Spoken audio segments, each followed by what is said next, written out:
I tried to stop you asking why. You started out to face it, my heart went off like crazy.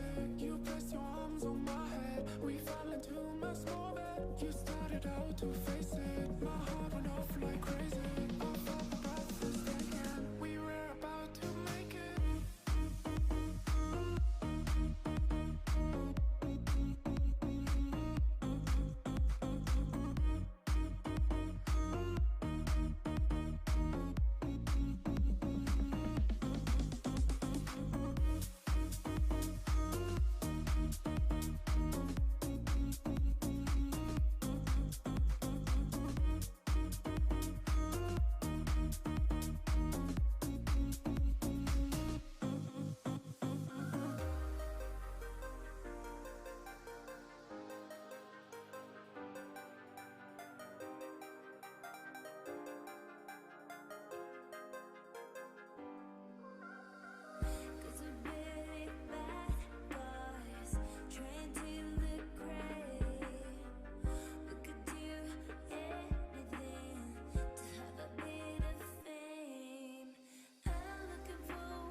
Like Luna's crescent, that divine link to the earth and the heavens. We are the descendants of the women that came before us, of generations that are yet to be born, the birth before the storm, before the wild wind breathes into a life that believes in her warrior soul. We are leaders, leaders of love and compassion, of freedom and self-expression. We are the women that stand firmly against oppression, seeking justice and equality in all that we do, raising our voices so that all women's voices are heard too, shattering that silence, that deathly silence. With every breath that we breathe and every echo we scream, we will not allow women to suffer at the hands of violence, at the hands of any abuse, or to be used and seen as the weaker sex. We are not objects, we are life. We hold the divine universal power. We are waves, waves that ripple in every ocean, and every ripple that rings expands into the sea, creating this universal energy that's beyond any human being. It's a sisterhood, it's a connection that can only ever be understood by she, by her, by me, by understanding that once one woman stands her ground, raising the volume and speaking loud, her voice travels through the whispers of the fine-bladed grass, through the thick fog that sweeps across mountain tops and crashes against the raging sea. Her voice is the very heartbeat that bonds hearts of unity. We are the faces of the women that stand proudly together, to be the change we want to see, for every woman to be heard. So I choose to challenge you to share your poem, write your piece of spoken word, raise your voice as I've done mine, so no woman's voice goes ever unheard.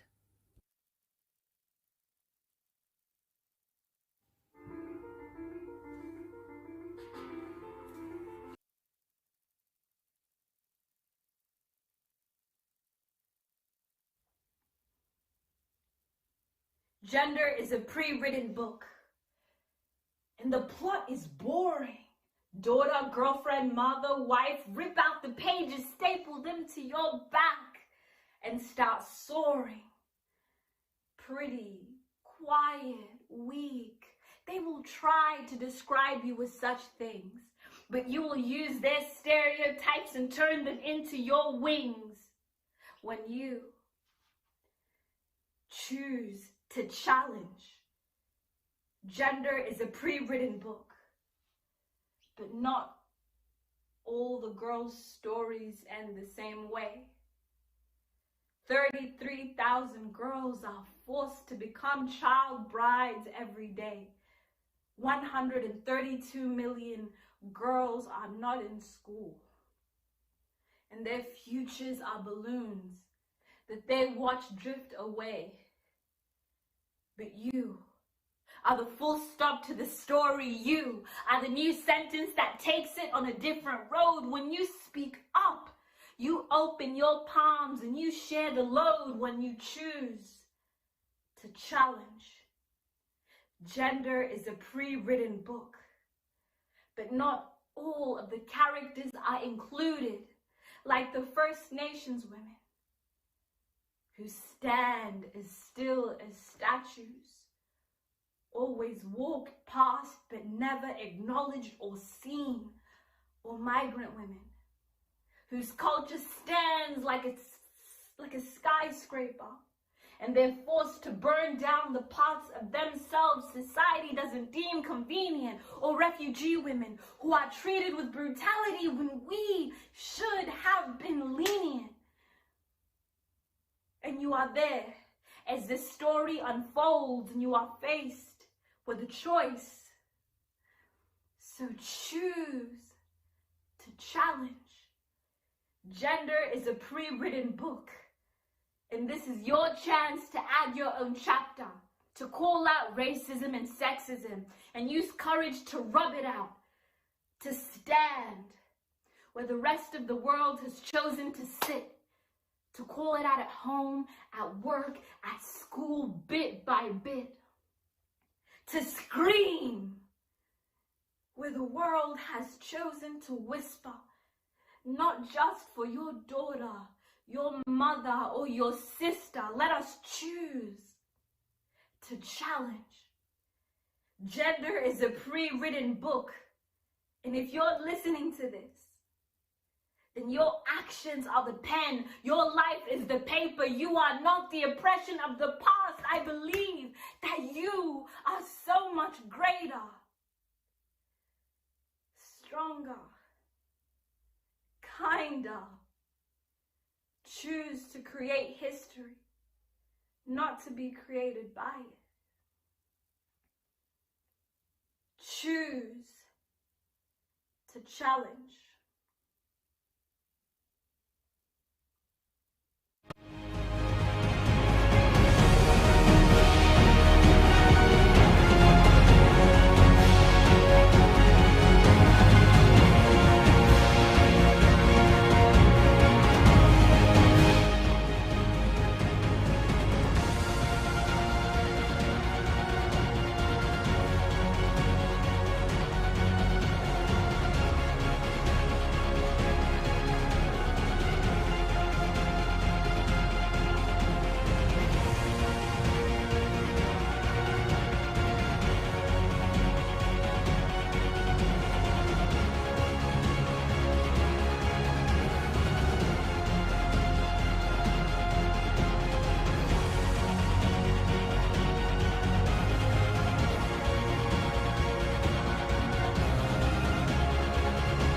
And understand this, that you are not at this event by accident, and that you are not created by accident.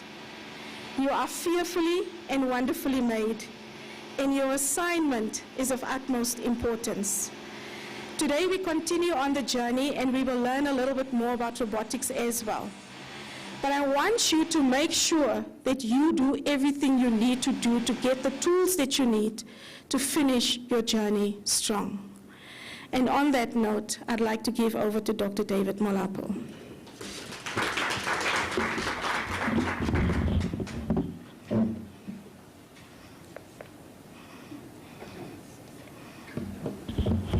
Let's give our program.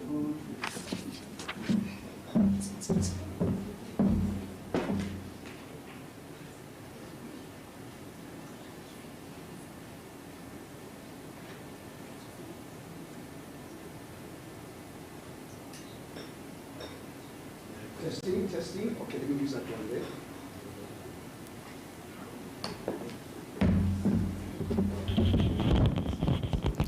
Good morning, ladies and mental pieces. Good morning, ladies and mental pieces. Oh, I'm sorry, gentlemen and gentlemen. Look to someone on your left, on your right, even online, say this to them: you look stronger than the strongest washing powder. Thank you so much. This is the day the Lord has made. We have made a declaration where we shall rejoice indeed.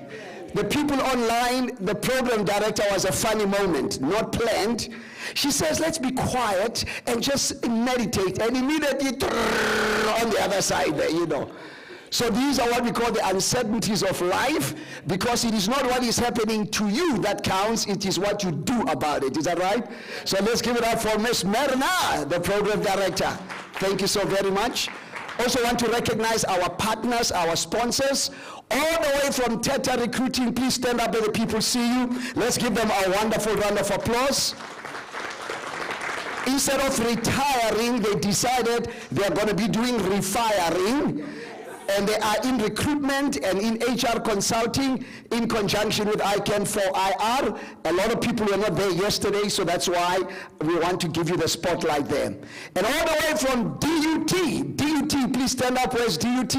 DUT in the house, Okay, let's give DUT a wonderful round of applause. We've got more than 60 people watching us right now live at KZN. Siyabonga, Professor Sbusiso, your team were just awesome. And again, all the way from Africa, the African Bank. Let's give the African Bank a wonderful round of applause. We're going to find out more about investment and things like that, you know, so that we can be sharper and learn. And then later on, we have, I'm going to introduce to you a wonderful lady. Part 2 is coming all the way from Nairobi, Kenya. My sister Comfort. Let's give her a wonderful round of applause. And next to Sister Comfort is a lady by the name of Kitty from BF Suma. We'll find out why the name Kitty is that short for what. So Kitty, stand up, let the people see you. And then finally, Ria Lidwaba Foundation, that is also our partner. And guess what? Aus Ria is live with us here today. Aus Ria, stand up, let the people see you. Ria Lidwaba in the house. And is Miss Ntambi here? Is she here? Oh, and also we're going to have Muritambe Ravele, a wonderful speaker there. We're looking forward to having you here. And our panel discussion, tough lady, quiet in a wise way, Lerato Motaung.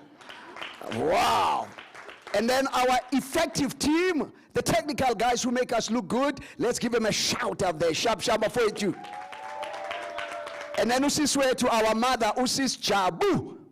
Sis Jabu. Ukona. Let's stand up, Sis Jabu Bakbona, Usis Chabza. And the Lukeles are here today. Thank you so much. Bishop, Bishop, no, I understand. I'll let the people see you. Thank you guys. And we also have a lot of other people. So without a waste of time, I want to say thank you so much to my wife for that wonderful prayer. I want to share with you briefly on this wonderful topic. Let's go for it, Baba. On womanhood in leadership. Leadership is in serious challenge all over the world right now. To be a leader is difficult. More so, being a male with a fetus leader, we call female leaders. Because remember, women of God, women in corporate, women in sports, women in healthcare, that you are actually more powerful than a man. Because I am just a man, but my wife Faith is a man with a womb. That's why we call her a womb man or a woman. I am a male, but she is a male with a fetus. That's why we get the word female. And when God designed the woman, God did not take a tonsil, no. God took a rib. Why a rib? Alongside. A rib happens to be the strongest bone in the skeletal system. A rib is strong. It covers everything.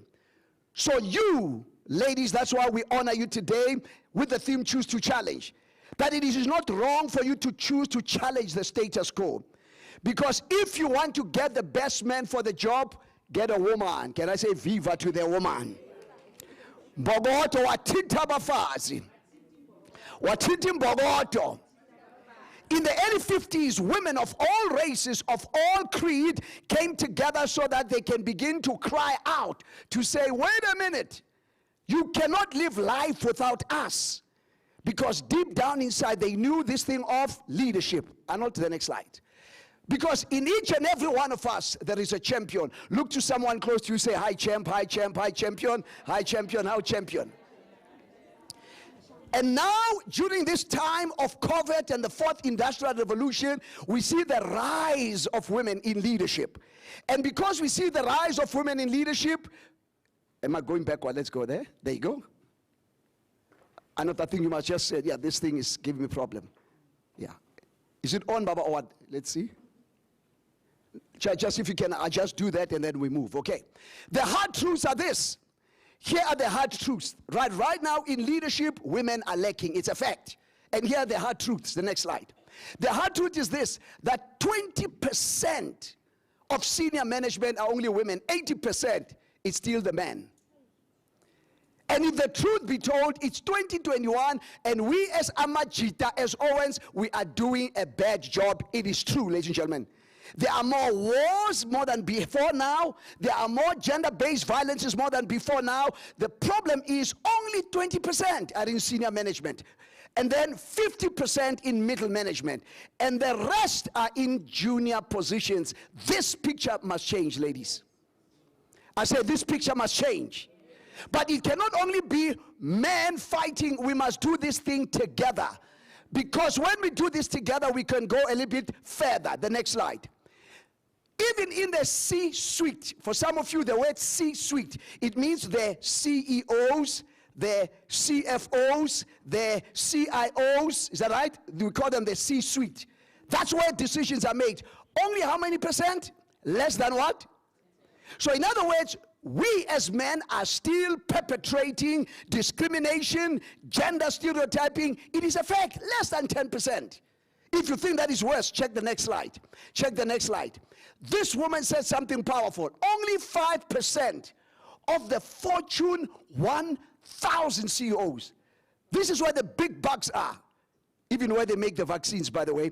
You know, 5% of Fortune 1000 CEOs' positions are held by what? By women. This story must change, ladies and gentlemen. That is why the theme, people like us as men, we have been supporting, will continue to support that this status quo must be challenged. I like this lady, most of you know her, Sheryl Sandberg. I was privileged to meet her in Los Angeles. She's part of the big Facebook thing. She has something called Lean In. Please, when you've got time, be involved in that. This is what Sheryl said. She said, in the future, there will be no female leaders. In the future, there'll only be what? Leaders. Why must we say a female leader, Ravel? Why must we even, put the gender in there? A leader is a leader, finish and? Next slide. But now we are realizing that the changing context of leadership. Because remember, lead, repeat after me, lead. L, you can never lead people until you love them. Until you what? You? And God has given and gifted women as naturals. You automatically have love. No wonder Tina Turner said, what's love got to do? I mean, Tina Turner said, you thought I couldn't sing, Baba. You thought I couldn't sing. You cannot lead until you love people. And it is in the natural assimilation of women you have love. Is that right? Have you noticed that? Most of us as men, we rarely touch on the other side, but women like affection because it's already inside of you. It's embedded in you. It is what? It's in. So lead L. You can never lead people until you love them. The letter E, until you encourage them. Until you what? And women generally encourage us. Have you noticed even when you go to a hospital, guys are cruel. They look at this and say, Chief, Stru's got whether you are gone when we are Tamai. But a woman will always encourage you, look better, you look what, it is inside of the woman's DNA. Repeat after me, please. Encouragement is like oxygen to the soul. That is why women are natural leaders. L, you lead by loving. E, by encouraging. A, by advising. By what? Guys here, we are the creator of problems. Have you noticed, even later on today, our smart Seppo Majola, Mazu is going to be speaking about the mental health. Have you noticed, it's never a womental health. It's a what? It's a mental health. It's never a woman pause. It's a what? It's a menopause. Have you noticed that? It's never a woman. We are causing problems. You lead by loving, by encouraging, by advising, and the letter D by developing. By what? You develop. You can take a seed, conceive that seed, and then you develop that seed inside and outside. Women are natural leaders. Next slide. So therefore the context of leadership is changing. But ladies, it is said, Ausria, because you and I go way back, and I know you're going to be sharing some things. It is said that most women do not want to be led by another woman. It is a big challenge. And then we as men, we capitalize on that. Because men are opportunistic. They are what? Because I have been in many organizations, some of you know. We have consulted for many organizations. Anytime you put a woman, she either feels isolated because the sisters are not supporting, or she gets into that position, she does not bring other sisters. So bottom line, it is what we call barriers. There are external barriers and internal barriers that are limiting you as a woman leader to achieve your greatness. Well, what are some of them? Let's go. Let's start with the external one. Next slide. Here are some external ones. First one is stereotyping. Insufficiently feminine or too masculine. A woman is sitting like, you're not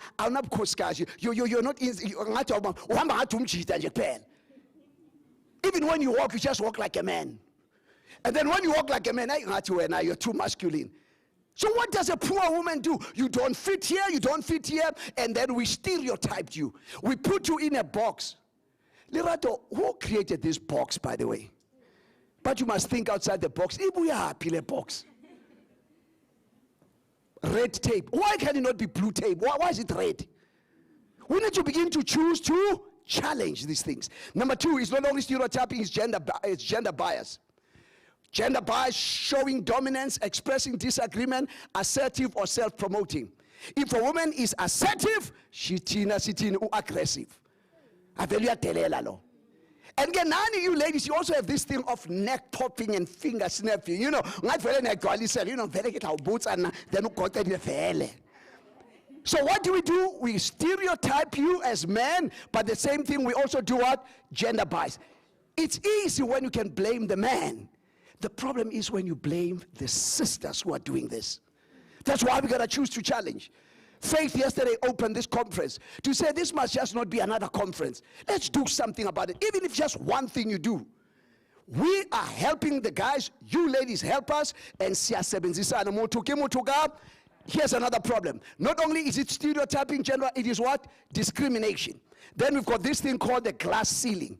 Now women are breaking through the glass ceiling. When you break through the glass ceiling, you realize It's a labyrinth now. Ungena ngapha kuyavala, ungena ngapha kuyavala, ama-SBD form, and yet our government said 25% or 26% of every tender must be given to women. It's not happening. In the bank, African Bank, I would dare say how many women are there as us. So guys, we can talk, but the truth of the matter is, local elections are coming, national elections are coming. In this country, South Africa, I'm not sure about other countries in SADC, but I can tell you we've seen in Zambia in this inauguration today, the young people and mainly the young women made a decision who the next president was going to be. So ladies, you've got the power within you. Use that power in the ballot paper. Because if not, some of these policies will not change. It's just talk. Atifa Nel said yesterday, Pastor Cheryl, we do not have a problem with a vision. We have a problem with execution. Execution. It's easy to say to a woman, I'm inhaling and exhaling under the atmospheric composition of this vision. Those things are great. But it's in the execution part. Come on, guys. Okay, let's move on. Think manager. Anytime you think about a manager, what comes to your mind? Think of what? A Ravele. Is she even European? When you think a leader, in your mind, you don't think a woman leader. We have been so conditioned. So what? And that classical condition must move. I say hashtag, that classical condition must be eradicated. Because every time you think about leader, every time you think about male, every time you think about psychologists, you think about what? First of all, indota, amen. Indota, ndo. Not just even indota, indota, ndo. So you are already setting yourself up for failure, and I pray that it's not only August month, every day, you as women need to challenge us, challenge the status quo, because this nonsense must end. You have the power to change things around. Look at what Merkel is doing. Look at what that Prime Minister in New Zealand is doing. We've got practical examples of order and not chaos. Look at the rest of us as Majita. We are creating a mess in this world. The next one, quickly. So those were external barriers. But the most difficult one, Rato, are the internal barriers. Those ungapeta uphalaze uzo umhlonyana ngeke silethe lesitho leso. We can lay hands on you, we can pray for you, but these ones are inside of you. You and you must deal with it yourself. Repeat after me, please. If it is to be, it's up to me. Ugeshin is going to come now to talk about robotics. The problem with 4IR, we realize that the fourth industrial revolution is not enough until you also include skills. And all the skills, communication skills, decision-making skills, problem-solving skills, listening skills, all of them come from inside. And I think if this conference for me would be a challenge, with humility to challenge the women leaders, is try in addition to all these challenges to deal with this one, lack of confidence. And everything. Confidence meaning you know yourself. You don't have to prove anything to yourself. You know yourself and you are confident. Because the greatest danger among women leaders is insecurity. Insecurity, and you create barriers, and then these are inside barriers. Ekasi city stop nonsense. Ibizani? You create your own stop nonsense. It's an internal barrier. You need to break that one. Other things quickly, and I'm going to go them. Lower self-efficacy. Beliefs about external barriers. Not having taken ideas seriously. Don't self-promote your ego. Fail to take strategic view of your own career. It's always my husband, my son. Even in the hospital, have you noticed? In the hospital, you ask your mama, are you okay? Yeah, but hey, my husband, you, my children. Mama, call, take care of yourself first. Imam will survive. And but when you're concerned about your husband, about your children, some of them are grown up. Some of them you need time for you. Can I have an amen there? I know this is not a church. Go ahead. The next one. Work-life balance issues, okay? The top 3 factors preventing women from gaining promotion, work-life balance. You can see maybe an effective wife, but still pursue your own dreams and career. Who said you can't do that? But I have found out that sometimes we are so hard on the women who stay home, the homemakers. It's as if we have a tendency to look down upon them. It is the greatest ministry of developing the next generation.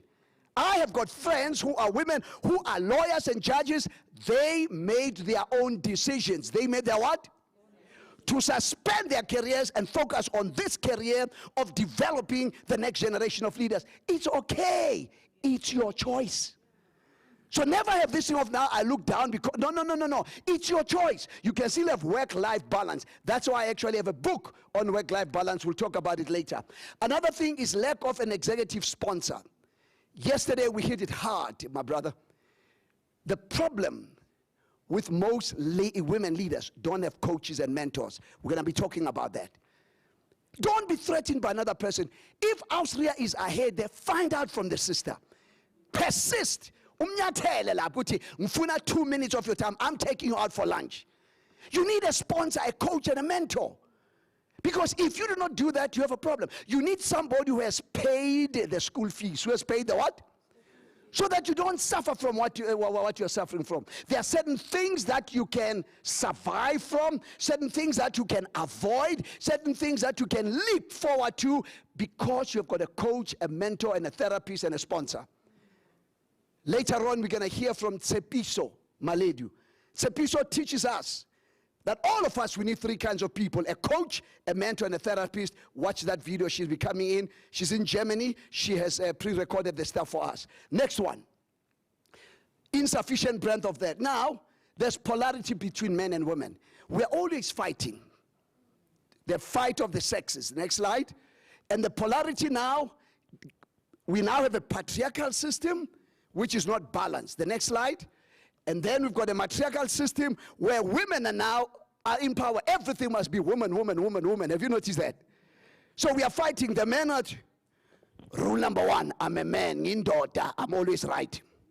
Rule number 2, if I'm wrong, let's go back to rule number 1. I'm still in daughter, I'm always right.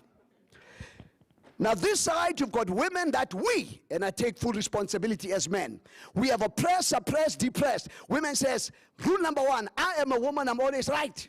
If I'm wrong, let's go back. So it's a patriarchal system and there's no balance. This is what we want. The next slide. We want gender what? Equality. Because if I see you and the greatness that you have, I will respect you as a being created equal in the image of God. That is why as a believer and a follower of Christ, I love this. There is no male, there is no female in heaven.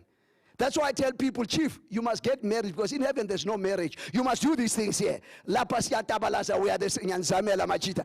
married, pay lobola now. I know COVID, these are tough times. Pay lobola, get involved in BF Suma, get some money, get married, and the ladies will say, yeah, for you and your daughters, mama.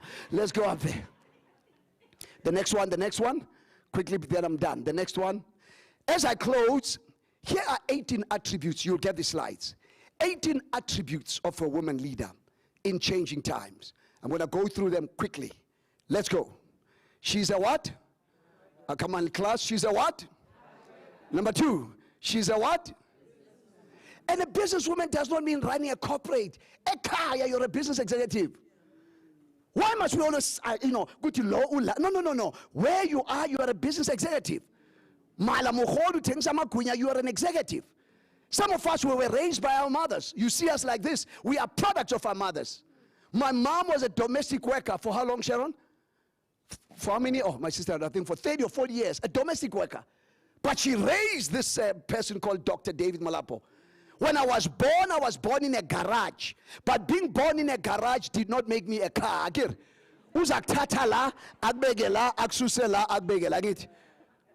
Uzakuthatha la, akubeke la, uzakuthatha la, akubeke la, akususe la, akubeke la, unobube. Uzakuthatha la, agubegela, uzakuthatha, agubegela, agususela, agubegela, unobube. It's a natural gift. Women did not go for parenting schools. They did not go. It's inside of you. So you're a hard worker, you're a businesswoman. Let's go quickly to the other one. You are a what? You are an? Don't be afraid of this. African Bank says, now Mulapo, you're talking. You know, that's why I need to send an invoice to you now, because we're going to be talking about that. So let me not spend time there. The fourth one, you are a what? You are a woman who wants things together, organized. Here's another one. And by the way, we do have courses on this, full day courses on this. If you want to get in touch with us, go to ican4ir.com. We do offer these kind of classes. Also, she's what? She's listen to what Maya Angelou said. A wise woman wishes to be no one else's enemy. A wise woman refuses to be anyone's what? Victim. You don't want enemies, but at the same time, you don't want victim. You are you. Isn't that amazing? Repeat after me, please. I can never be what I ought to be until I recognize my greatness. I can never improve myself until I approve of myself. In other words, don't be a victim of other people's opinions about you. You've got a big nose, that's your nose. You've got big ears, those are your ears. You've got a big body, you've got a slim body. When you walk with confidence. Even when you sneeze, you don't go, tia. You go like, tia. You know, get corona time, just tia, and then you move on. The next one. The importance of self-care, quickly. This is a tough one there. Ladies, women leaders, take care of yourself. Quickly, let's go through those slides. You cannot pour from a what? Take care of your. I'm going to move fast because Matsepo is going to be dealing with these mental issues today. The next one, if you continue to withdraw more than you deposit at African Bank, is the third time I mentioned African Bank online. So again, every time I go, I send an invoice, okay? So that's good. Next slide, the effects of self-neglect. Ladies, with humility, please take care of yourself. Don't neglect yourself. And I want to shout it out to the people online. I know you guys are busy, you are fruitful, but for the mere fact that these 2 days, you are with the ICANN and the Mteta Recruiting and African Bank, DUT and all the other spots, the mere fact that you're here, I want to applaud you. Take care of yourself. Leaving Nairobi in all your business, Kitty, leaving the office, you're here. Sometimes you need to take care of yourself. Because if you don't, this is what happens. When you neglect yourself, let's go, you become exhausted. Wakatala, fatigue, and here's a scary part, you end up having what? Burnout. Next one. And the problem with that is this. When you are busy, I can't stop now. Repeat after me, please. Busyness does not mean effectiveness. What tabalaza, you are hustling, I'm here. I'm the 5 o'clock, I am tired. What did you do? I don't know, Maraki. When I hear here, I hear here. When I hear here, I hear here. That's why you need BF Suma product. We're going to talk about that. Kid, you know how I throw in the BF Suma thing, okay? You know how I throw in the joints there, okay? And then beat down. You beat yourself down. How many women have looked yourself in the mirror and you beat yourself down? I'm not pretty enough. I'm not good enough. Who said so? Don't believe in that lie. In fact, stretch your right hand quickly, please. Also, you guys online, look yourself in the mirror and repeat after me. I'm beautiful. I know some of you are wearing masks, but say it like you really mean it, okay? I can see it in your eyes. You can't say, I'm beautiful. Look towards the mask. Let's go. I'm beautiful. Sharp, sharp. Moja. Grand. I'm unique. I'm special. And I'm different. I'm not a lemon. I'm a lemonade. I'm not an obstacle. I'm an opportunity. I'm not a chicken. I'm a champion. I'm not a wimp. I'm a winner. I may not look like a winner, but I choose to challenge because God is still working on me. I can live for you. I love you. Come on, give yourself a good hand. Love yourself. Share some love. In other words, be kind to your mind. Be kind to your emotions. Love yourself. You already have your haters and your enemies talking about bad things. Be kind to yourself. Give yourself a breather. You go out there and say, Dave, doesn't matter other people. Forget about other people. Don't spend too much time about people anyway. Just be kind to yourself, to your mind. Or sharp or grand, you're cool with who you are. Here's another one quickly. The next one, Baba. Avoiding burnout. How do you avoid burnout? Take time out. Own your time. Don't take on other people's problems. You've got your own issues. Forget about other people's issues, please. Nkosi, let Nkosi into it. You can't be it's none of your Thank you. Focus on your own stuff, okay? Yeah. Delegate, set boundaries, take time off. I'm running on this thing because Matsep will be dealing with this thing. Let's go to the other ones. The other ones. You got to nourish to flourish. While you do a noble job of caring for yourself, mama, my sister, woman leader, take care of yourself. Is that right? Let's continue now. Number 6, you must be what? Number 7, you must be, go baba, 7. Because God created you. You are wonderfully created by Almighty God. Love yourself. Here's another one. Number 8, quickly, you must be. Diligence is persevering determination to perform a task and consciousness. Diligent, to be diligent.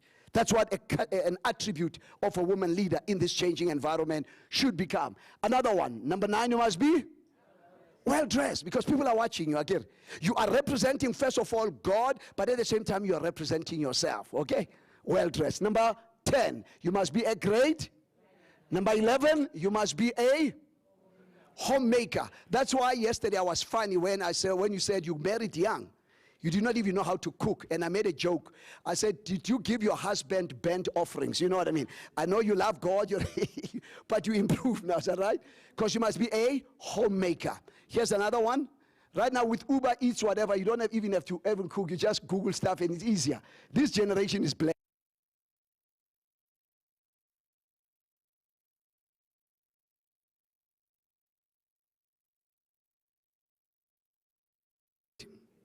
Leadership is about people work. It's even greater. So you can be a leader and a manager. It's fantastic. You do the paperwork side, but at the end of the day, is that right? It's all about people work. Another one.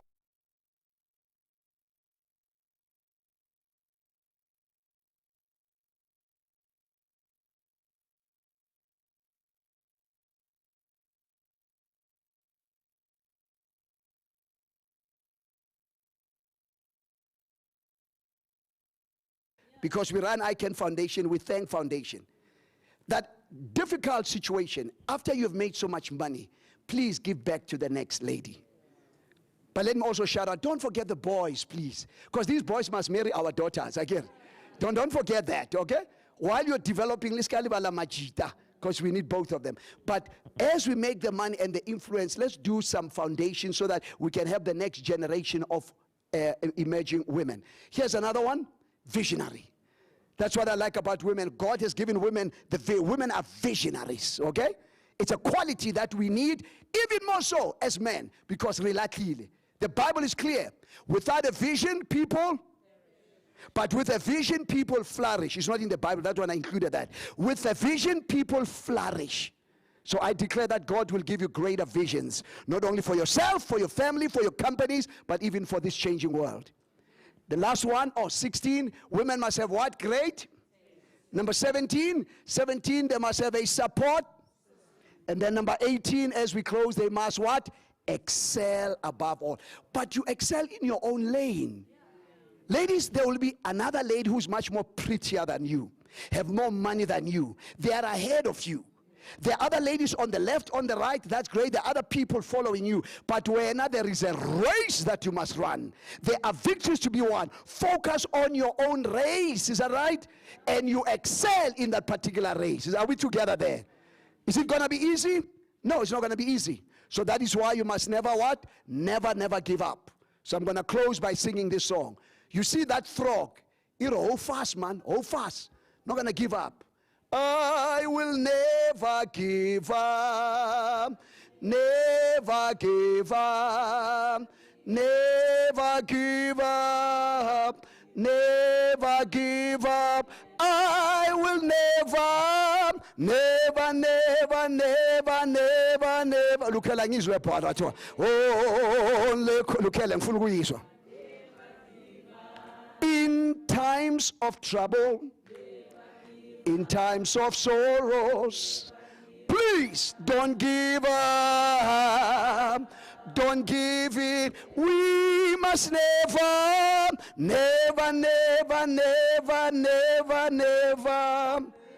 oh, never give up. I declare God's mercy upon you, live and online. I declare that you will rise from the ashes and be the person that you're supposed to be. I come against any scheme and scam against you and against your potential. Because things are tough, I know that, but don't give up. Because quitters never win and winners never quit. I can do my part, you can do your part. Ladies, take your position. God bless.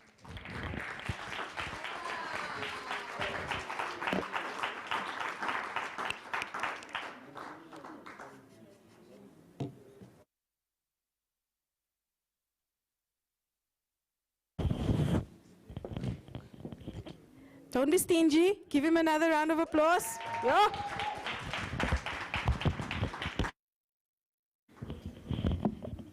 Doc, we'll wait for that CD to be released, eh? Yes. I don't know. Have you guys been making notes? Good. I'm so proud of you. You have good students in this house today, Dr. Molapo. So we're going to watch a short video from the DUT, Durban University of Technology, and then we will have Dr. Yogeshni Moodley to just have a talk with us around robotics and education 4.0. Can we have the video, please? Will I change how we see this world? Will I change how we care for each other? Will I change how we live in this world? Take change to the next level. I am DUT. I am DUT. I am DUT. We are DUT.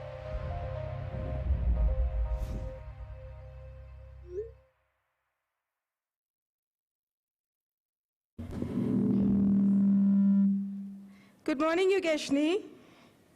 Good morning. Can you hear me? I can hear you. Can you hear me? Yes, okay. You're speaking to Myrna. Thank you for joining us. We lost you again. Thank you, Mara. Can you see me? I can't see you, but we can see the slides. Perfect. Okay, good morning, everyone. Not sure why my video has ran away from me, but if you could see my slides, that's great. That's fine. Thank you. Okay, so I'm here to present you on duty itself, where we have been, where we're going to, and in terms of reshaping the future of women using Education 4.0 and robotics. So I'm still Mrs. Yogeshni Moodley, aspire to become Dr. Moodley one day. And so what am I covering today? We're going to look at the traditional woman versus the empowered woman, the evolution of education, the road traveled, our transformation of the learning space at DUT, the gender equality in terms of Industry 4.0, and what efforts have we made towards bridging the gap with 4IR and women. So we all know the traditional woman. Over the millennia, the position of the woman has been defined by men, despite their integral role as the mother to mankind and their potential to contribute to society. And we've heard it over the past day and this morning. Women were made to feel inferior to men. Their only role was known as lady of the house to serve the needs of men. Traditionally, we know women were deprived of their individuality, freedom of speech, freedom of movement, decision-making powers, access to education, access to employment, access to media and society. The empowered woman, what have we have today? Years of advocacy for the rights of women and gender equality has led to the empowerment of women. This has resulted in our braver female counterparts making informed decisions. Freedom of choice, speech, and movement. Freedom from enslavement and torture. Access to quality education. Access to decent employment. And access to media. We are now valued members of society. We're breaking the chains of poverty. We are gaining skills to move into male-dominated career spaces and taking on leadership roles. So Desmond Tutu once said, if we are going to see real development in the world, then our best investment is women. How have we evolutionized education? We've started off as Education 1.0, where we were teacher-centric, lecture-based. The teacher figure was the authoritarian figure. He was the only source of knowledge. The teacher figure was always male at that stage. And the learner was just a passive recipient. We then moved on to Education 2.0. Socially constructed education learning. There was some start of communication, two-way communication, but knowledge was still memorizing. It was exam-based assessments. Do you know what we taught you? The emphasis was more on teaching versus learning for the learner. The era of Education 3.0 became the service era. It became the student-centric era. We started listening to the students. Lecturers and teachers became facilitators and advisors. This was a transformation era. There was the infiltration of the internet and technology. The students now became some sort of researchers. They started looking at diverse information and communication grew. We are well into Education 4.0, moving into Education 5.0. In Education 4.0, we now have creativity and innovation. Our lectures have become discussion-based, project-based learning. Students are now having personalized teaching and learning experiences.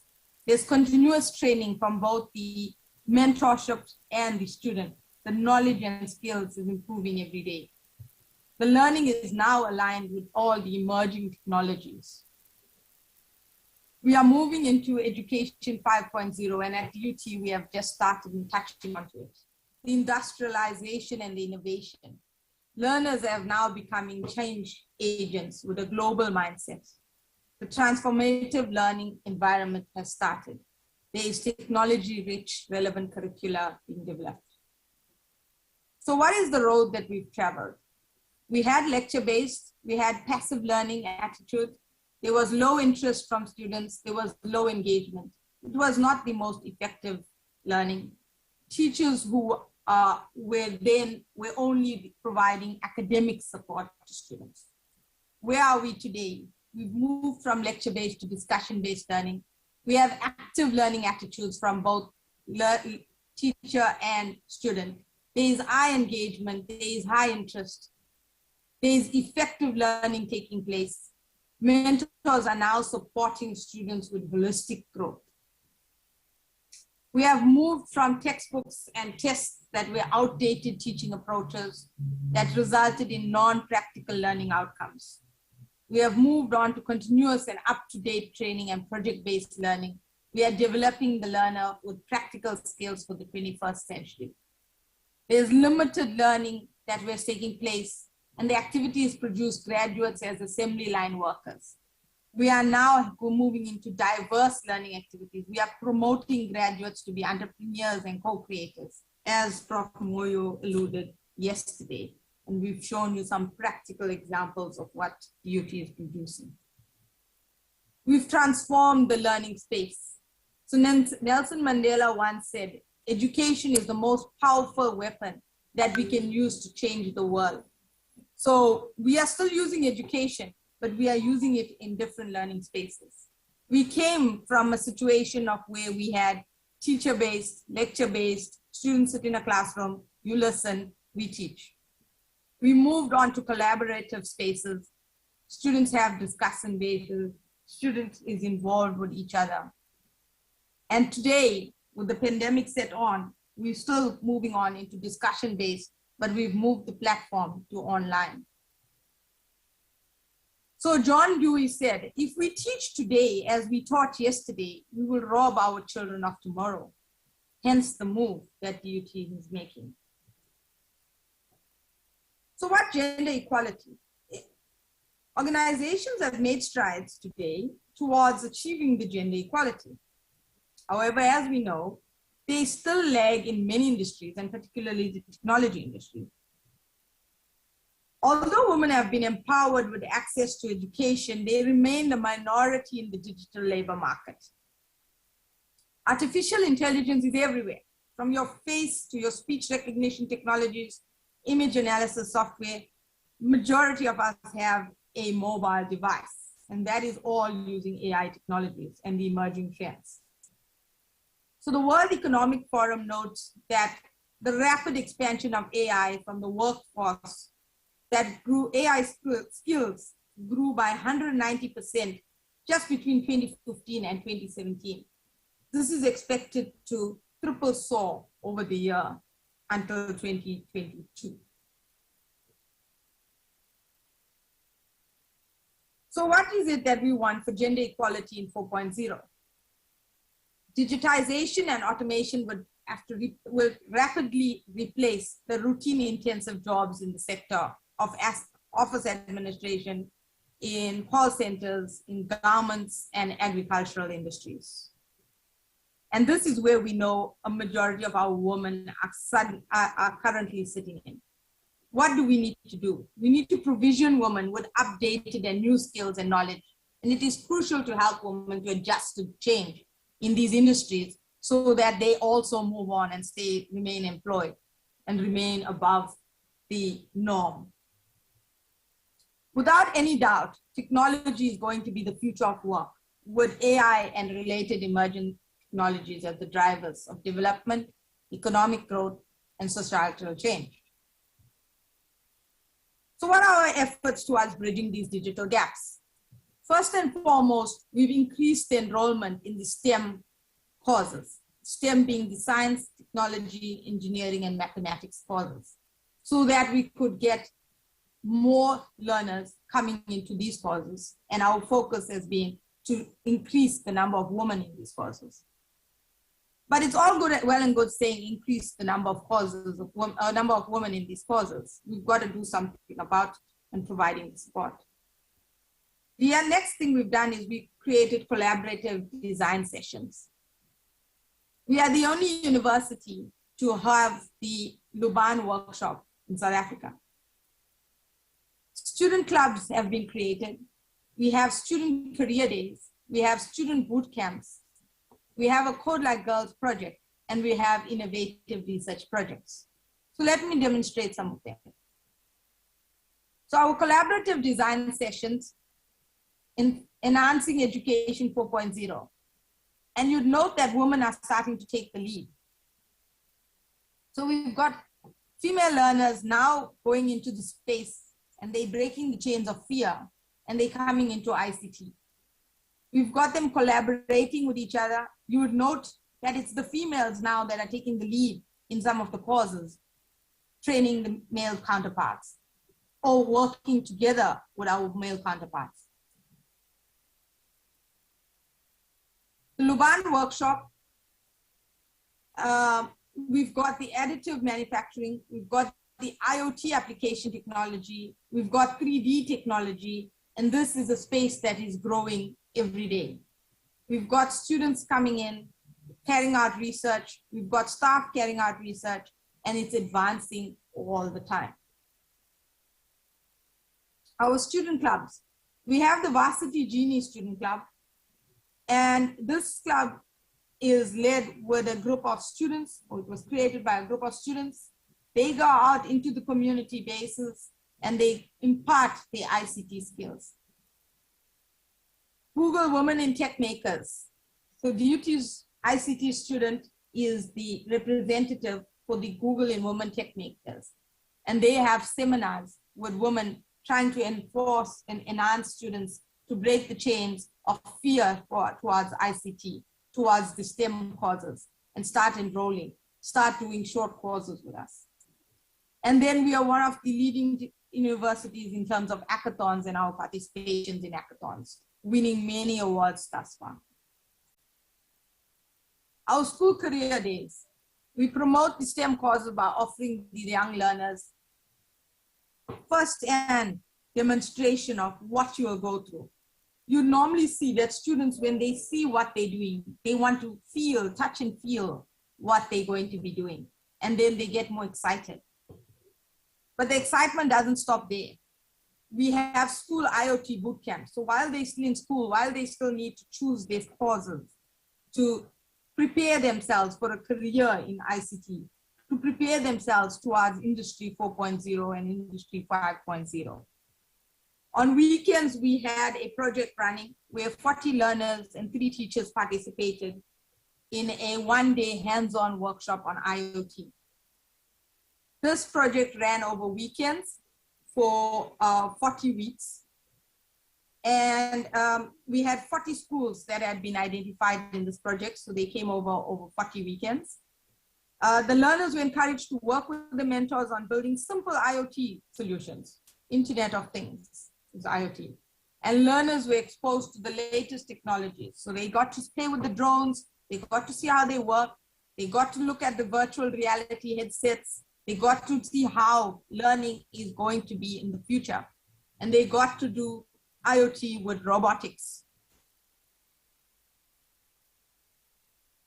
Sad to say that because of COVID and our level 3, this project for 2021 is now on hold. And we hope that if our level decreases, we could then start inviting schools over again.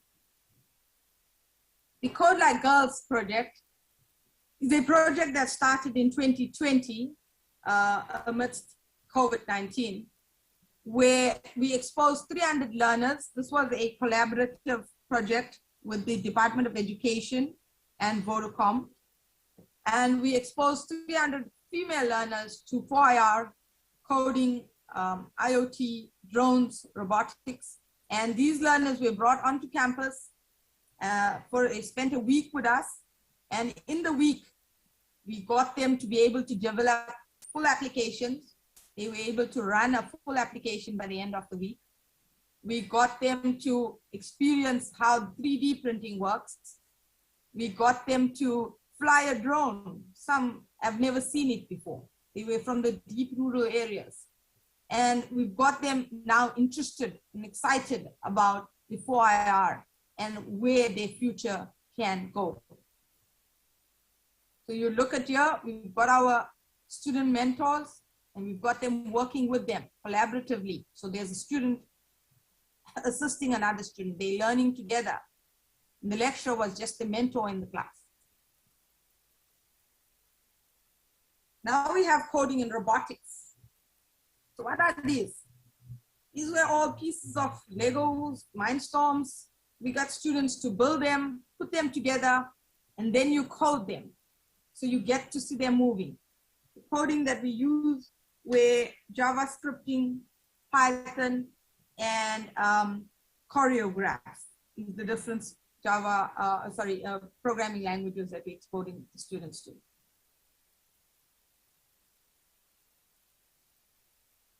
So there is Neo, our robot that we've purchased as research robots. So they've come as blank robots, and then students have been working with the lecturer and they've been coding. So I'm going to play the video so you can have a look. Hello.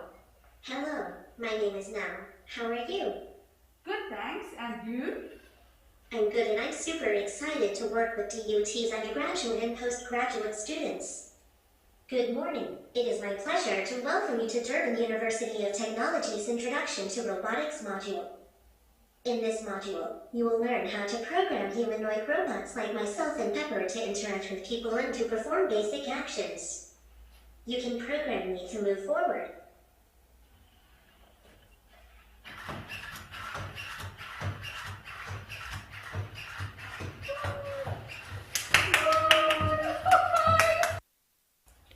So that was Neo, our project that we're using for the undergraduate students and learners to teach them how to do introduction to robotics.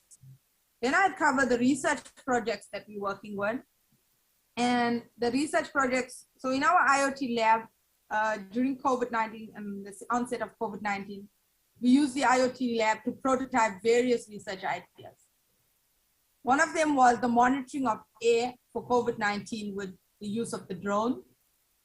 And then these included smart ventilator, monitoring environment conditions within the enclosed space of a classroom. This project is still ongoing. The next project that came about due to COVID-19 was the frugal access to remote education resources.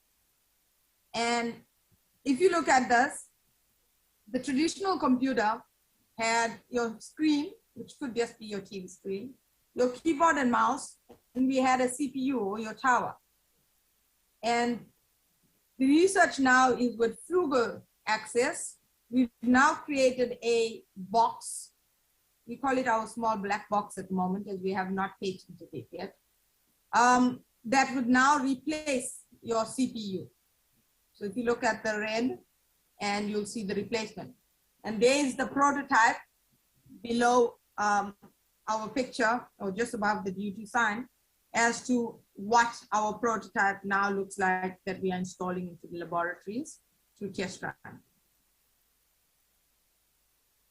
Our biggest project with the robotics is a language immersion robot, and that's where we're aiming to go to, using natural language processing. So what do we want? We want to achieve the curriculum that is being offered to be translated to the mother tongue of either isiZulu, isiXhosa, Setswana, depending on the language, Afrikaans. And so we've already have some papers published. And here again, we have women leading in these areas of research, and they are actively involved in the research areas at the moment. So you see, our goal is to have a humanoid instructor that will help students learn the education in their mother tongue. Let's get an example. This is our preview of where we are at the moment. We've just started with this project. And I'll play the video. Let's see. Yes. Hello. Hello. What is your name? What is your name? My name is Pepper. How old are you? Hi. How old are you? I'm 7. I'm still pretty young. Where did you come from? Where did you come from? I was created at SoftBank Robotics in Paris. Where do you live now? Where do you live now? I live at the Durban University of Technology. I work in the Faculty of Accounting and Informatics. Who do you work with? Who do you work with? I work with postgraduate students. One of the studies includes language immersion.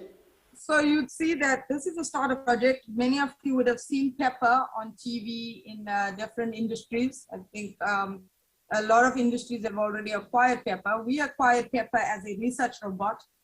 It came blank. We then started the programming, setting up of it, and we've now got it to customize to be at the Durban University of Technology, and students are working every day with the lecturer there, Mala.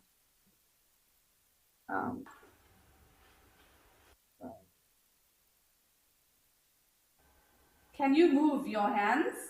All right, as you wish.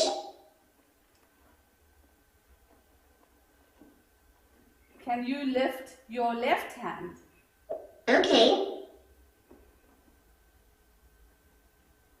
Now lift both hands. Lift both hands. And there it is. Oh, well done, Pepper. It tickles. All right, go to sleep. Go to sleep.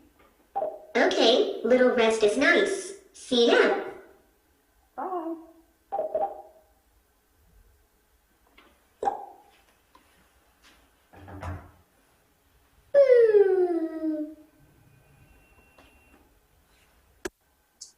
Okay, so our latest research project is one that is currently carried out. This researcher, Neetu Ramswarup, has won quite a few awards thus far for research being conducted.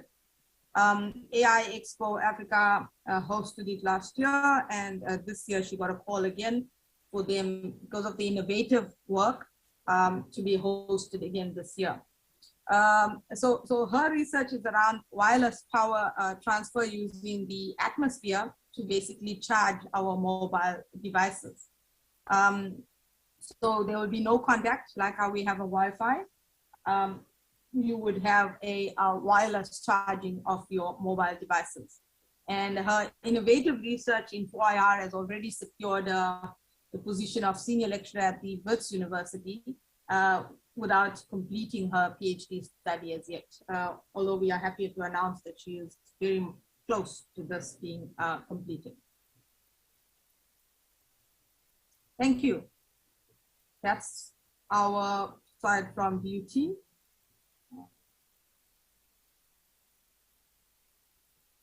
Thank you. I trust you enjoyed our presentation and you would be able to see what more we have to share. And as Dr. said, that there is an info group that's coming up, and this is just exciting time for learners and for the female space.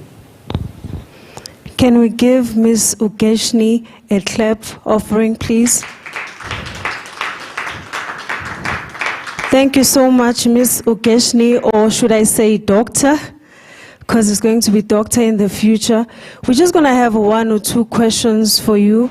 From your talk, I have a question, then I will give over online questions and questions on the floor. Ms. Ugeshni, are you still there? Yes, I am. Okay. My question is, one of the things you mentioned in your talk is gender equality. And in this conference, the theme is choose to challenge. My question is that how do we challenge that gender equality? Because from the research that I did, we still have women that are having a small percentage in terms of holding senior position in the academic world. How do we challenge that gender equality so that women are still having the same status as men in academia?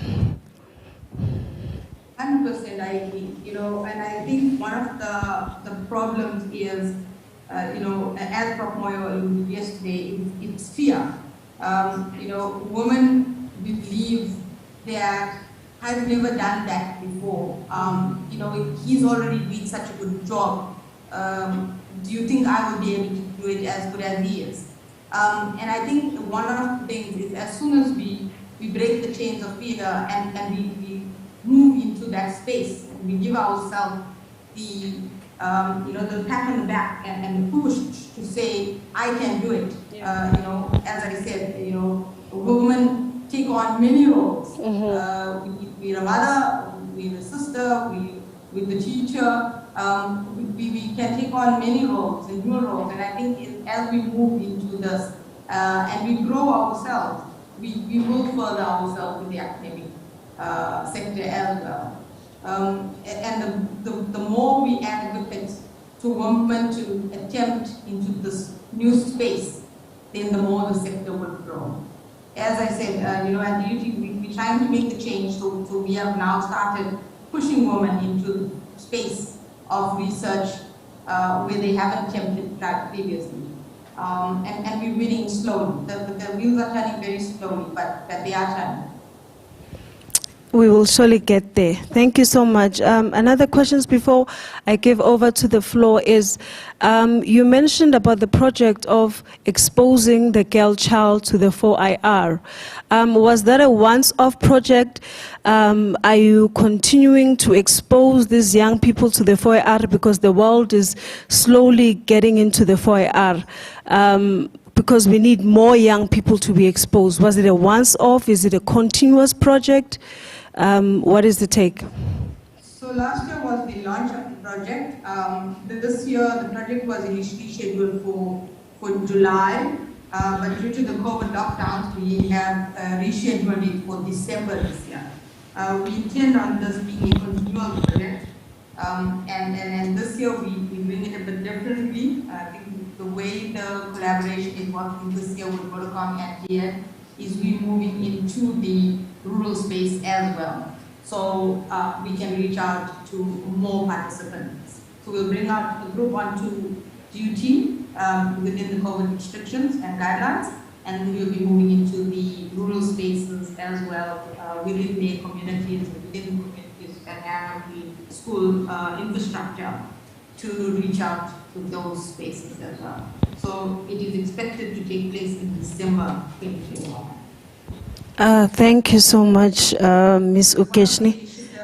Towards the STEM, attracting students and preparing them so that when they doing career selection, they already equipped with the knowledge to continue in that space. Yes, thank you so much for the answers. I'm going to give over to the floor. Can we have one question for Ms. Ukeshini, one in the floor and one online?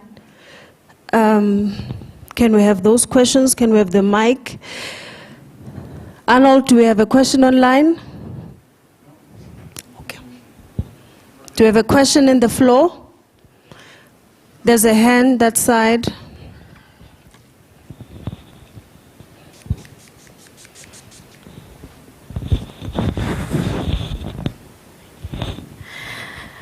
My question is, I've got an 11-year daughter who's very interested in science and is excelling in it at school as well. She's good in science, maths, and technology. What can I do as a parent to keep motivating and inspiring and unlocking the interest and the passion within her, so when she gets to the age to go to university, she will be ready to embark on the future ahead of her? Thank you for your question. Very interesting. I think one of the things that we find is, because we've started some school projects, we find the pockets of students who are already interested and really know a lot in the space, and they're willing to learn and self-learn. So I think one of the things that you've got to do right now is to let her grow in the space, motivate, and never shut down her ideas and their thinking. Robotics is a very good space for them to grow at this age. We do know that the DL curriculum as well is bringing in robotics into the schools. So one of the things that I've found with learners is we introduce them to these Mindstorm robotics, where they get to just freelance and learn coding as they go along. So as they're playing around with it, they're seemingly learning the maths behind it, they're learning the technology behind it, and they're learning the coding behind it. A lot of it being self-taught. One of the things we'll know, or we will notice with the young learners, is they are very innovative at this age, and they also seem to be daring, what's the right word to use? They don't seem to be fearful of trying new things. If it works, it works. Let me still try it. And I think that's the type of attitude we've got to have, to continue to promote this.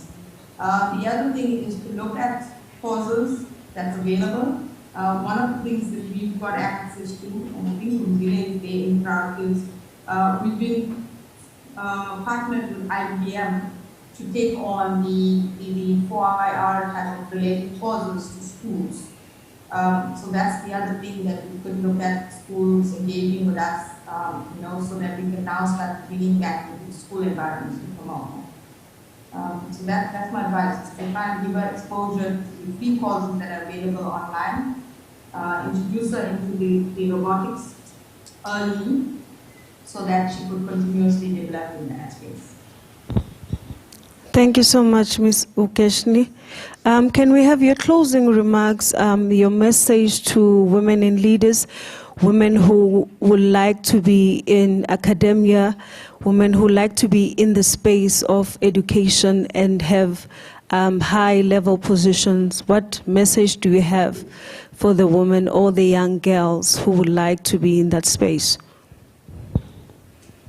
No, I think for me, it's hard work and dedication pays off. I've come from a rural background, a small farm school, and I grew the pathway along the way. And I believe that it's really your hard work, your dedication, and commitment towards believing that you can do it. There's nothing bigger than me. It may be steps of failure along the way, but those steps become steps of success eventually. And I think for me, that's the message that needs to go out to the students and to the young learners. Thank you so much. One last time, can we give Ms. or Dr. Ugeshni a round of applause? You can do better than that. You can do better than that. Thank you so much, Ms. Ugeshni. I'm going to have Ms. Maggie and Ms. Tembi coming to join me just to have our part 2 from yesterday's talk. Can you come up front? Can we give them a round of applause as they are coming?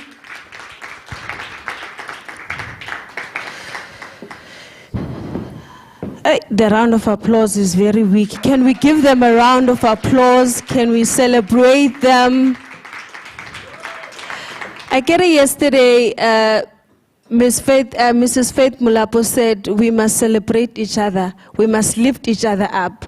So we have challenged ourselves that we must celebrate each other, that we must embrace each other, support each other. So can we celebrate them?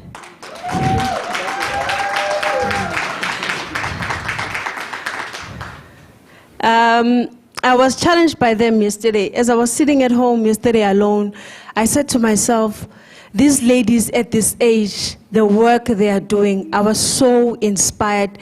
And not just only inspired, but I was challenged to do more. Because every time we are thinking about me, myself, and I, my dog, my cat, my ntonton, but we never think about other people. And they established a company to give back. Can we celebrate them one last time?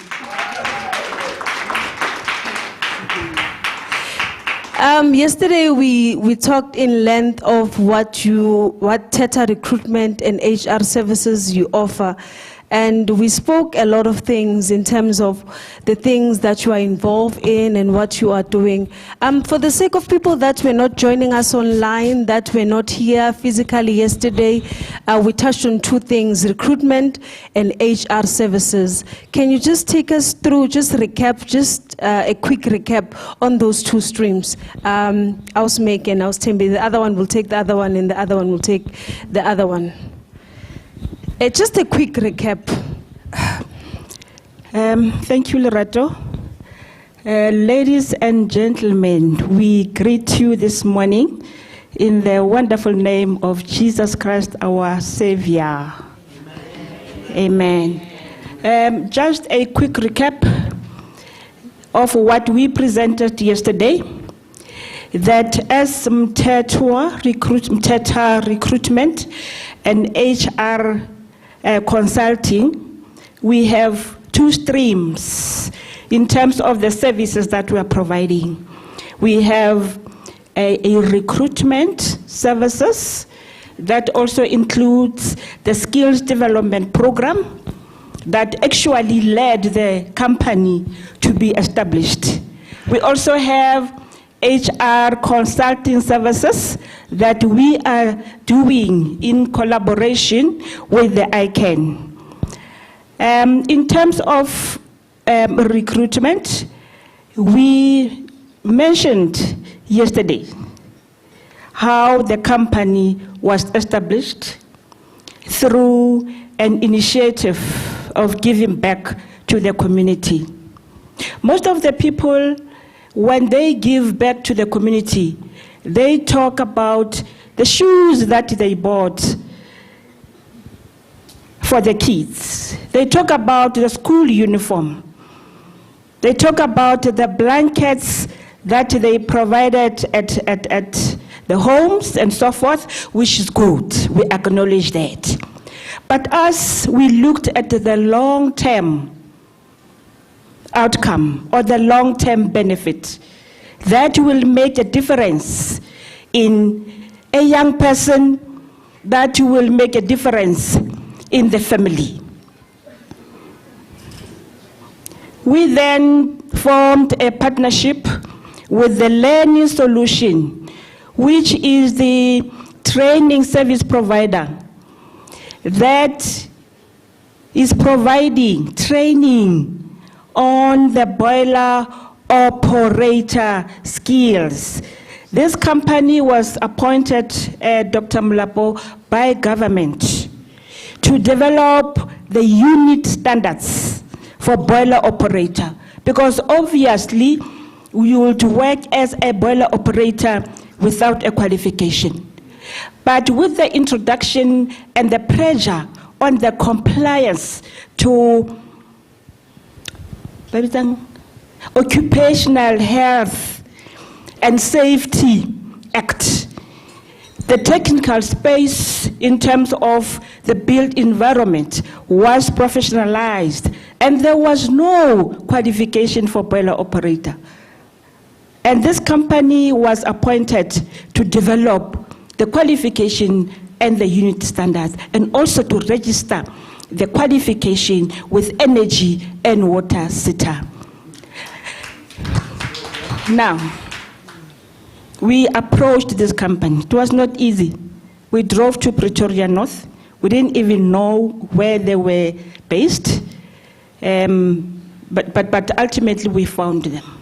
It was not easy. They gave us problems that, we need about 50 learners for us to drive to Vereeniging.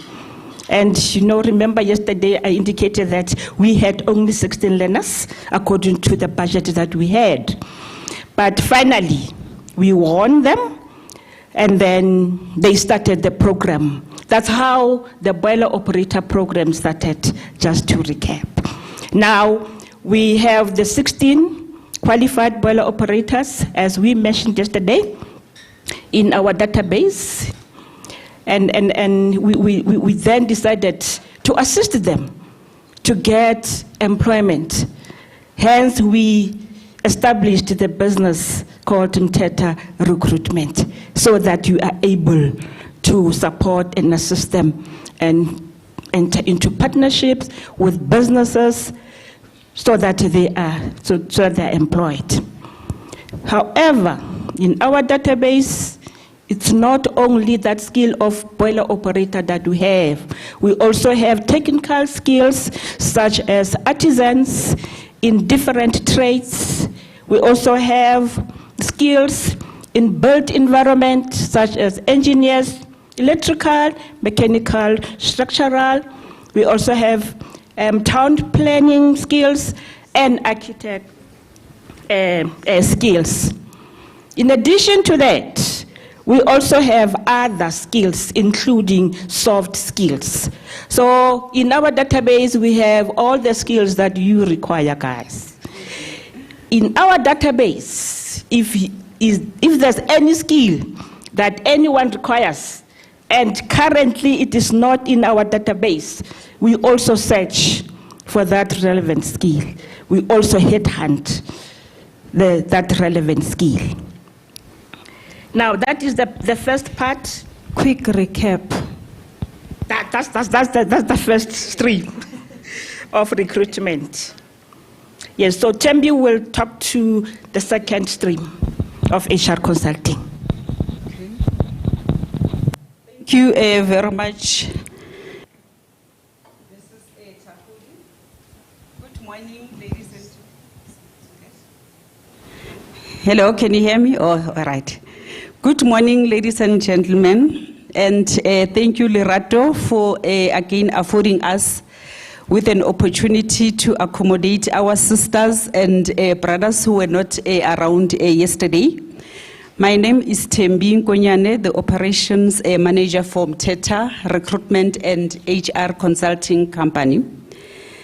In addition to what Ms. Takudi has indicated with regards to recruitment of scarce skills, we are doing HR Consulting in conjunction with ICANN for IR.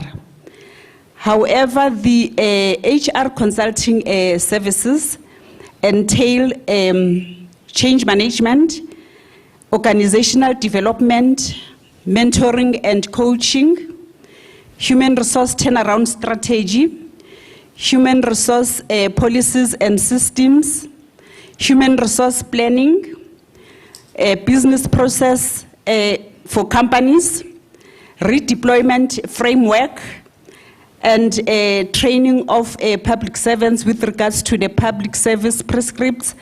And also, we are dealing with backlog management strategy.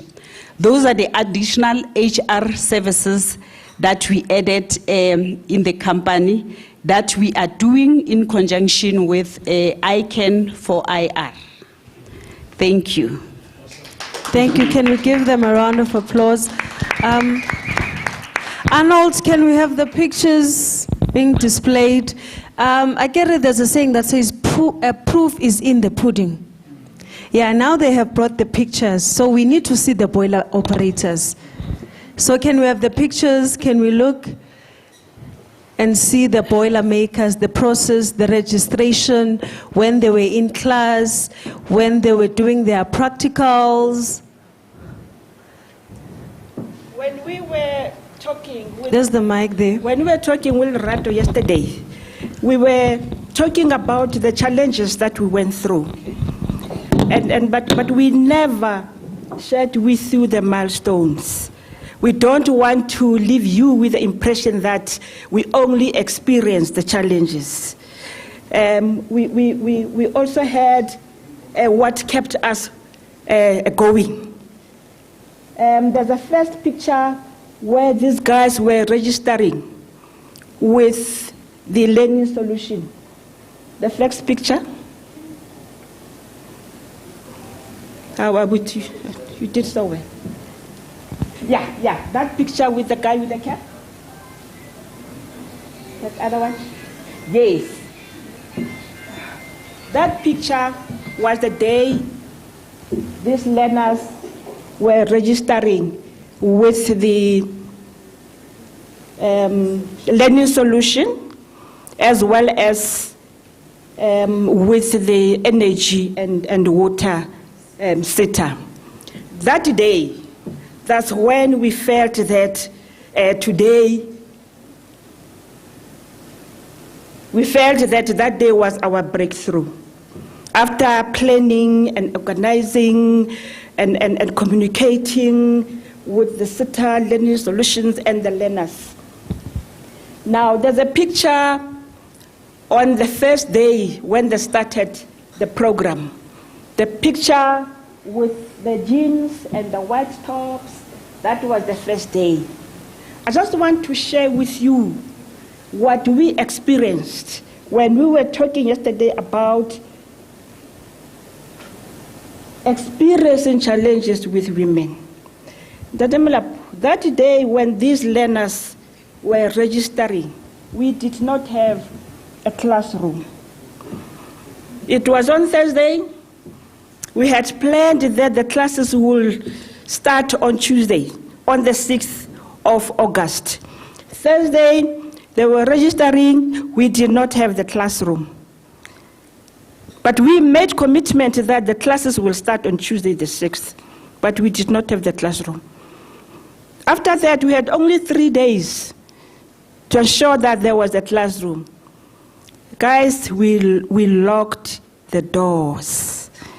I don't know how many doors that we locked to say, please, we just need a classroom for these guys. We went to the Department of Education.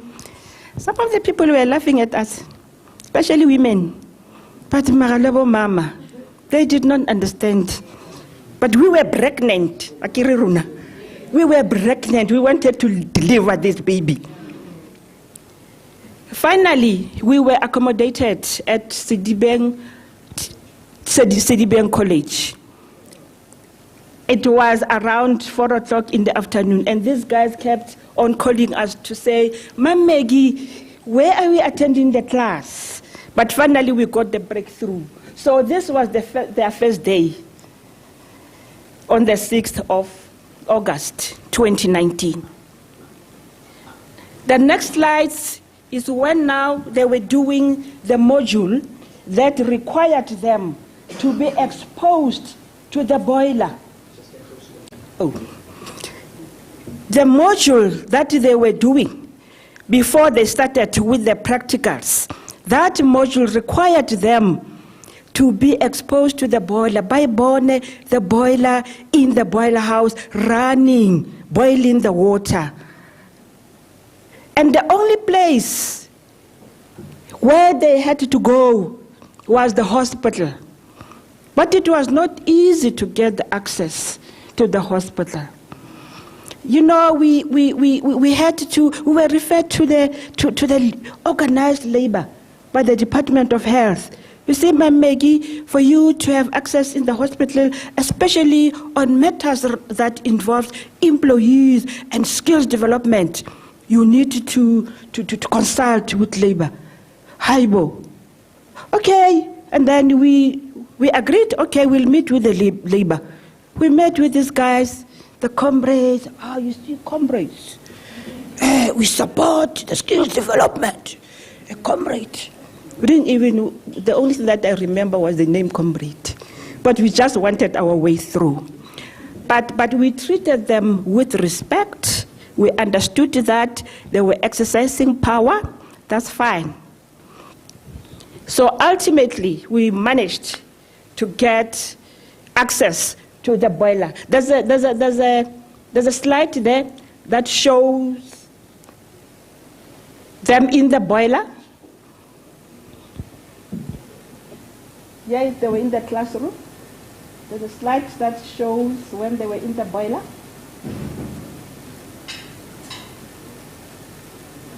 Yeah. Yeah, they are in the boiler house at Sebokeng Hospital. We made commitment that we will comply to occupational health and safety in terms of the PPE. We had to get the overall, the boots, and the thing. But we had to comply. So we arranged the PPEs for them. Then they went back to the classes. Then the last 4 months, they had to go to the hospitals again to do the practicals. Because in this field, you cannot acquire a certificate before you do the practicals. There's a slide that shows when they were now doing the practicals in Pretoria at the hospital. Yeah, these slides, they were now in the hospital. If you look at these pictures, they show the boilers here because it's a big hospital. The size of the boiler is bigger than the size of the boiler at Sebokeng Hospital.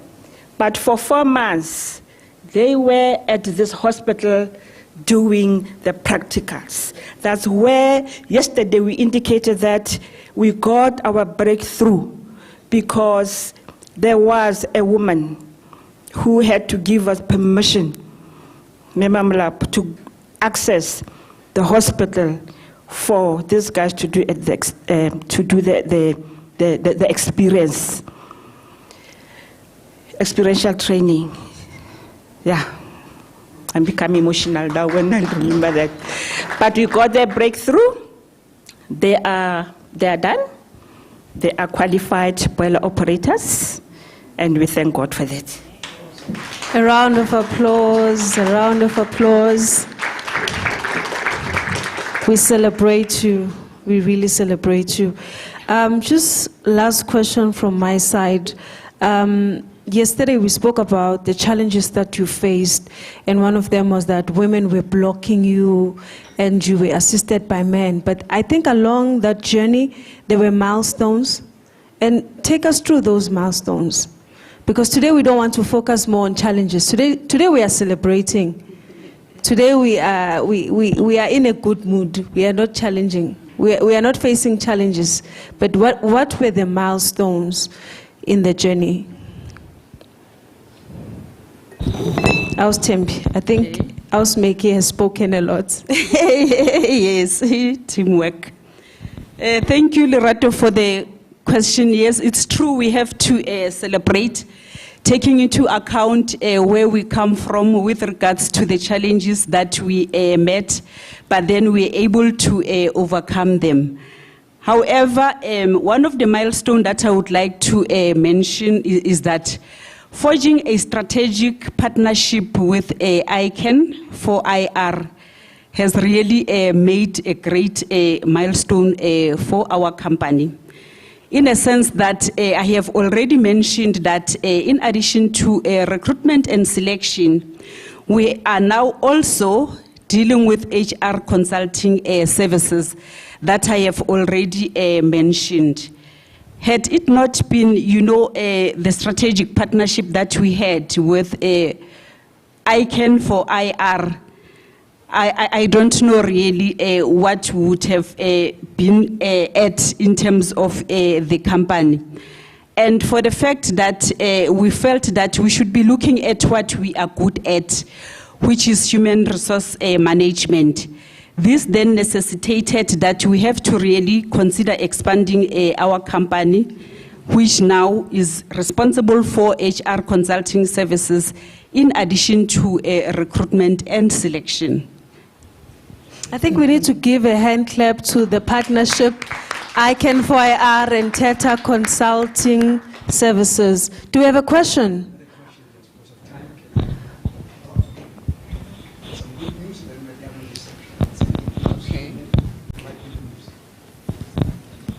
Got some good news, ladies. African Bank just cleared with HR. During lunchtime, they want now for you to also recruit for African Bank. So this is the guys right now, okay? That's called execution. We can talk until the cows come home. So we are done. So already here's one of your clients. And they pay. They pay. Basha. Thank you. I think we need to give Theta Recruitment and HR Services a standing round of applause. We need to celebrate them. We need to celebrate them. Come on, celebrate them. Come on, celebrate them. Come on, celebrate them. Thank you so much. Thank you. You can take your seats. Thank you so much. You can take your seats. You can take your seats. Thank you. We are done with this session. Can we have the 2 videos from African Bank playing? Our website. Oh, okay. Oh yes, how can people contact you? Where can people contact you? Your website and your details. Yes, we have the website already. And the website address is www.mthetarecruitment.co.za. However, we also have business cards that we can make available to everyone during the break. That is better. Thank you so much. Can we have the 2 videos from African Bank playing? And can we have Aus Lerato and the colleague coming after the 2 videos play? Can we have the videos playing?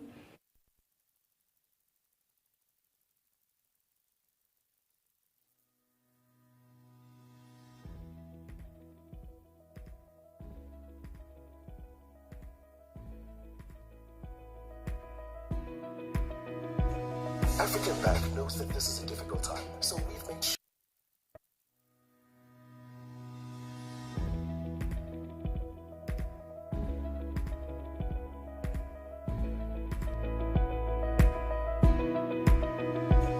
African Bank knows that this is a difficult time, so we've made sure that you can still bank safely from home.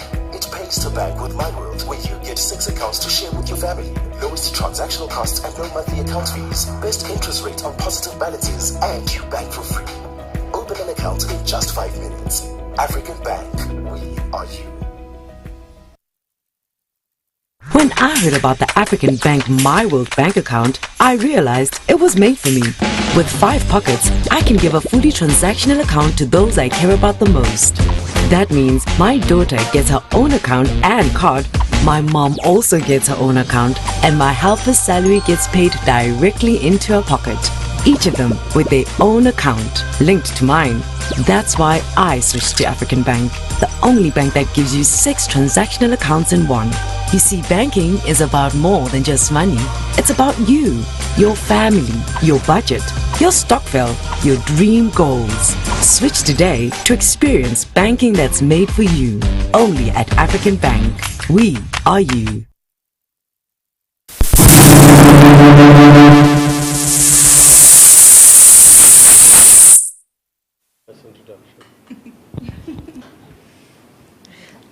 Okay, thank you so much for the videos. Just a brief intro, your name. Of course, you are coming from African Bank. We can't just go straight into the talk, right? Just the name. Yeah, just the name. Yeah. We'll start from this side. Ladies first.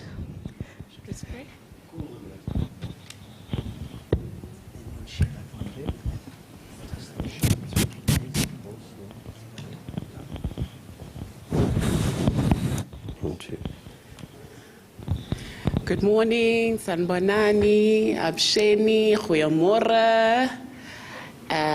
Yeah, I think I can stop there.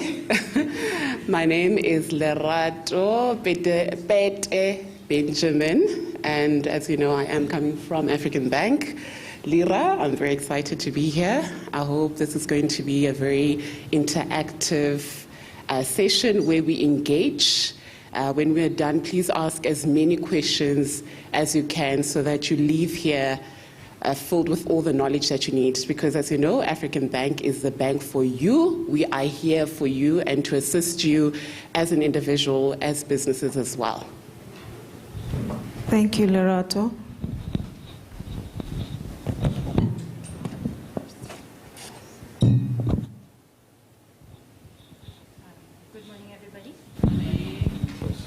Closer. Hello, everybody. My name is Matsatsi Matlala. I am also from African Bank. I'm a trade area manager for the Centurion area. So I'm happy to be here and eager to meet everybody and share our information and answer all your questions. Thank you very much. Thank you so much. Good morning, ladies and gentlemen. My name is Ashley Peters. I'm the Trade Area Manager in the Gauteng Northern Region. It is an honor and a privilege to always be associated with ICANN for IR. They're doing a splendid work, and we are so proud to be partners with them. And we hope that you will engage with us. And for those of you that have lots of money, bring it this way. Thank you. Thank you so much. I think I must sit nicely and clear my throat. We're talking about money now. Yes, do that. My first question, I think I'm going to address it to Ashley, is that why is African Bank interest rates so high than other banks? And what are the reasons behind it? And is it safe for me to put my money in African Bank? Because other people, they prefer to put it somewhere. Yes. I'm not going to say where, but somewhere. Yeah. How safe is it and the interest rate? Okay. So thank you, Lerato, and for those who are online, thank you very much. It is a question that has always been asked. So let me just go and answer the last first. African Bank, as everybody knows, is a truly South African bank. Our two founding fathers, the late Dr. Richard Maponya and Dr. Sam Mutsunyane, it was their vision to launch a bank for all South Africans. And the aim was for unbankable people to invest in a bank, and then with those investment funds, a portion of that to then lend on to them, because at that time it was most difficult for people of color, especially African, if I may say that, to access loans through the banking system. And that was their vision. And if you don't know the story is this, that as they spoke in Soweto, they took out 70 rand from their pocket, put it on a table, and had a prayer, and that's how African Bank was sown. And 10 years later, they were able to access some funds to the tune of 1 million rand. Remember, 10 years, 1 million rand, to then get the banking license. And in 1975, the first branch of African Bank was launched in Karagua. So that's the wonderful story of it.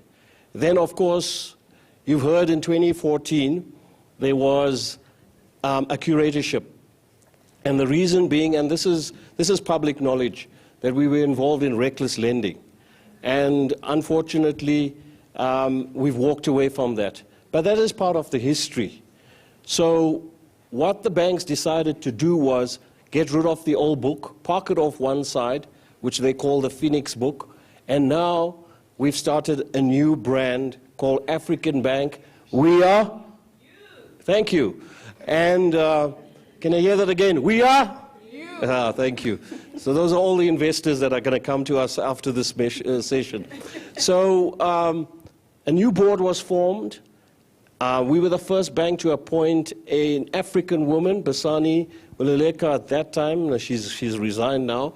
But it was a proud moment for us. And the greatest moment was in this auditorium, Dr. David. 2.5 years ago, just before COVID came, we had a group from America that came through, and it was my proud moment to sponsor to be part of a sponsorship on the event, which I think left an impression on those that arrived here. So the bank is on the upswing now. We have a great balance sheet. We have fantastic directors. We've just appointed now Kennedy Bunga from Standard Bank. He's come through as our new CEO. We're bringing a group of top bankers to strengthen the bank, and the bank is actually going on the uptrend. Just last week I heard that our investment deposits reached the 9 billion rand mark, and I think that is phenomenal. And we're getting people from all across South Africa of all race and kinds investing in African Bank. So Lerato, just to get back, that's a little bit of the history. Now to get back to why we are the best in terms of interest rates. So you heard the word best.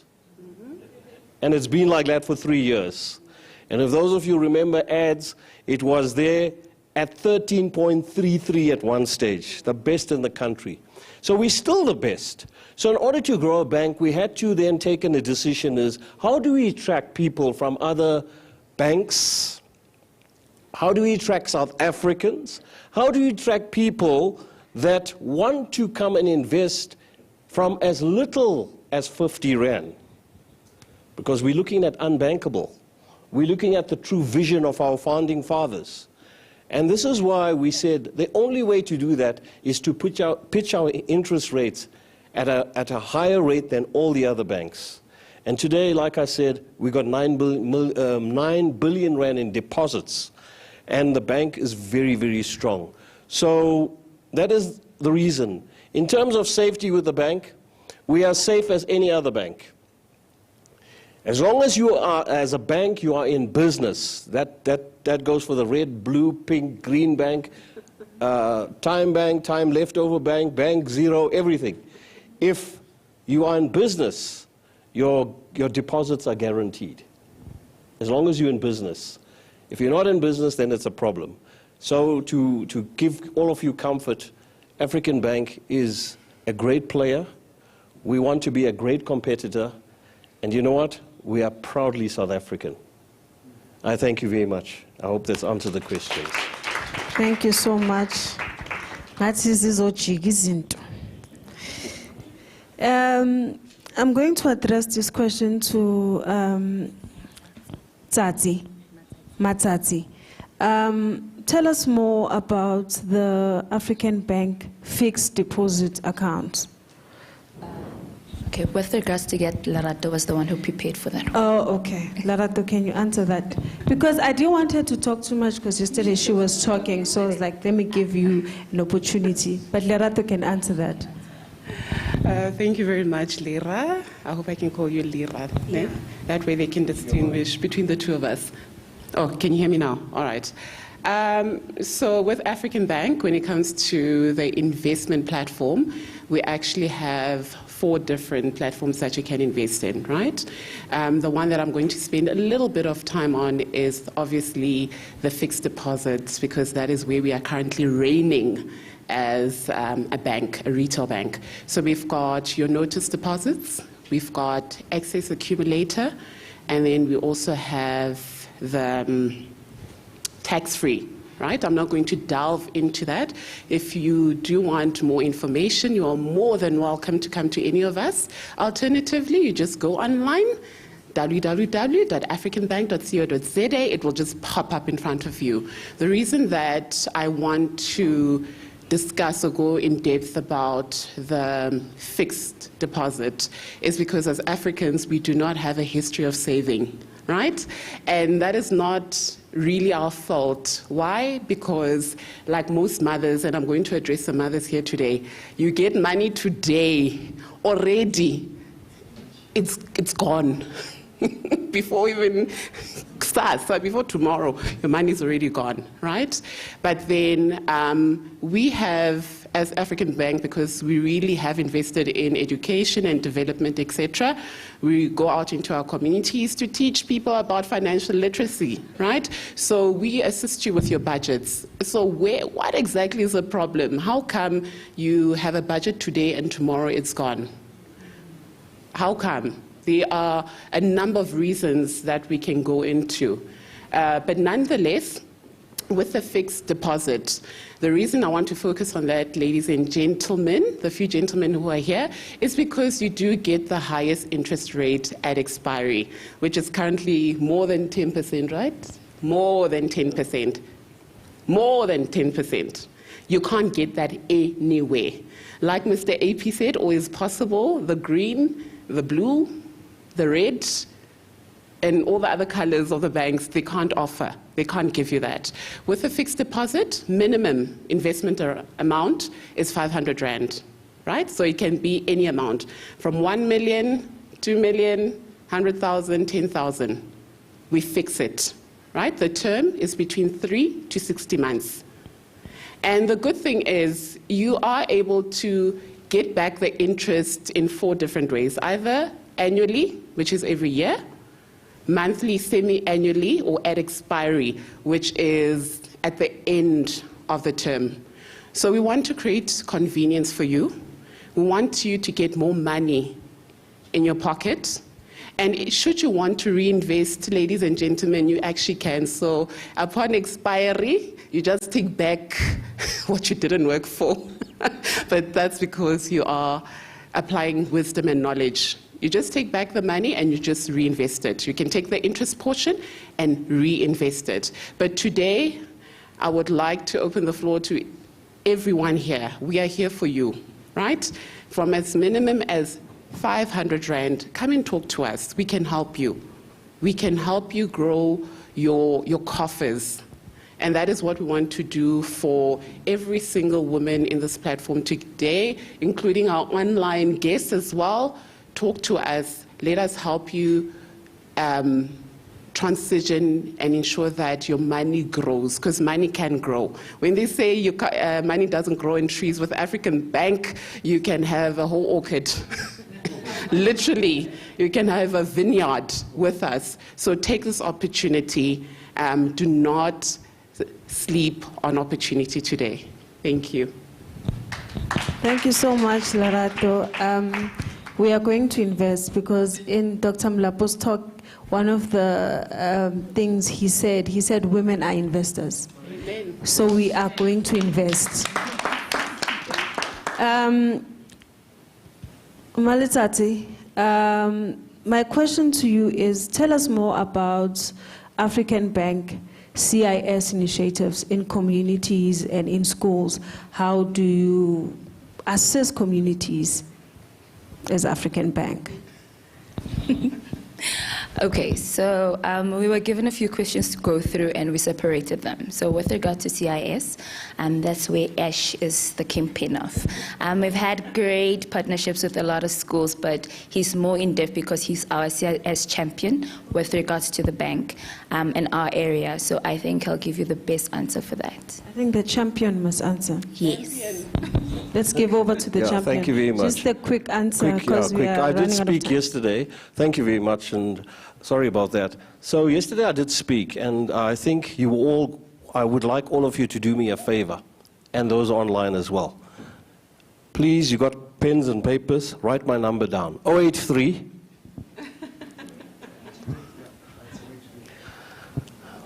372 3502. 083 372 3502. We have a very, like you all know, or you probably hear, we talk about advancing lives. When I joined the bank in 2017, I used to work at the Green Bank for 38 years. And I left them because of my heart speaking into African Bank. I took a drop in salary. I took a drop in position. I was an area manager and I became a branch manager because I knew there was something calling me to help African Bank. And at that time they said they are the bank of humanity. And now we say we're advancing lives. And you can see the way we're advancing lives. So one of the facets of advancing lives in the bank is our CSI initiative. Okay? We have a very big appetite for education. Right? We've done a lot of work in the educational field. We don't do too much in building and improvements in that kind of infrastructure. What we do is provide support for students. For example, we go into a school, the school has a need for a social media department, we can provide them with laptops or with desktops, right? And we've just engaged yesterday, Dr. Malapo, thank you for introducing us to Durban University. We've just engaged with them yesterday and I've signed a kind of already verbal agreement with them that they are going to provide technical support to those schools that we donate laptops to. I think they deserve a round of applause. A round of applause. Wonderful. And then also I'm opening it up to everybody. So we're very big in communities. That's why I said take my number down. My phone is big enough. I got a lovely Pro 30 phone. It takes calls, it takes pictures, thousands and hundreds. So please, engage with me because we want to help the communities. We want to see a generation rise. As African Bank rose from the ashes as a phoenix, we want to see our youngsters rise. There's too much of trauma out there. So where you can where you can be a seed to help. An orchard starts off with a seed.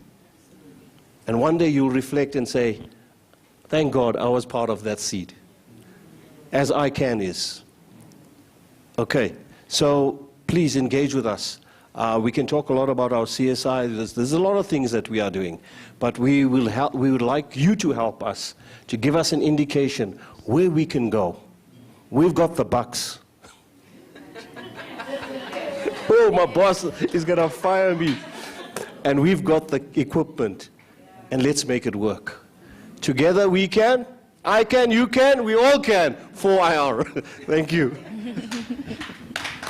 A round of applause for African Bank. Thank you so much. I think we have run out of time, Tata Mlapo, so we cannot take any more questions. So thank you so much for answering our questions. And I think you're still around so people can come and talk to you.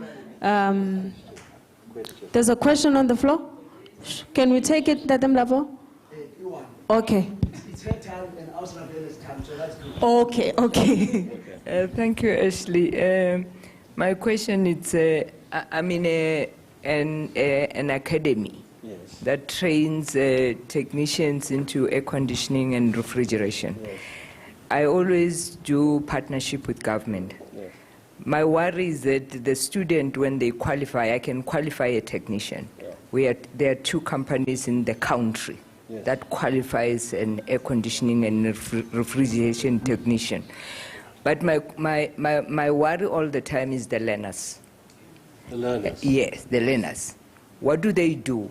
They qualify, they've got all the equipment that they need to go and work, but they need a bakkie. And I've always said, can I partner with a bank? You know, can I partner with a bank to assist? Because they can be 5 in a company and they have a bakkie. They can't move from one place to another with no bakkie. So they need a bakkie. So I wanted to check if those kind of arrangement could be made with you, because there are many learners that are sitting at home currently now. They can't be assisted. I could even assist them to give them the units to go and install. But how do they move from one place to another? If we could have such kind of a loan for the student, maybe we could be able to have a chat. Thank you. Okay, thank you. Can I answer that question? Yeah, so, ma'am, you've got until the 27th. Today is the 24th. Our funding proposals close on the 27th. The email address is community@africanbank.co.za. Please put in a proposal tonight, giving them all your reasons and why. As I said, you can CC me, apeters@africanbank. You can all take my email address down, apeters@africanbank.co.za. And as I said, our appetite is education. So from what you're saying to me, I can see there is an element of education. So make sure that you place that on file and record. Please put a proposal in, and every single application is guaranteed to be answered. However, you have my cell phone number. Depending on the reply that you do get, please contact me. I'd also be happy to assist those learners in order to put them on a financial path, provide them with financial literacy training for themselves as entrepreneurs and also the workers of that company. Right. And our account, as you see, is 0 fees, and you only pay transactional costs. So already we're advancing lives in that way, in the pocket. Thank you very much. Thank you. Thank you so much to African Bank. Can we give them a round of applause one more time as they go and take their seats? We're going to have our last panel discussion with women in sports. Can we welcome on stage Ausrea Ledwaba? Can we give her a round of applause? Aus Muditambi Ravela. Can we also give her a round of applause? Can we be not stingy with that round of applause? We can do better.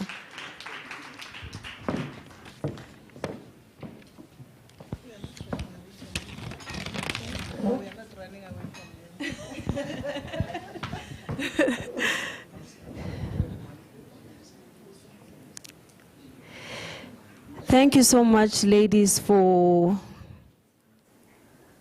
joining us today. We welcome you in the ICAN4IR Women in Leadership Conference. You are welcome. Women in sports. That alone just raises eyebrows. Women in sports. Because you hardly see women in sports.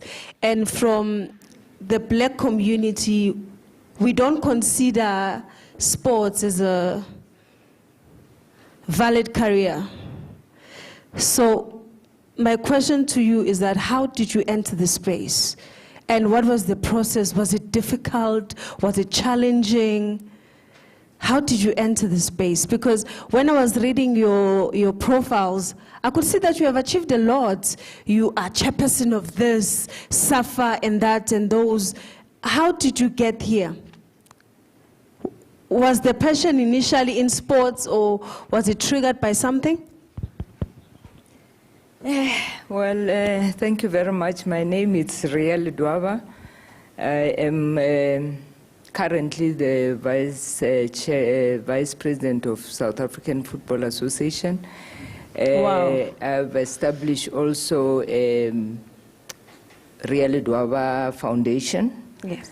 I'm running 2 businesses currently. We in the air conditioning business, which is I'm the only black supplier of air conditioning in the country. Wow, a round of applause. I'm also running a training academy, qualifying. I'm the second academy to qualify a technician into air conditioning and refrigeration. That's what I'm doing, but I'm here for sports. It's a journey. I think Dr. Mulapo has spoken about what we should be speaking about, you know, the external barriers and the internal barriers. That's what you get. When I got into football 33 years ago, when I got into football, women were saying, what is she doing in this men's sport? Women. And men were saying, no, this woman can't be in our sport. You know, she belongs in the kitchen. And I refused. I refused to be channeled to a particular path of my purpose. Because I am a God-fearing woman.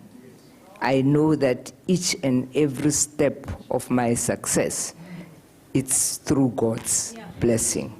Yes. Otherwise, I wouldn't have been sitting here. I would have collapsed long time ago if it wasn't for my God. Yeah. Sometimes I look at the debates in a boardroom and I see God speaking, you know, because when I went there, I kneeled down because there's power in prayer.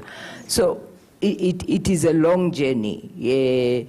You go through challenges, and you will know if you go into a man's world, you as a woman, you are supposed to be challenged. I think Mama was saying they struggled, and basically because they were women. When they arrived there, people say, what is this? Where do they come from? So it was a long journey, but the path, it's the passion. It's to believe in yourself and have that plan of what is it that you want to do. In 1989, I said to myself, in 10 years, I want to be the first black woman to own a team in the Premier Soccer League. That was in 1989. And in 1999, my team was in the Premier League. Wow, wow. It was challenges. You have to transport. You know, I always say our soccer is the only industry where you take your employees to work, you pay for them to go to work, you give them meals. You know, everybody, when you go to work, you have got your meal, you transport yourself. It's only in sports, where in sports, let me say soccer, where you have to fly your whole team to Cape Town. They don't pay, you pay for them.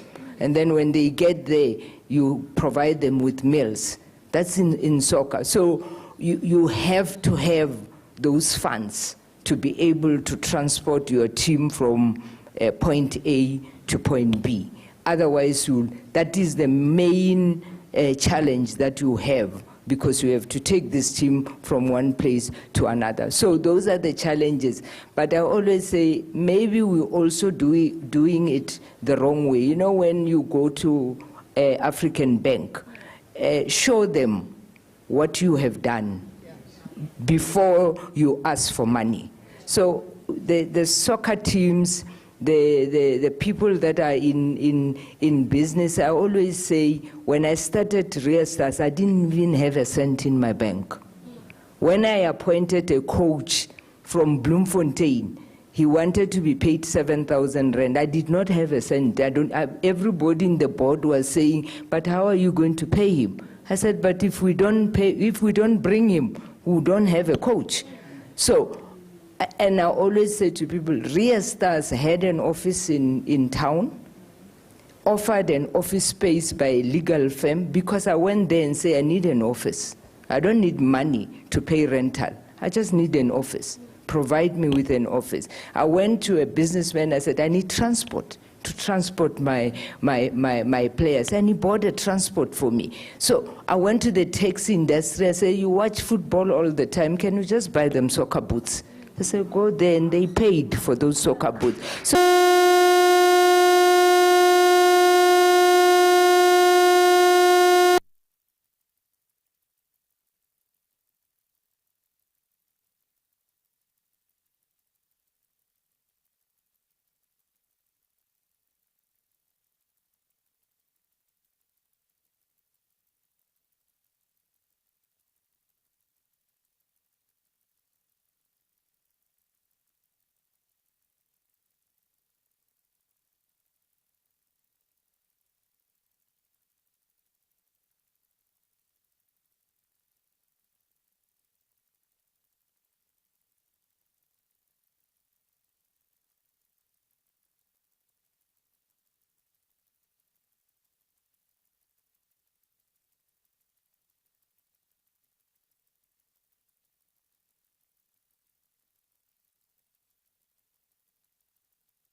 And so that's what I do. The foundation now is more than 10, 12 years. I'm also serving in different boards, which I would also explain about them. And lastly now, I've just been appointed to a board which I didn't celebrate being appointed. The reason being that I'm appointed with 14 men and being the only woman. I couldn't celebrate it. I couldn't celebrate it because of I thought with all the programs that we were running and seeing more organization and more structures allowing women to go into those associations. For cricket being one of the big sports in this country, for them to finalize appointment of board members with only one woman was not something to celebrate, and that, I'm still not celebrating it even today. But there's something good out of it, as much as there are challenges. The good thing is that I can now speak for those women who are outside. I think I will tell you now, watch the space. So where it started with me, when I was at primary school, I was active, I like sport, and as a township girl, I was in Soweto, in Shawela. You know, we will play all the sport and all the games that we would have. And one day at school, when we have to go for road running, our male teacher said he cannot go for road running with girls because they were going to run through Potchefstroom, which is a busy road at that time, and also he didn't want to have girls who might not have the same pace as boys, and we will remain at the back. So it was not because of he didn't want to, he was not discriminatory, but it was because of safety. And at that time, it dawned on me that there are no female teachers in our schools who are looking for girls' sport. And even when we were playing basketball by then, because it was before netball, I'm giving away my age.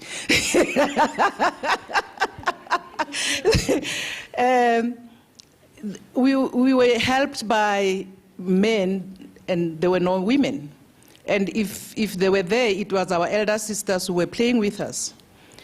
So I decided then that one day I want to be a teacher and I want to see more girls participating in school, in sport. And since then, I focused on that until I became a teacher. And when I was when I was at standard 8 by then, because you could go teaching for primary school, my parents insisted that I should go for teaching at that time because they thought I was playful. To them, they didn't see me as following a career. They thought I was playful. And I requested them, respectfully so, that they should allow me to have matric so that I can go and do physical education, because by then I'd realized that there is physical education. And I did that. And until today, I still see more opportunities for girls and women. And that's why I initiated these projects. Even when I joined the department, I insisted that they should form an organization that would empower women.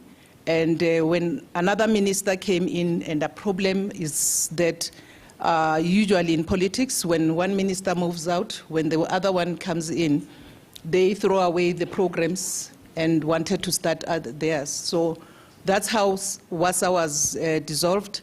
But then I decided to then form another organization, which is called South African Women and Sport Foundation. And one thing that I want to say is that people always say that women pull each other down. And again, I don't want to. And I was actually saying in most of the conferences with women that women don't pull each other down. We concentrate on 2 or 5% of women who pull us down, and we leave all other women who support us. And the more we say they pull us down, what are you saying to those women who support you? I started a foundation in 2008 with Osria, with Fran. You know, it's all strong women with Linda. They supported me when I started the foundation. I'm here today because of Osria. I had been in many places because of her. I support Osria whenever she is having some challenges and whenever she needs my support. There are so many women who does that. So why do we focus on the 5% of women who don't support us, instead of concentrating on majority of women who support us? And I think that's the thing that, because the more you repeat it, the more even young girls think about it, because they grow up knowing that women don't support each other, whilst we do support each other. So I want us to move away from women don't support each other, and also the pull head down syndrome, because the more we talk about it, is the more it's causing the problem in our community. Thank you. Wow, wow, that is profound. I think we always focus more on the negative than the positive, because right now, if I would have to give an exercise to women sitting here and say they must write 10 things they are good at, 10 things they are weak at, they will focus on the 10 things that they are weak at, but they will not write the 10 things that they are good at, because our minds have been programmed to always focus on the negative. Like you said, I like what you said, there are still women that are supporting other women, so we must focus on that. I have a follow-up question on what you were talking about, that you were the only woman that was chosen. The theme for this conference is Choose to Challenge. How do we challenge that? How do we challenge this women in sports that are not well presented, that are not having the high level managerial positions in terms of in sports? How do we challenge that? Because we can't have 14 people and we only have 14 males and we only have 1 female. That's very shocking.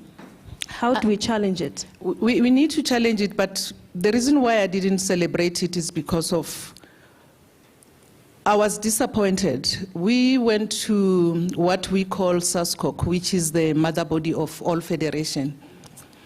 Out of our conference of women in sport, women themselves came up to say it's now time for 50-50 representation of women in sport. Because we've trained now women in sport, we've empowered more women. There are more women who can take any position in sport.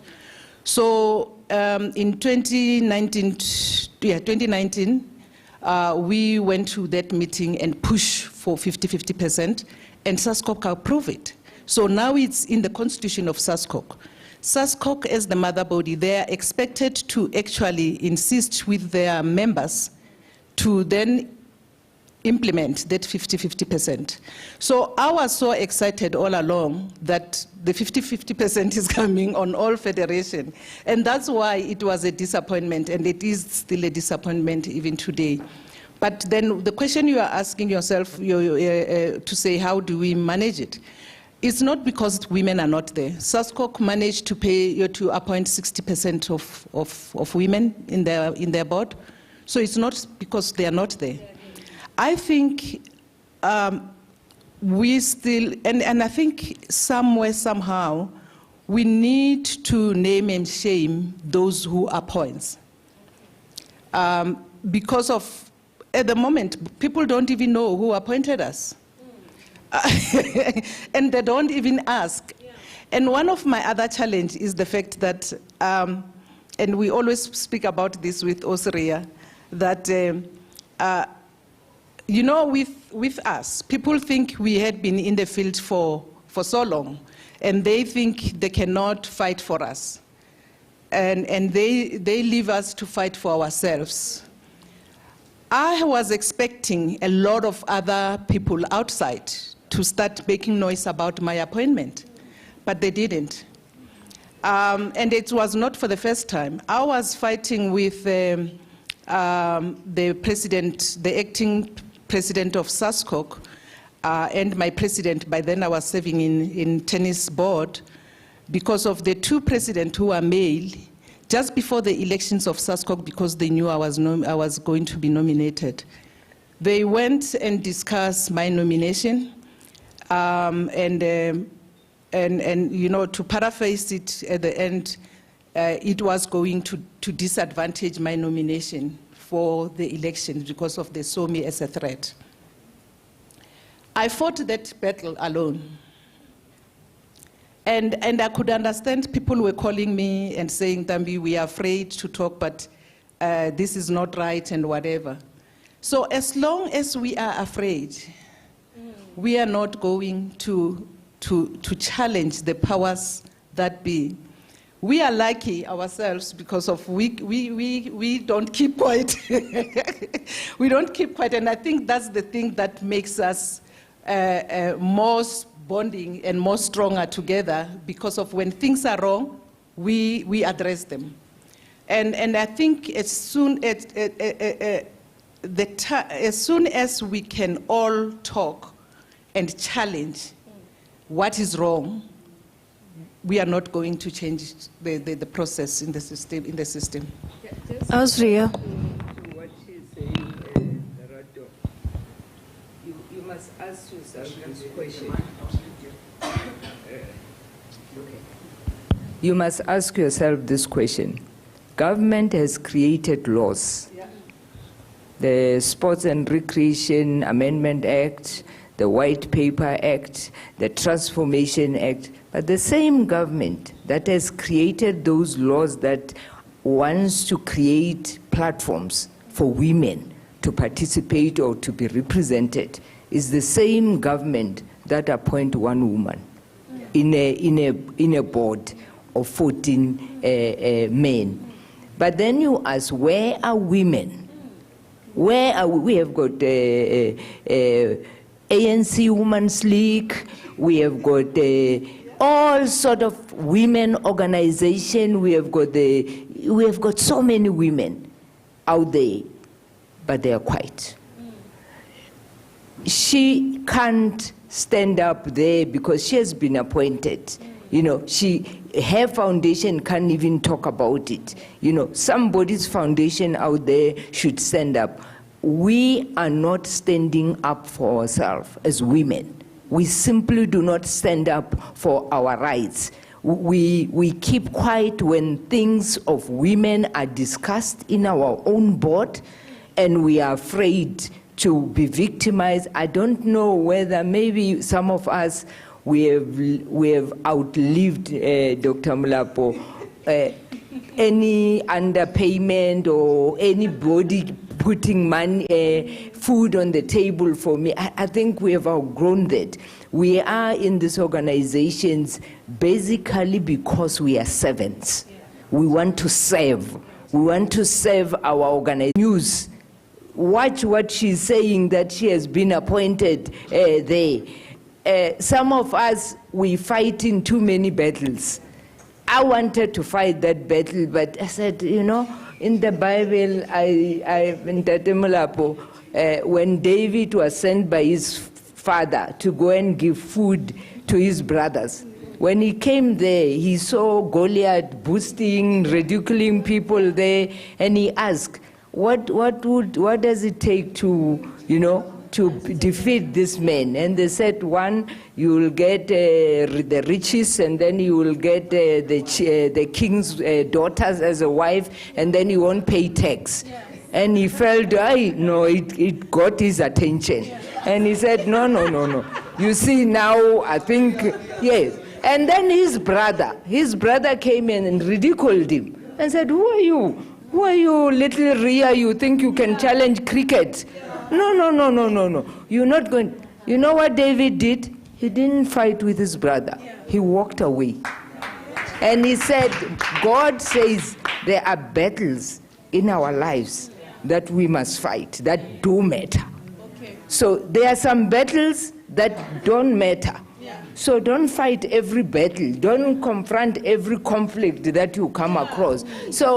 But I still believe there's a lot that women in this country can contribute to change the status quo. We are not going to change it when we sit down and not say anything. And I like, is it Shelley Sandbeck's quote? Yeah, that Cheryl. I like that quote. That quote, I like it. Because she says, this thing, and it's my point. My point is that why do we have women's football and men's football? Why? It's football. Yes, so I agree with Ntatemulapore. Women, female leaders and male leaders must be leaders in the next, when we are still alive, Nalintambi. We must see that happening. Thank you.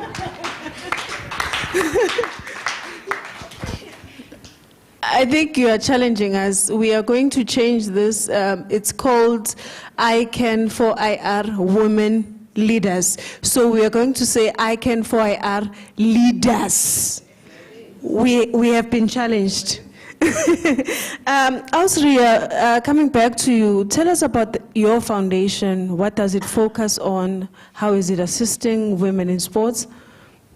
Thank you, Lerato, once again. As I said, I've been given an opportunity to serve football for 33 years. And my view is that I must give back. Yes. I must give something back to football. And I looked at different areas. The blankets, the shoes and which is good. But I looked at a young boy and a young girl, Kobohom, who is talented, who is living with no parents, who depends on hands out.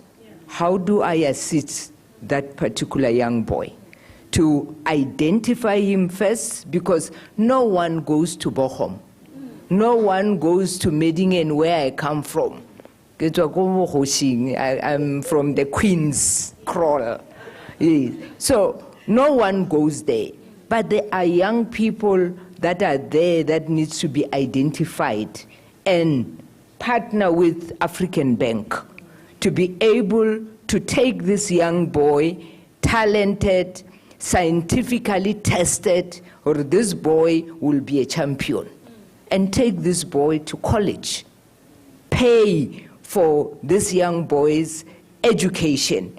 Take if it's a university, that's why we are also partnering with universities and with soccer teams around the globe, so that this young boy, we take him from there and we take him up there.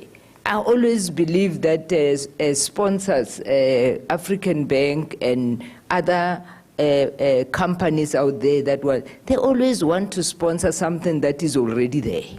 You know, you see in the PSL, you have only few teams that are sponsored. It's Kaizer Chiefs, it's Pirates, it's Sundowns. I'm saying I still want to see in my lifetime, I want to see a company going to take a team that has just been promoted and say we are going to make sure that you are going to challenge those three up there because we are going to support you. So my foundation, it's about that, just making sure that we are able to do that. Leadership, women leadership, she does it. And I said, if there's an application, it will go to her because she's been doing that for the past years to be able to take that. But we want to make Ria Ledoba Foundation wants to make a difference in any individual, in any club. There are clubs out there that play with no soccer ball. And how much is a soccer ball in the Demolab? You know, just soccer balls, and they can grow. Because for me, there is no football that can be played without a soccer ball. You can have all the other things, but you need a soccer ball. So I'm just saying those are the issues, and there are companies that we can partner with. I'm trying even to look into the legal issues. There is a lady in Eastern Cape was sexually harassed in a tournament that is organized by COSAFA. So I'm saying COSAFA should be supporting that woman 100%, and I know they do. But why are people who are sexually harassed, gender-based violence, why the cases are withdrawn? Why are we not seeing the results? It's because this young girl has been raped. She goes there all by herself. She even been afforded money to withdraw the case. So I'm saying as long as they don't have a legal support that goes there with them, that advises them what to do when they get to court, all this case, and I'm sure the statistic will show you, Lerato, that there are many women that have been abused in this country, but nothing. There's nothing they can do about it because they go there, yeah, you were wearing a short skirt, what do you expect? By the men that she's going to respond. So Ria Ledoba Foundation will look at that, support those women also that have been abused. They have nothing they have no legal support. Ria Ledoba Foundation will pay. Like the girl in there, we have got a legal person. Unfortunately, the legal fraternity is still men-dominated. You get a legal person and she said, no, I'm not comfortable with this man, and then you have to change and get another. But we are happy that at least the matter was in court. It was just postponed for the second sitting, so we hope she will find justice in that. So Ria Ledoba Foundation, basically to make sure that those talented young players that are at an area where nobody goes. Remember, the coaches go around, but they go to Soweto, they go to those areas where they are called. But what about the rest of the country, that we can be able to even use our own soccer legends that are all over and they have nothing to put on the table? So why can't we engage with them, take them? There is a legend in Polokwane, it's just 80 kilometers to Bochum. Go there, check when they play, get that talented. That's how Ria Stars was born, because I was walking around Seshego and I saw young boys playing and I stopped.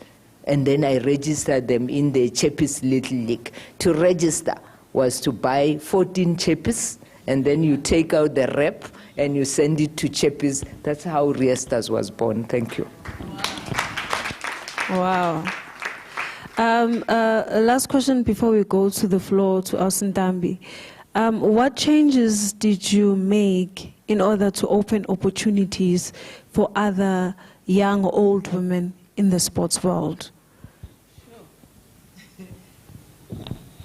That's a lot. I can talk the whole day.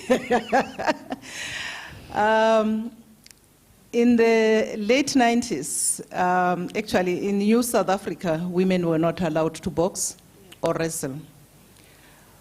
We picked that up and we challenged Parliament that they can't sit in the same Parliament where they have a Constitution of South Africa and have, again, the act that does not allow women to box. In 2001, they had to change that act, and women today are allowed to box. And it opened a lot of opportunities because of, in 2013, I was appointed as the first woman, not black woman, to be the chairperson of professional boxing, which I handled very well in such a way that I actually made sure that more women are given opportunities to box, and they are on television. And in August and September, we made sure that we flood those 2 months with women's tournament. In those tournaments, the officials, the doctors, the coaches, or whatever you call them, it should be women. And that project, by then at least we had a minister who was razzmatazz, who razzmatazz it, and he did market it very well. So women boxing actually increased at that time. But before that, I was the president of Netball South Africa. I made sure that netball transform, but also netball should be on television. We used to have, those who used to watch television at the time, we used to have a program called Sesfigile, which I insisted with SABC that that program should be on television on prime time, and they did. And that's the same with boxing.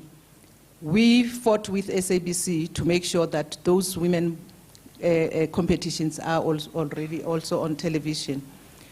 When I started this foundation that I talked about, we challenged gender testing, which you know about Casta's issue. It didn't start with Casta, it started also with Maria Mudolo in the late 90s, and we challenged that until when IOC, which is the international body of all organizations, they agreed that they won't have gender testing in Sydney at that time, and even today IOC doesn't do that. But because of, we fought for that. And the reason why it's going on with athletics, it's just because of, I think there are a lot of other issues there. But we challenge also the issue of Casta, and even now we are still challenging it. What we do as the foundation, we train women on leadership and open opportunities for them to be able to be in other organizations. But we advocate also for women. So when ICASA says they are going to have a hearing, we would go and present on behalf of women in sport that television is not covering more women in sport activities. We just now challenge, I think they call it, I forgot the short name of it, but it's an act on, I won't remember it, on protection of, it's about equity. So we are challenging that because of that act, it doesn't actually address issues around sport and especially on women's participation. So we are challenging that. So our focus, and that's what is nice with all these foundations, because of our challenge, our focus, it's more on advocacy. It's about training. We do have mentorships. We do a lot of research because of we can't go to institutions to say you are not doing this without a research, because people would start telling you, but we are doing this, but we are doing this. So we do also research. So those are the things that we are doing. And I think we are empowering a lot of women through our programs. But again, I'm the first one to say, is it enough? No, it's not enough. Thank you so much. Tatem Lapo, do we still have time? Okay, thank you. Can we have mic for Tatem Lapo?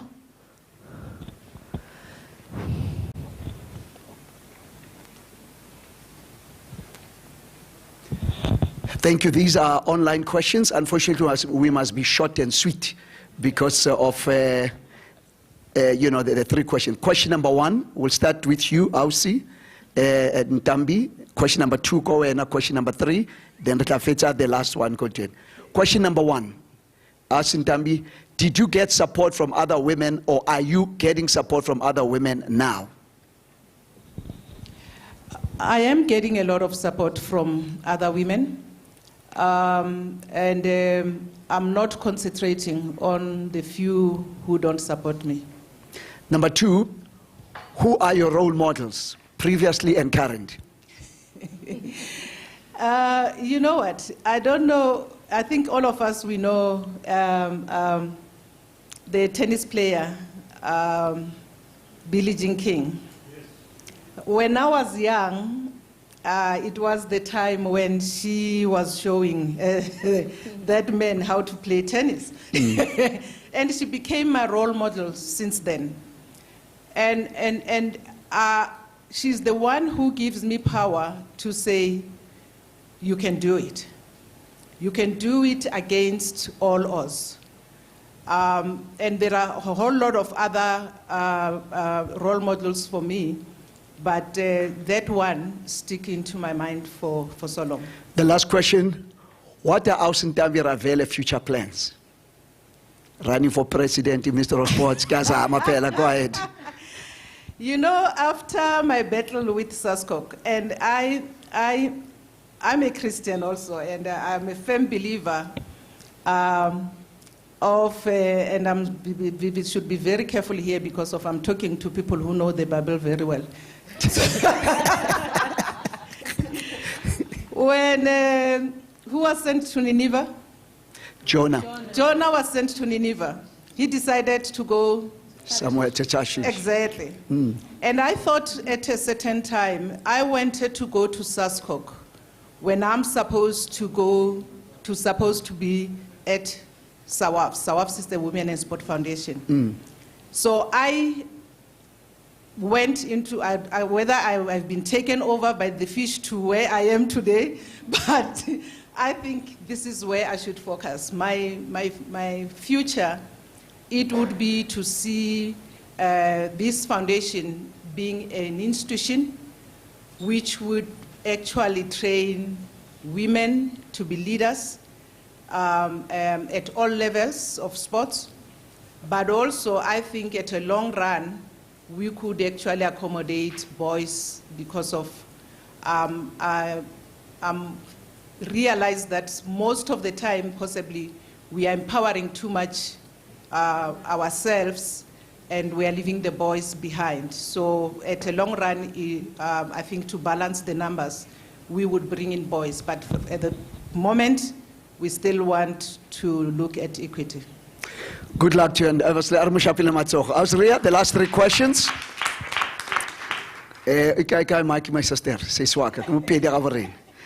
Question number 1 for you. If you had to have breakfast, lunch, or dinner with someone, who would that be? It will be you. You, Dr. Malapo, after the presentation that you gave, I think you need more platform to encourage women. You're not doing it in a PowerPoint kind of presentation. It's real. You do it in a real way. Women must see, indeed, that they can do things for themselves. I think we must have breakfast. We must disclose, Kise Swaga is my sister, she's been a blessing An to me. African bank will sponsor. That's it. Second question for you. Austria, you're a generous person. There are some people in this room that you have personally paid. And what I say pay, we speak in the morning, in the afternoon, the money is in the bank. Why is that important to you as a supporter, as a coach, as a mentor to do that for other women? I always believed, Dr. Mulapo, that when I call myself successful, I must be able to look behind me and see at least one person that is successful because of my contribution. Awesome, awesome. And then this is not in the question. Now, Lerato, please, one more. There's still one more, but this one, Kikenya for InfoGreen. For people who want to get involved with you or get in touch, air conditioning, there's a lot of people online, SADC. What kind of website can they check you up with the air conditioning if they want to know more about your air conditioning business? www.gree.co.za. And Gree, G-R-E-E, is that right? G-R-E-E. Ausintambi, if they want to get a hold of you? The best way is to go, we have just launched our website now. It's sawavs.com. Sawavs, it's S-A-S-W... S-A... okay, Sawavs, yeah, SASAWF.com. If you go there, you will be able to contact us. But Osria said something which is very important. When you were talking, I was thinking, every year we have our conference on women and sport, and it's starting tomorrow until Saturday. But I was thinking, we need him in our conference. Wow. So we need you to come and interact with our women. And next year, I think we would be having a face-to-face conference, and we are booked. Consider it done. The last question, consider it done. And remember, we'll also put on our screen there. The last question was, Austria, somebody says you are moving from success to significance. What would you like to be remembered for? I'm just saying, what will you be remembered for? What when? I want to be remembered as a rural woman who made a difference in other people's lives. This is a joke, but I know it's serious, and I'm going to say it. What about being the president instead of vice president? Can we, I know this is political. What about being the president of Twitter? We understand the challenges, but we are believing and praying God for it to be the first black woman president. Now I heard you saying here, next year it's we're going to local government election. There's also SAFA election 2022. That's how much Wonderful. I can say. So thanks so much again. We are praying for you. Lerato, back to you. Thank you so much. Potential president. I'm sorry. Yeah, can we? Yeah, hold on. I think. Do we still have a question on the floor? The last one. Oh, they say they have a sponsor, not a question. African Bank. Sorry, it's not a sponsor. Maybe it will be. So 2 months ago, we just came out of a strategic session. And the one thing that we've honed in was, if you want to capture a market, is two things. Number one is soccer, and number two is music. So music is all over the place. So we decided that we'll concentrate on soccer. So I'd like to engage with both of you after this to sign an NDA, so you can then start negotiations with African Bank. Right? We're not saying sponsorship, but I can see a bigger picture where we can get involved in academies, in communities, and also to build our future. You can see where my heart is, and I'd like to really thank Dr. Mulapo for having you on the panel so that we can meet with you and also express what we have in terms of our strategy. Thank you. Thank you. Can we give it up to the ICANN for IR, because this conference, partnerships are forged, contracts are signed, NDAs. Can we give it up for the ICANN for IR? Yeah. No, thank you so much, ladies. Thank you for your contribution in sports. Thank you for all the answers that you gave us today. I think we are empowered now. We are informed about the sports world. So thank you so much. One last time, can we give them a round of applause? Can we celebrate them? Can we celebrate them as they go and take their seats? I'm going to call upon my program director to come and take over with the BF Zuma videos. I wish that CD can be played. You said, program director, you said that Mlapo should release a CD. I think we need a song, but I think not now. Let's give Lerato a wonderful round of applause. Let's play the BF Zuma's 1 minute video. Then we have a part 2. And unfortunately for some of you online, we're going to be having, after this, before we give to the program director, we're going to be having Oprah Winfrey again and Sepiso.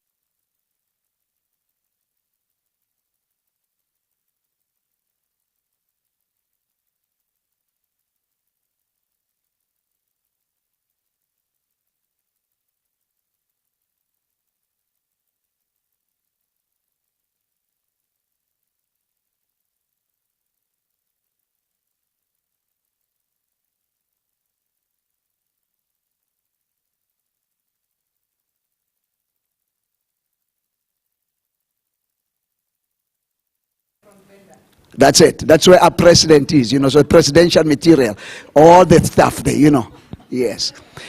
Sis Comfort, while they're busy, I want to also say thank you so much to Kitty. Kitty, please stand up. Kitty is from BF Zuma. You saw Nick yesterday. Kitty is from the BF Zuma. And then Brother Ben up there. So when we go out for lunch, for the products today, some of you are going to be swiping, buying the products. Some of you today, with faith, you're going to be there. If you now want to be a distributor, how you want to get involved. We train you, empower you. Again, during lunchtime and also after the session. We're going to finish early today. Please, we'll be there. And as far as the books are concerned, artist books are there. Our books, CDs, DVDs are also there. Please give us an opportunity to sign. Okay. Now, before we have those 3 DVDs and the people in person have a quick lunch, we're going to cover the following. Yesterday, you challenged us. I have seen people with Twin Savers about where you come from. And again, just to recap for those who are online. Here's a young lady, out of 12 children, you're number 9. Unfortunately, all your siblings go to school, you don't go to school. You are raised really by yourself. You have to hustle, say tomatoes, vegetables, costrating as a hawker. You are a church girl, you love God, but you don't have money, but you love God. And because of your faithfulness in serving, faithfulness in giving, one day a guy comes to your church. You get married at a young age 19. You can't cook, you can't iron, you can't even pack the stuff. But my brother, my friend, sees greatness in you, develops you. As the ladies were talking today, someone had a chance, people who have been supported by the foundation. Listen to this. You need one person to believe in you. I don't care how many people don't believe in you. You just need how many? Just one encounter. In fact, repeat after me, please. One touch of God's favor is worth a lifetime of labor. Just one person. Faith, just one person. One person who believes in you. One touch of the favor is worth a lifetime of labor. Someone takes you to a business meeting. You are a church girl. You don't know business. You don't understand economic stuff. But still in that building, that favor allows you to sing, to preach, to share with the people. Some women buy you clothes. And then what happened into that building that changed your exposure? Because exposure will expand your expectations. Exposure to things expand expectations. 3 things. Number 1, talk to us about that exposure and how it changed your life. And later on, we will talk about BF Suma. Talk to me about that exposure. This is what happened. The owner of the conference, after the meeting, called me outside, and we sat at the umbrella. That was the 3rd day when people were leaving. And he asked me, what do you do for life? What is this you do? I told him, number 1, I do music. I hawk my CDs, but I also sell green groceries somewhere in a funny market on the streets. And he asked me, given chance, given an opportunity, would you mind follow us and possibly listen to what I am doing? Because I see in you a very good concept interpreter. Would you mind you walk with me? Of course, it was so scaring because I was like, how do I even interpret economic issues, financial issues? How do I even understand? It was very hard. But I said, let me dare. And I remember following that person for 3 months in his forums and listening about investment and how people can pull resources together and they start projects. And I followed. 6 months down the line is when God spoke to me and told me, Comfort, do you know you can do all things? It was the most powerful scripture that has ever hit me hard, because I had concluded that there's no time in life I'll ever appear in such a platform. There's no time I'll appear before corporate people or educated women, and that alone scared me a lot, and so I had blocked everything. But that day, the Lord told me, do you know you can do all things? I had to underline my Bible, which was underlined every line. All things. All. Is it because you have put self-limitation? Yes. It's one thing for the man, the system, the structures to put self-limitation. But the problem with internal barriers is when you have put self-limitation, but God had to use his word. Yes. And how did that change your life? How did that scripture change your life? What I did, I started saying, can I maybe understand the easiest? The man was selling an investment concept, and he's bringing communities together and showing them how they can bring resources together. So mine was just to understand exactly where are we investing. And being a church person, I knew my market was church place. And so I started looking for pastors and telling them, I've heard of a man who has a concept that is helping people invest generationally, things that will even outdo us. And then the church said, oh, Comfort is talking about business. When did she start talking about this? You know, it was like, this is not possible. But there was that confidence in me because the scripture was ringing every day I used to go for those meetings. Comfort, you can do all things. And that's a danger of familiarity. Sure. I spoke to someone yesterday, said familiarity breeds contempt. Yes. Even with Jesus, they say it's the son of a carpenter. Have you noticed that? Which school did you go to? You don't have an MBA. You heard yesterday, how do you know people as an MBA? They tell you. Yeah. So already they put limitations, but again, that word was steadfast. Someone needs to hear that. And how did that word sustain you from the concept to the reality, which is question number 2. How therefore did you start building that network, which is now your net worth, and that's why you're successful now today? Please give us practical stuff. You know, Lerato says today it's celebration. All right, I will not. I promise. Go ahead. I won't be emotional today, but honestly, what I did, I got the concept, the church bought the concept, and then I started saying, the ritual I know is what I'll start selling. I called the first bishop. He said, this is brilliant of your Comfort. Then we can call other pastors and possibly listen. They came and started listening. So I started building the church network, and I started telling them, I think we have suffered too long just talking about Jesus, but we are very broke. We talk about a mighty God, but we are so broke. Me, I was a crusader, a church girl. I was still borrowing shoes. People were still feeling for me. And so I started developing enmity towards poverty. And I said, I will hate poverty. I will never even accommodate poverty anywhere. And I'll start defeating poverty with my might. And I said, I only need to interact with people who understand where I am going. And so what happened? The network started growing slowly. The first bishop called for me 10 pastors. The 10 pastors called for me 50. The 50 called 100. And today, to cut the long story short, across Kenya, where we have 47 provinces, 44 counties, have been able to bring together 17,000 pastors. Yes. And we became one of the most solid network economically. Of course, I was able also to bring many professionals on board, and that opened the first ticket to Britain to go sell the concept of investment. And then David Molapo shows up in Kenya. It's during lunchtime. I'm doing a big conference. And God said, you must start ICANN Kenya. I do not know how, why. I fasted that lunch, spent time alone. And when I went through the corridor, there were a lot of other conferences. I see a little book. What was the title of that book? The book, the title was My Roots and My Destiny. I took that book, book up there, greeted the people, spent time alone. In a couple of minutes, I finished that book. And I said, I want to meet the author of this book. And I was there. Talk to us about it. I had just launched a program I called Destiny Network, sir, and I was now feeling I need to step across the market after the international exposure, America, Asian countries.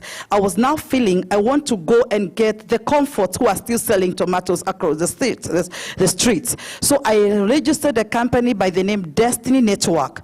It's a network of people who are looking and seeking for their destinies. And our slogan is inspire, empower, and then connect. Because you might be very powerful, very inspired. Right now I know after hearing such powerful women talk such stuff, you're inspired, you're actually empowered, but who do you connect to, right? So I started saying, Lord, lead me to people who can connect me to my destiny. And here Dr. Molapo appears. And when he talked about creating and looking for a market for the East African market, I felt like this is where I need to go. And we started discussing, how do we start ICANN Kenya? And that's when you invited me in South Africa for one of the biggest organizations here, and my world opened up. You said something important. When we put you in that Michelangelo hotel, and you never forgot that, you reminded me. Someone needs to hear that. What did I say? Because it was under the Spirit. But that stuck with you. What happened there? You said something to me that Comfort, I've sent you the invitation letter to the 2015 Global Business Roundtable Conference, and you booked in Michelangelo Hotel. The first thing from the community I come from was to check how much does it cost. I then found, are you sure? And I was like, this is too much. That's how many dollars are those, sir? It's a lot of dollars. So I'm like, for real? And so some of my friends told me, why don't you negotiate with him just to look for somewhere else and maybe he can give you the balance. You understand what I'm talking about? But when I came and flew in with some of my colleagues, he sat me down and he told me, I know Comfort, this is new to you. You have never been in such a place. And you're wondering why we've decided to put you in such an expensive hotel. What I want to assure you, Comfort, when I saw you, I saw a global woman, and I saw a woman who was ready to expand. I've brought you in this hotel, not because we're paying the rooms. We have paid the environment. Are you getting me, ladies? We've paid the environment. This is where the people that you are looking for come. This is where the people that are heading where you're looking for sit. They don't have security detail around them. They don't have peers around them. So you are in an open ground to come and share your dream on how you can empower that forgotten and illiterate woman. And I was like, wait a minute, we've paid for the environment?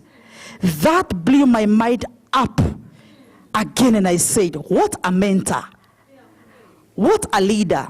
Honestly speaking, I know you know the team I was with. They are blessed people. I am surrounded by men who are blessed. They told me, Comfort, we are backing up Dr. Molapo to make this happen. That was 2015. It has not been easy. Ladies, allow me to say this. I am not advocating girls not to go to school. It is not easy for a woman to sustain or to move if you have no education. By the time we connected with Dr. Molapo, he pushed me back and he told me, we must improve you academically. We must improve your skills. But here comes the challenge as I do it. I am a mother, I have 2 children, I'm the breadwinner, I'm all over the market. It becomes sometimes hard to go to those books. But I said, this way I see the market and the attraction I'm having across the globe, I must go and build my academic power. It is not easy, ladies. And I said, I'll campaign for that girl who is at the village to go to school or to be taken to school. I want to echo my sweet sister there. She has said, she's a rural girl. But she's more happy when she touches that girl who is now stranded at home after class 8 or class 7. And she's like, oh, do you mind go to school? I've become a blessing today to so many young girls. I've been a blessing to my family members. And I said, illiteracy is a killer to a girl child. I wish we can just go searching for those girls and support them. As the Lord lifts me and as the Lord expands my pocket, one of the things I'll do is to make sure there's no girl who doesn't go to high school.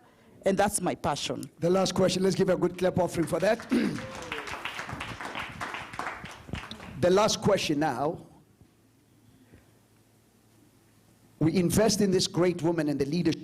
ICANN Kenya is doing very well. We spoke to the people there, awesome stuff. Now, Kitty, this is important because you don't know who you're investing in and with. I get a phone call, Faith and I get a phone call from Comfort. I am bringing a woman, Susan, who's a multi-millionaire. She does a lot of stuff for products. I say, wait a minute, Comfort, I love you, I appreciate you, but let me tell you something. In this country, from Herbalife, GNLD, Long Ridge, I do all of this stuff. So you cannot tell me about. She said, no, sir, not this one. So a mentor must also be willing to be mentored by a mentee. Now somebody's not hearing me now. I don't care how gifted, but I don't care how skilled you are, still as a leader, have the humility to also learn from the people that you enable and empowered. So Faith and I said, because of the relationship that's been built, because of what you have done for ICANN, expanding in the Eastern market, whatever, I will listen to you on one condition, because we are all church people. We want to go to church first. I did. Faith and I picked her up to church, and Kitty, they just banned, we're just launching BF Suma incentive. So while we're in church, they had to go in and launch. We're in Tembisa, you know, we prayed for people, even had lunch. We said, another networking thing, you know, I know all this stuff. Then Faith and I and Dan and the wife, we went to support. My goodness. When I saw incentive, this was 4 months ago, changed my life. And that's how BF Suma got started with me being involved, is because of someone that I believed in, came now and just said, here's another opportunity to make some money, continue to do work. There's a scripture in the Bible, it says, cast your bread upon the water. But be careful, it's not South African bread. Ne? South African bread, you put it on the water, it goes down again. So you must put plastic on that bread, okay? Cast your bread, and with an African bank, you know, and really Toaba Sport Foundation. Cast your bread, in other words, sow your seed. And today, Faith and I have registered under her. And how many people are now, top people are under your downline right now? All right, I have under me about 1,600 people in 4 months. Come on, give a wonderful round of applause, yes. Yeah. So as we're going to be watching the DVDs and going for lunch, what would you say, how did BF Suma change you in the business right now? And then we close. All right, I know the marketplace exposure also built capacity in me to also venture into the opportunities, especially in COVID-19. I said from 2020 when COVID struck is when I got more rich. I started selling chicken and pork and greens to high-end homes. the Santones of Kenya. And I just posted on my Facebook page and I said I'm supplying fish, chicken, and pork. My van, I have a school van and my personal car. I used to put all those stuff and green grocery, the oranges, the best purple, and my husband was my chauffeur. And I did it very well. And I said I'll never be broke because of COVID-19. That's when I now was invited in a forum where actually I attended the BF Suma meeting because a doctor who invited me. And I'm seated here and I hear this doctor talk about his experience in America the last 17 years. He's talking about health and wellness. He's talking about an American brand. He's talking about the efficacy of the product. And I'm like, Comfort, you've never been in network market. Neither have you ever talked about supplements and health. And you cannot be a doctor. What are you doing? You know that first gospel? But I remembered, Comfort, you can do all things. And I said, let me there. I come and the president, Madam Susan, the one I came with, calls me and tells me, Comfort, everybody is telling me to look for you in Kenya, that you're the person with the greatest network, over 200,000 people behind you. Why don't you come and sit and see how we can sort health and wellness in Kenya through BF Suma? The company was in Kenya for the last 10 years, but I was never close to it. Neither could I have even dared network market. And now I'm in this meeting, and something tells me, Comfort, this is your path. It's COVID-19 phase. Everybody is sick. And I believe the efficacy of these products will change some few people. I followed up. I'm a very good researcher. I discovered our government officials, all of them use our products. And then I see so many doctors in our meetings, and I'm like, what is this? And so I said, can I call my boss to tell him of the opportunity? He comes after 1 week with that attitude, what are these things you're bringing to me? I told him, just come for the meeting and listen. Because I know it's those men who are in the corporate market talking about money matters. He wondered, what is this you're dragging me into? But after the doctor's presentation, he asked me, okay, where am I signing? Because I want to be the first person to use the supplements, the products, and I want my family and I want anybody close to me. And then he calls his 10 lieutenants across the country. And he told them, tomorrow at a time like this, I need you in Nairobi. And the Lord just gives me my 5 strong men who I have served and I have honored. And they were all my mentors. And my mind tells me, Dr. Molapo in South Africa. And then another one in America who is actually in my house. I left him in my house. I'm hosting him for a week. I left him in my house. When I go to the US, he's the one who hosts me. And I tell him, sir, would you kindly listen to this Zoom meeting? He told me, how much am I sending? I want you even take to my family members in Kenya. And then I listen to the testimonies of the product. I'm like, Comfort, you cannot afford to exaggerate anything to do with health, because if somebody dies, you'll be sued. So I was very keen on the efficacy of the product. I started hearing testimonies of very high-end people, and I said, I think, Comfort, this is your path. This is my 6th month. Of course, by the time I jet back in Kenya, I'm getting one of the best vehicles. I think what the CSs and the ministers of in the country are driving, because I have ranked in 6 months. I know the BF Suma team can tell you, I am a senior diamond leader. As you speak, when you see me run out and down, my teams are all over the country working, because we have the best product, especially on COVID cases. I know they will speak about our products, but I've seen real testimonies of people who have suffered COVID, of people who are suffering arthritis, people who are suffering sugar problems. My team has testimonies and testimonies. When you hear I have 1,300 people, I have 10 doctors who are part of my teams, who are training professionally, because that's the only way to do this business. You cannot compromise an American brand. When you hear it's an American brand, it's well done. When you hear BF Suma, they talk about Bright Future, which is a pharmacy based in Hong Kong. And then when you hear them speak about superior manufacturers, the technology used to do the product is hired. And so I've been researching, I've been sitting with my friends in California who have even gone to the stores and they told me they come for this worth business. So I've never been network market, but I know the product are really sorting issues. Ladies and gentlemen, when opportunities come, we don't negotiate. We talk when we are inside. Thank you. Ladies and gentlemen, this is our sister Comfort. Brother Ben. Where's Brother Ben? Ben. Okay.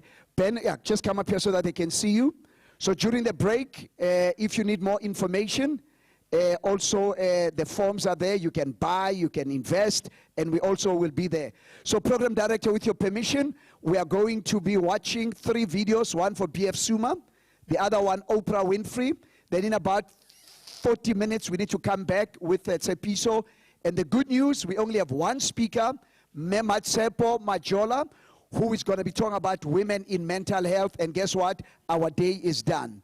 So without a waste of time, please, for those online, watch the video. Some of us have to suffer for the Lord and just get a nice break. But we will be back in about 40 minutes. In the meantime, watch these videos. And ladies and gentlemen, lunch is served. Let's network. Let's communicate. God bless you.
All right.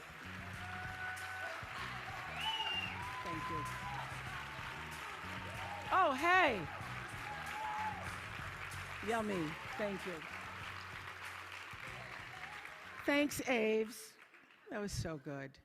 You know, all those years, 25 years of doing the Oprah show and going into work at 5:30 in the morning in the makeup chair by 6:30 and literally crawling home at night for 25 years, I used to wonder what the ladies who lunch were doing. Really, I was attracted to like paintings of women lunching and so this is what it's like. But even better, this is an empowerment lunch. You know, I changed how I viewed power about 1989. There was a book I read by a man named Gary Zukav called Seat of the Soul.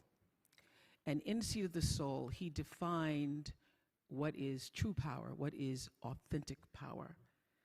And his definition of authentic power, meaning the kind of power that can never be taken from you, not your looks, not your fame, not your money, not your square footage, But authentic power is when the personality, your personality, comes to serve the energy of your soul. When you are able to align who you are, who you've become in the world, with really what you've come to do in the world, when your personality serves the soul. So I thought a lot about that. That book was actually life-changing for me.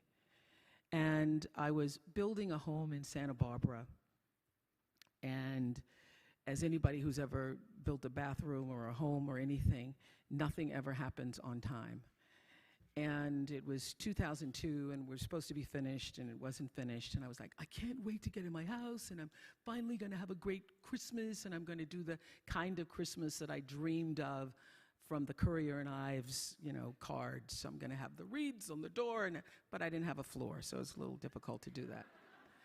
So I started to think, if I can't do that Christmas, well, what am I going to do for Christmas? My house isn't even ready, and what can I do? So I started, as I was walking around through the trees, sitting under that tree, because my favorite time is to be alone with my thoughts. And as I was alone with my thoughts, I was thinking, what would be the next best possible Christmas for myself? And I thought of the best Christmas I ever had. The best Christmas I ever had was when I was 12 years old. My mother was on welfare. I was living with my mother and a half-brother and sister in Milwaukee. And my mother called me, the oldest, into a room to say, we won't be having Christmas this year. I said, we won't be having Christmas. What about Santa Claus? There is no Santa Claus. I had already figured that out, but okay. I was embarrassed and I was ashamed because for the first time I had to face the reality that, yeah, what I've been suspecting, that we're not like the other kids, that we really are poor, is true. So we're not going to have Christmas, and there is no Santa Claus. My first thought, after being embarrassed and ashamed, was what will my story be? What am I going to tell everybody when we go back to school and they're showing their toys and I don't have anything to talk about? What am I going to do? I'm not going to go outside tomorrow when everybody's out in the yards, in their yards, showing the toys they got for Christmas. I'm going to stay inside. Am I going to pretend I'm sick? What is my story going to be? Well, late that night, some nuns showed up at our house, and they brought a basket of food, and they brought toys for my brother and my sister. And I was overwhelmed with joy that those nuns showed up. Not because they brought me a Tammy doll when I really wanted a Barbie doll. I was overwhelmed because somebody remembered that we existed and somebody cared enough in the middle of the night to come to our house with food and toys. And also, I would now have a story.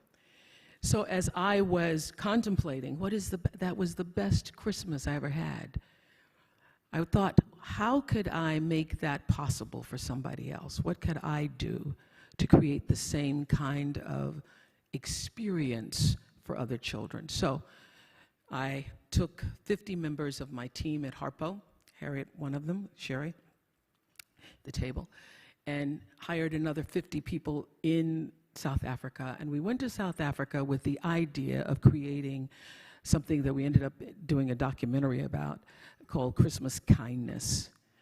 Christmas Kindness, using my personality to serve the energy of my soul. So we went from village to village, offering toys and clothes, food, soccer balls to children who'd never experienced Christmas before. And early in the morning, you could see them lining up by the thousands to come.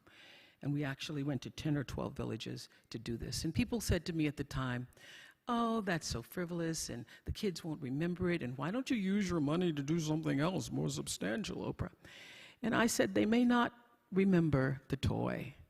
They may not remember the clothes, although they were most excited, the children, to open boxes containing clothes because, as their caretaker said to us, having new clothes made them not feel poor.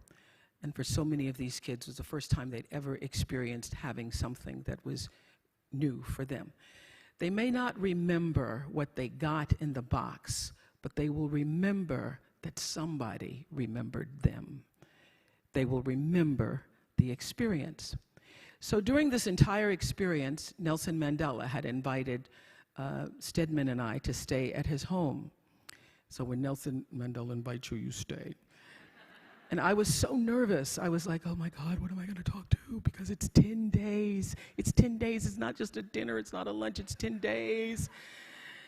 It's 10 days, breakfast, lunch, and dinner with Nelson Mandela. What am I going to say? Stedman said, why don't you try listening?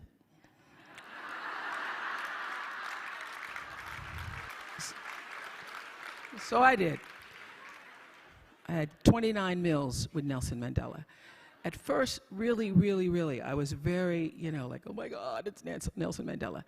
And by the third or fourth day, he and I would sit together in his living room, sharing the paper at the end of the day, talking about events in the world. And one of the things we came to talk about the most was the power of education to overcome poverty. So in one of those lucid moments, I said to him, well, I've always wanted to build a school. He said, you want to build a school? Oh, brah, you want to build a school? So he got up and made a phone call to the Minister of Education. I wasn't planning on building it then. But all right. The Minister of Education comes over later in the day and we start the process of building a school. The reason why I wanted to build a school, because I tried different things, because I always knew, even before I could articulate, that my personality needs to serve my soul. I always knew that to whom much is given, as the Bible says, much is expected. Much is not just expected, much is required. So from the first time I came to Chicago and started to make more money than I needed to actually pay my bills, I reached out and was going to form a sister group trying to help young girls in the project. And I discovered I wasn't able to do what I really needed to change the trajectory of those girls' lives, because every girl that we would take out of the project and spend time with on the weekends, my producers and I, they would have to go back home into the same environment, and it was impossible to just change the way they saw themselves in the world.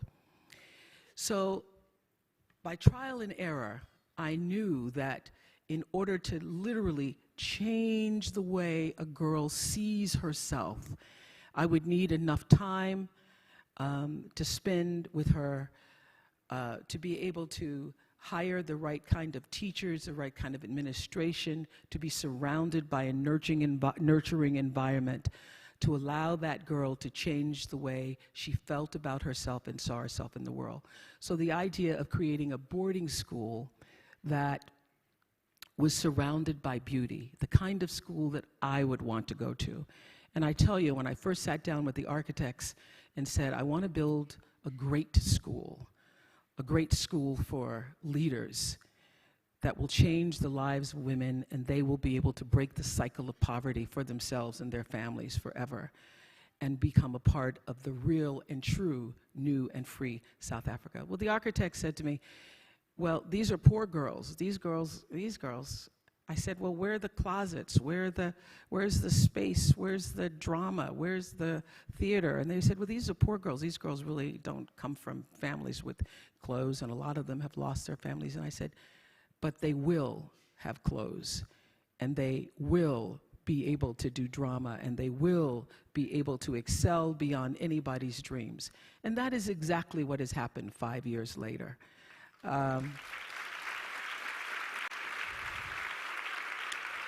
As Ava mentioned, we are now approaching, I'll go over at the end of November, and we have our 5th graduating class.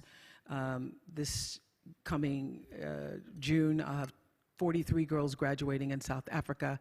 I have 7 in the United States graduating. I have 20 girls in the United States. One of them, Sade, is here today. Stand up, Sade. Say hi.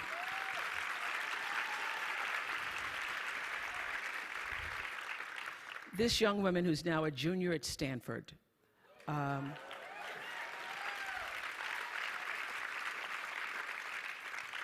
met when she was 12 years old, and I did the interview and said, tell me why you want to come. Do you want to come to this school? And she says, I really want to come. I really, really want to come. A dozen reallys. And she has done magnificent work throughout 7th grade, 8th grade, 10th grade, 12th grade, and from the moment my goddaughter, Kirby, who's also here today, who's Gail's daughter, came to speak to the girls at the school. Kirby was attending Stanford, and from the moment Sade heard Kirby speak about Stanford, she said that she knew that those were her people. And so when we went to Stanford and looked at the campus, she said, Mama, these are my peeps, these are my peeps.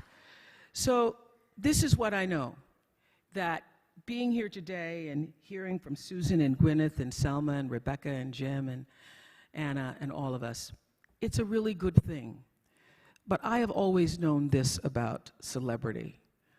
The real power of being somebody that somebody knows, and I really think that the only difference between being famous and not is that more people know your name. So the only difference between understanding that is understanding that what Selma has done, what Susan has done, what Anna has done, Rebecca has done, what Jim has done, what I've done, you too can do. Because true philanthropy comes from living from the heart of yourself and giving what you have been given. How will you do that? How will you use your personality, the energy of your personality, to serve that which is your soul's calling? I know this for sure. Any life, no matter how fantastic it is, how glorious it seems, how much attention you receive, how much square footage you have, any life and every life is enhanced by the sharing and the giving and the opening up of the heart space. Your life gets better when you can find a way to share it with someone else. So what we've done, you can do. The real empowerment comes when every person leaves this room and makes a decision. Maybe that decision is that you will write a check and support some of the wonderful organizations you've heard here today. But the true decision is, how will you use yourself? How will you use everything that you have been given to serve that which is greater than yourself? How will you use that to become truly, authentically empowered? Now, it is a beautiful thing to receive an award and to be on the cover of Variety. Thank you very much. It's a beautiful thing. But the true reward is in the lives that you are able to touch and the people who you know you have impacted.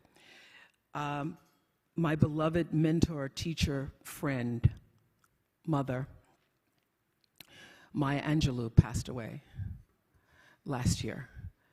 And I remember when I opened the school, I was so happy that finally it happened. We got it done and got through all the bureaucracy and all the stuff that it takes to build a school from the ground up. And I said to Maya, oh my God, Maya, this is my legacy. And Maya said, you have no idea.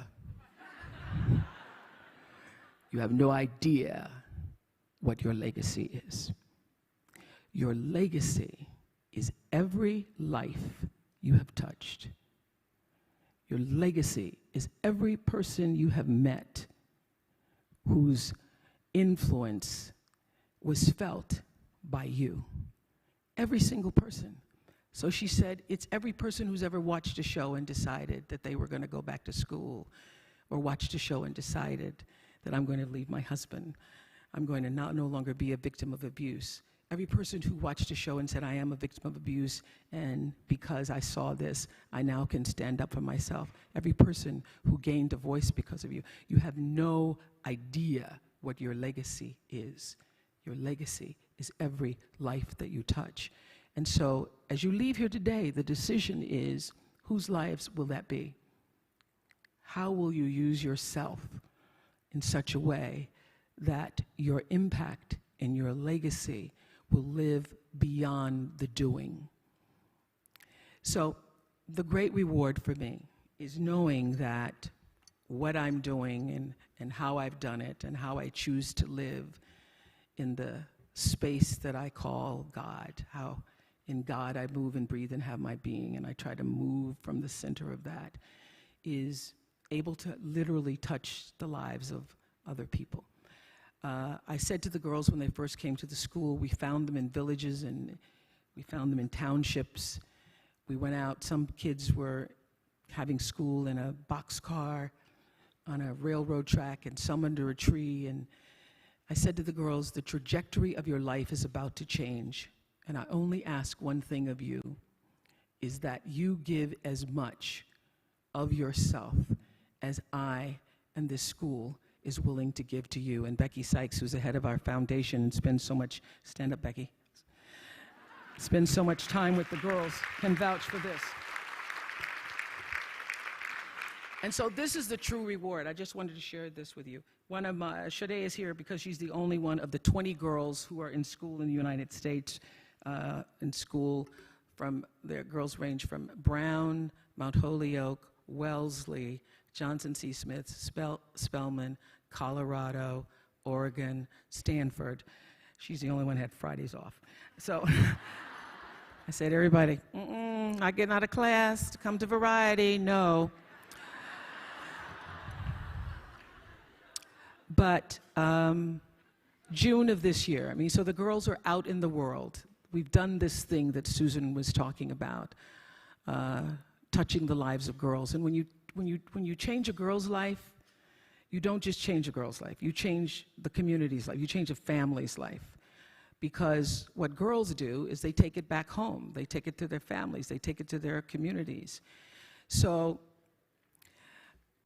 my girls are all over the country in internships and working and doing multiple things during the summer months. And one of my daughters, I call them my daughters, Avukile, who's at Colorado College, was working and went back to Cape Town to work in Cape Town this summer.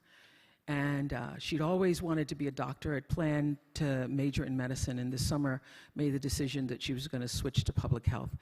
So when they leave, I always say, just let me know, just send a text. You don't even have to say you arrived, just send an emoji. Emoji, hello, I'm here. But she wrote me this amazing letter that will be something I treasure forever. I just wanted to share a bit of it with you today. She wrote this on June 11th, after having arrived in Cape Town and being in a house with all of these students from different parts of the world. She writes, this is a girl who we found who would have had a very different life.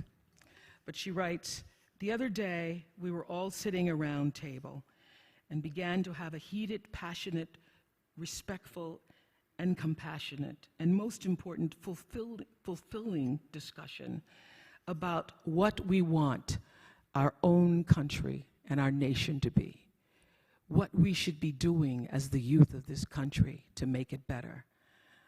For the first time, I really believe I have hope for a better future. We talked about what male privilege means, what white privilege means, and the chains of victimization. Oh my mamo. It was challenging, yet so insightful.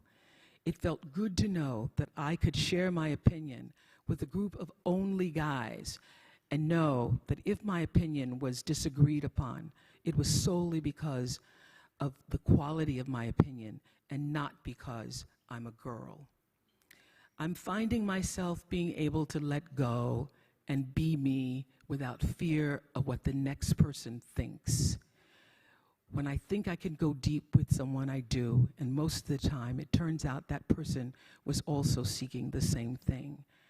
I'm learning, I'm making mistakes, I'm laughing, I'm deciding, I'm asking, and I'm questioning, and I'm also growing. And I have to tell you, I am filled with gratitude, so much gratitude that I can see the sights that I can see and meet the people I have met and continued to be favored by God. That's the true reward. Thank you.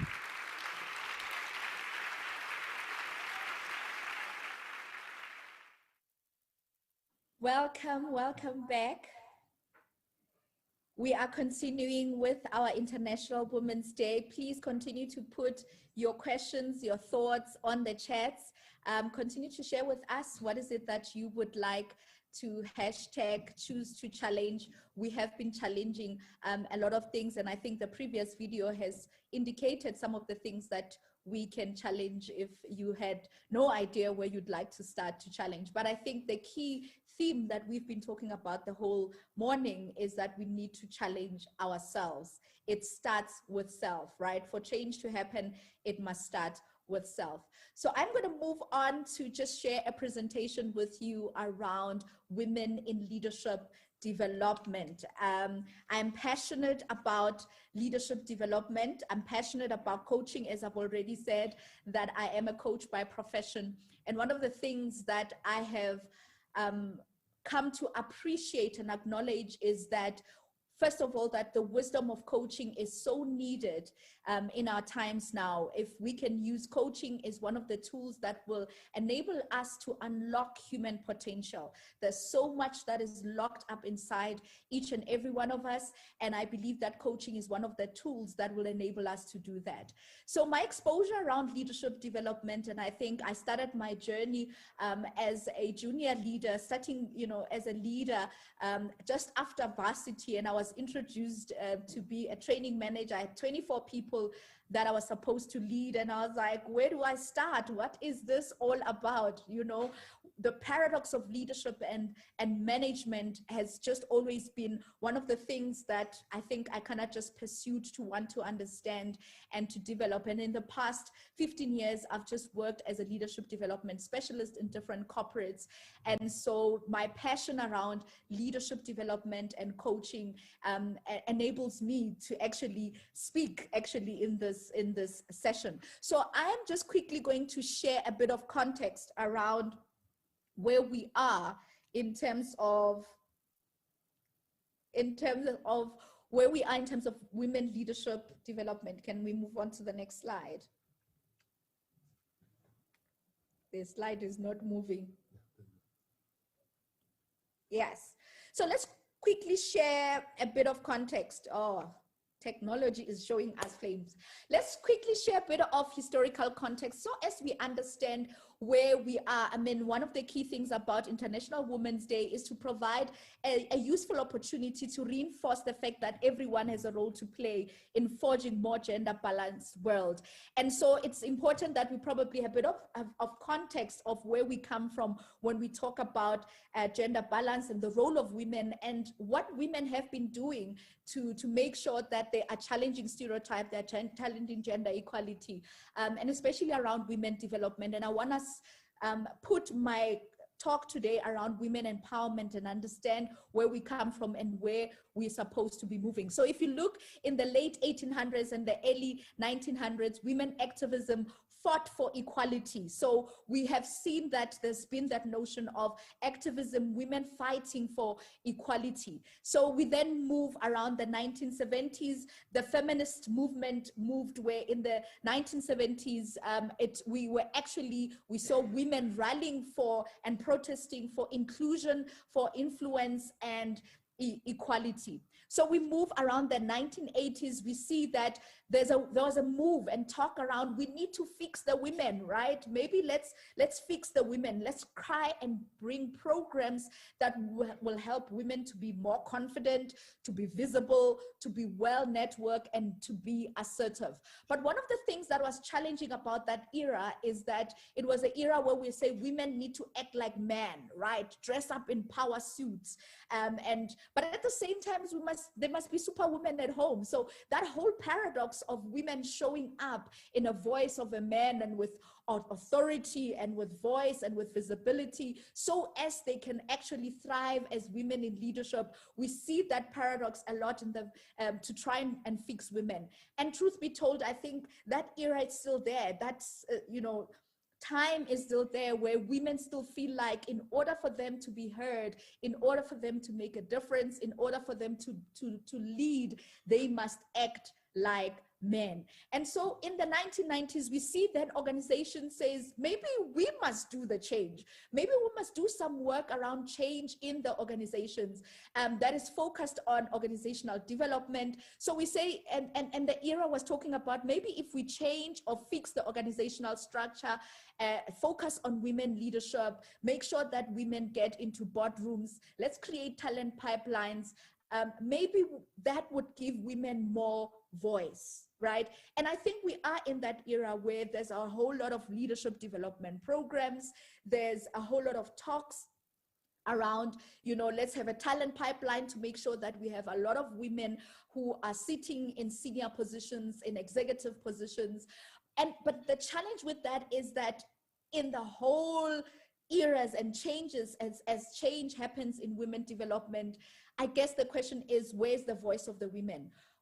How do we enable women to actually find their own leadership voice? What is that authentic leadership voice for women? Do they have to act like men to be able to have a voice? Do they have to be more bolder, more wiser, or more louder to be able to be like men or to lead like men? And so I think today, as we talk about Choose to Challenge, how do we enable women or empower women with programs of leadership development that enable them not only to lean in, but to actually lip? And I think Cheryl did a beautiful work in her book when she spoke about lean in, that this is our opportunity and our time to sit on the table and actually lean in as women, lean in and take leadership positions, thrive to actually have our voice head in. That the table is already set. How do we ensure that we actually lean in? So today I want to marry and build on Cheryl's presentation or idea on lean in and actually move to let's lip. Let's design women leadership development program that will enable women to lip and to leap forward. I think even earlier on, our speaker spoke about, let's take a leap of faith. So this word leap has been a word that has been resonating with me. And so when I'm hearing people say, let us leap forward today, then how do we leap into as women when we speak about leadership development? The first thing as we leap, as we design program, to leap is to move, is to act quickly, is to take us to the next step. Reality being told, and research actually tells us that with COVID hitting, we might be losing some women in senior position going back to, you know, to being housed, to focusing on the family. And I think that's another challenge that we're faced with, that we need to challenge. How do we ensure that we bring balance? And I mean, I think it's also about work-life boundaries as well, because the reality is that with women working from home, there's a whole lot of things that makes us to realize that we have to be mothers and we have to homeschool, but at the same time we still want to take leadership positions. And I don't think it's a question of choosing between you can have this or that, but it's about how do we create systems that enable women to participate in leadership development, participate in corporate, take on leadership roles in boardrooms, but at the same time also have that opportunity to be at home and to have the support structure that enables them to also be there to raise their families. So, but now I'm going to just focus a bit around how do we live.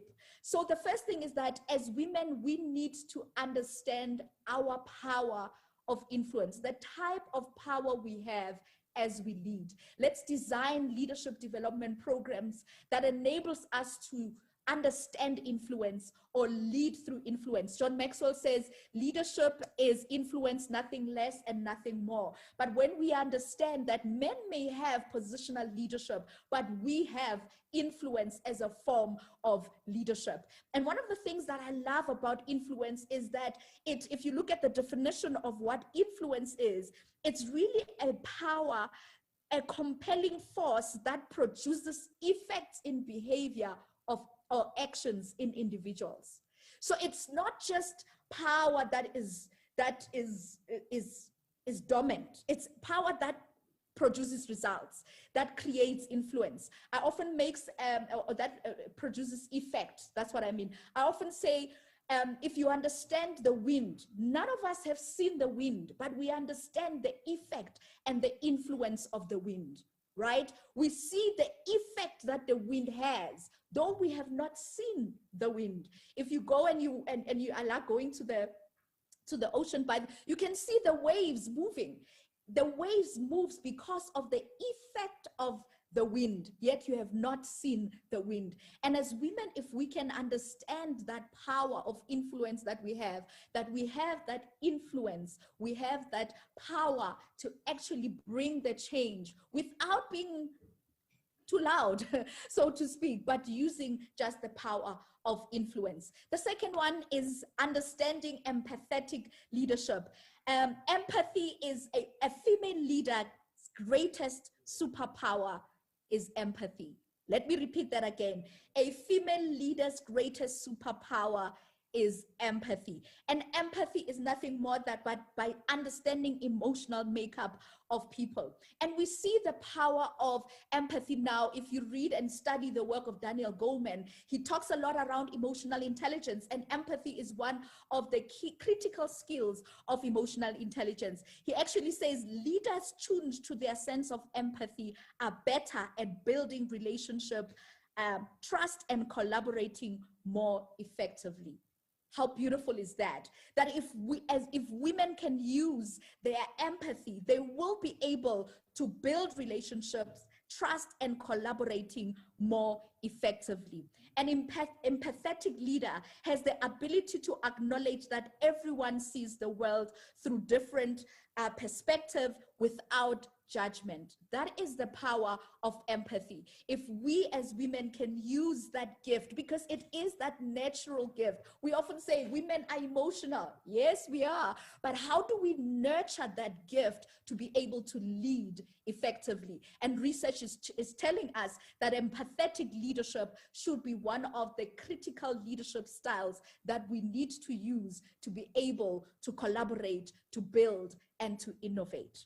So the A in the LIP is accept differences as women. And I think it's not, I mean, when we talk about gender bias, when you talk about gender equality and equity, we're not saying it's us, them against us. That is not the mindset. The mindset is to say we need to acknowledge that we both, different genders, bring different, contribute differently. So we need to accept differences and celebrate some of the similarities that we have. So we need to understand that strength lies in differences. So the more we have that understanding of differences, we will be able to lead from a place of authority and from a place of authenticity, because it's not about competition, but it's about understanding that in order for us to dispel some of the negative myth and stereotype around personal biases is about understanding differences. Remember when I started the session earlier on, I said it's about us working as a collective. And so it's important that as we do leadership development, in particular for women, that we have that understanding of our differences. The last one in the LIP that will enable us to move as fast as we can as we talk about leadership development, in particular for women, is that we need to pay it forward, right? We said it earlier on when we were talking about cybercrime as well, that it is time that we are able to also pay it forward in one way or the other. We know we come from an era or a generation where we are pulling each other down, the pull each other syndrome. But for us to be able to move as a collective, as women, it is important that as we lift, as we rise, we lift others up. Challenging, especially those women who are already in senior executives, who are already in boardrooms, who are already taking leadership positions that can influence the status quo, influence some of the policies, or influence just how we can actually develop even upcoming leaders. So let us be intentional and design programs that will enable women to know how to mentor each other. It's one thing to think that we are mentoring, but it's another to know that we need to be trained on how to mentor and coach other women. The more women we have, the more women that are prepared to take on leadership position, the more we can be able to break the ceiling. We'll be able to move forward and we'll be able to take more senior positions, the more we rally around each other. So it's very important that we not only lean forward, but we are aware that we need to leap forward. We need to take that step of faith in making sure that as many women as we can take forward with us are taking leadership positions. We're encouraging our young girls to lead. We're encouraging our young girls to show up, to take responsibility of leadership and not be afraid of leadership. But we must lead authentically. We must know what is our leadership voice and lead from a place of strength and not from a place of weakness. So as we wrap up, I want to leave you with this hashtag that if you can't change something, change your attitude. And it actually starts with us changing our attitude. We probably might take a long time to change the structures, to change patriarchy, to change limitations and all these things. But I guess it's also our responsibility to find a way to change our attitude so as we are able to lead as women and take this nation forward. So that is a bit about me and what I wanted to talk about. And so if you want to continue the conversation as a business leadership and life purpose coach, we run Women in Leadership Dialogues, and we use coaching as a conversation, as a tool that enables us to engage with around women leadership. So my hashtag, I pledge that if you can change something, change your attitude. So I challenge that may you change your attitude. That is my pledge and my challenge to you. So thank you so much. I hope that has shed some of the insights that we can do around women in leadership development. We quickly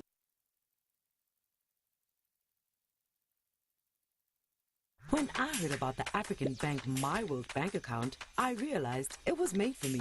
With 5 pockets, I can give a fully transactional account to those I care about the most. That means my daughter gets her own account and card, my mom also gets her own account, and my helper's salary gets paid directly into her pocket.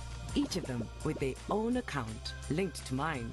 That's why I switched to African Bank, the only bank that gives you 6 transactional accounts in one. You see, banking is about more than just money.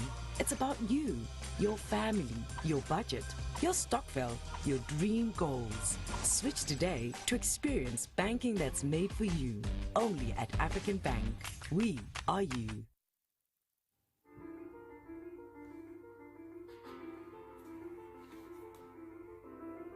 We are the faces of the present.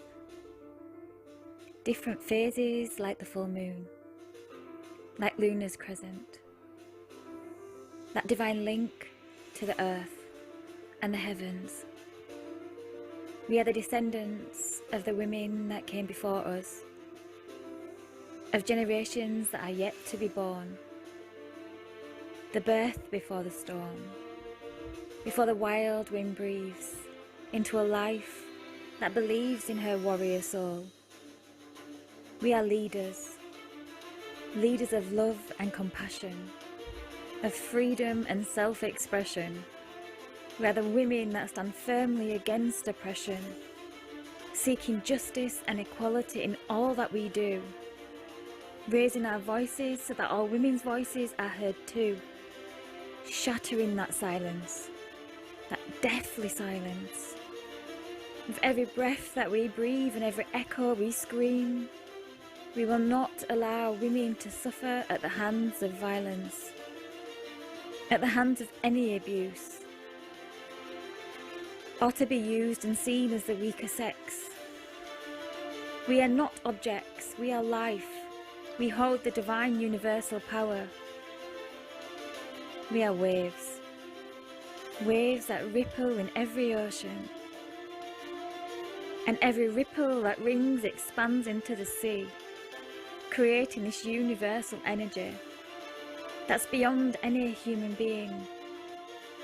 It's a sisterhood, it's a connection that can only ever be understood by she, by her, by me, by understanding that once one woman stands her ground, raising the volume and speaking loud, her voice travels through the whispers of the fine-bladed grass, through the thick fog that sweeps across mountain tops and crashes against the raging sea. Her voice is the very heartbeat that bonds hearts of unity. We are the faces of the women that stand proudly together, to be the change we want to see, for every woman to be heard. So I choose to challenge you to share your poem, write your piece of spoken word, raise your voice as I've done mine, so no woman's voice goes ever unheard.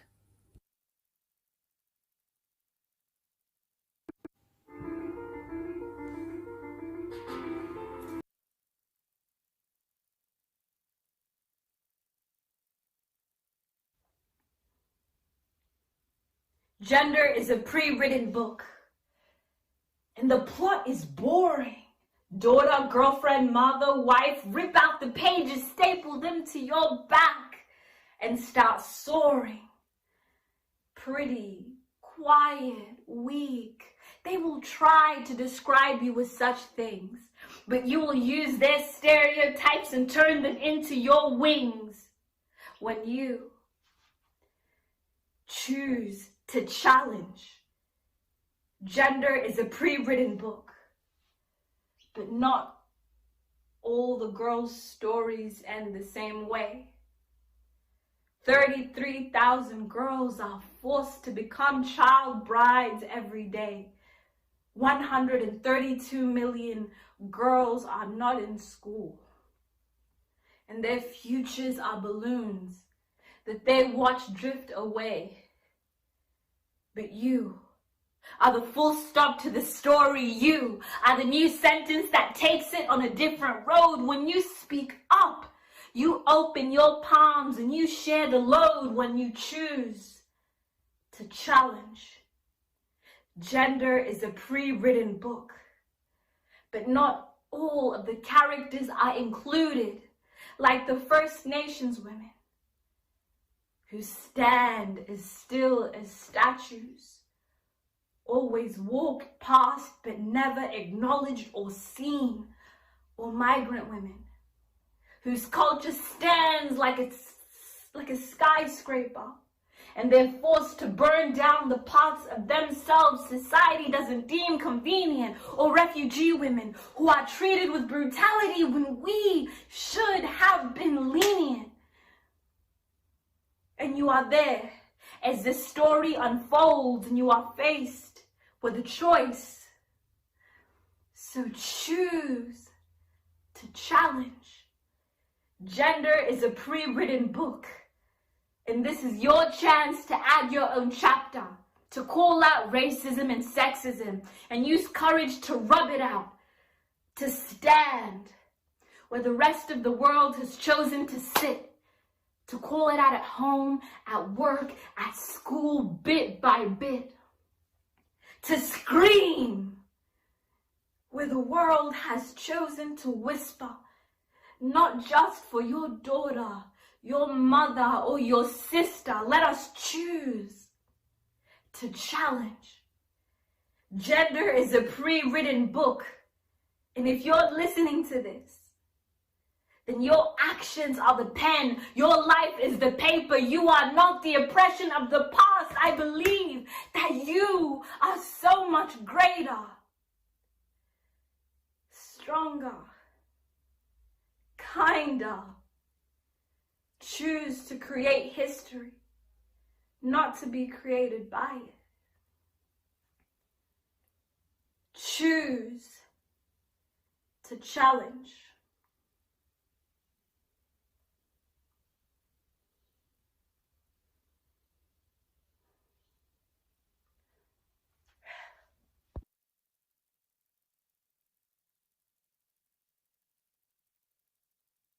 Hello, everybody. How are you? I missed you. To our online audience, I hope you guys are still having fun. We had such a power pack event, and we will continue on that note. So what we're going to do now, due to popular demand, we are going to play the video on Choose to Challenge by Tsepiso. I know our online guys have already seen it, but yeah, watch it again, something to learn every time we relook at something. Do enjoy, and stay with us. Our live audience, can we just focus for a second? Amidst all the energy that's bubbling in our veins, let's focus.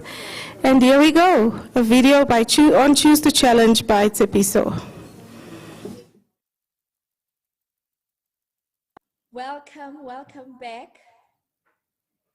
We are continuing with our International Women's Day. Please continue to put your questions, your thoughts on the chats. Continue to share with us what is it that you would like to hashtag choose to challenge. We have been challenging a lot of things, and I think the previous video has indicated some of the things that we can challenge if you had no idea where you'd like to start to challenge. But I think the key theme that we've been talking about the whole morning is that we need to challenge ourselves. It starts with self, right? For change to happen, it must start with self. So I'm going to move on to just share a presentation with you around women in leadership development. I'm passionate about leadership development. I'm passionate about coaching, as I've already said, that I am a coach by profession. And one of the things that I have come to appreciate and acknowledge is that, first of all, that the wisdom of coaching is so needed in our times now. If we can use coaching as one of the tools that will enable us to unlock human potential. There's so much that is locked up inside each and every one of us, and I believe that coaching is one of the tools that will enable us to do that. So my exposure around leadership development, and I think I started my journey as a junior leader, starting, as a leader just after varsity, and I was introduced to be a training manager. I had 24 people that I was supposed to lead, and I was like, where do I start? What is this all about? The paradox of leadership and management has just always been one of the things that I think I kind of just pursued to want to understand and to develop. And in the past 15 years, I've just worked as a leadership development specialist in different corporates. And so my passion around leadership development and coaching enables me to actually speak in this session. So I'm just quickly going to share a bit of context around where we are in terms of where we are in terms of women leadership development. Can we move on to the next slide? The slide is not moving. Yes. So let's quickly share a bit of context. Technology is showing us flames. Let's quickly share a bit of historical context so as we understand where we are. I mean, one of the key things about International Women's Day is to provide a useful opportunity to reinforce the fact that everyone has a role to play in forging more gender balanced world. And so it's important that we probably have a bit of context of where we come from when we talk about gender balance and the role of women and what women have been doing to make sure that they are challenging stereotypes, they're challenging gender equality, and especially around women development. And I want us put my talk today around women empowerment and understand where we come from and where we're supposed to be moving. So if you look in the late 1800s and the early 1900s, women activism fought for equality. So we have seen that there's been that notion of activism, women fighting for equality. So we then move around the 1970s, the feminist movement moved where in the 1970s, we saw women rallying for and protesting for inclusion, for influence, and equality. So we move around the 1980s, we see that there was a move and talk around, we need to fix the women, right? Maybe let's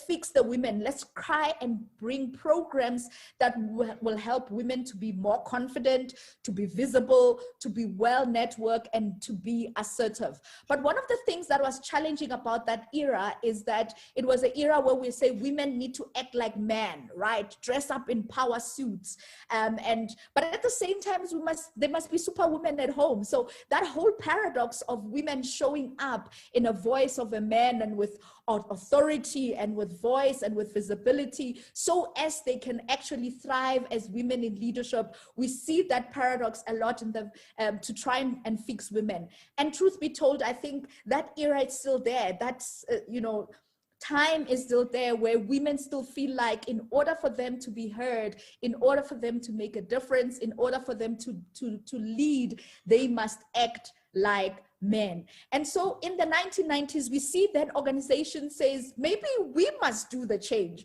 Maybe we must do some work around change in the organizations that is focused on organizational development. So we say, and the era was talking about maybe if we change or fix the organizational structure, focus on women leadership, make sure that women get into boardrooms, let's create talent pipelines. Maybe that would give women more voice, right? And I think we are in that era where there's a whole lot of leadership development programs. There's a whole lot of talks around, let's have a talent pipeline to make sure that we have a lot of women who are sitting in senior positions, in executive positions. But the challenge with that is that in the whole eras and changes, as change happens in women development, I guess the question is, where's the voice of the women?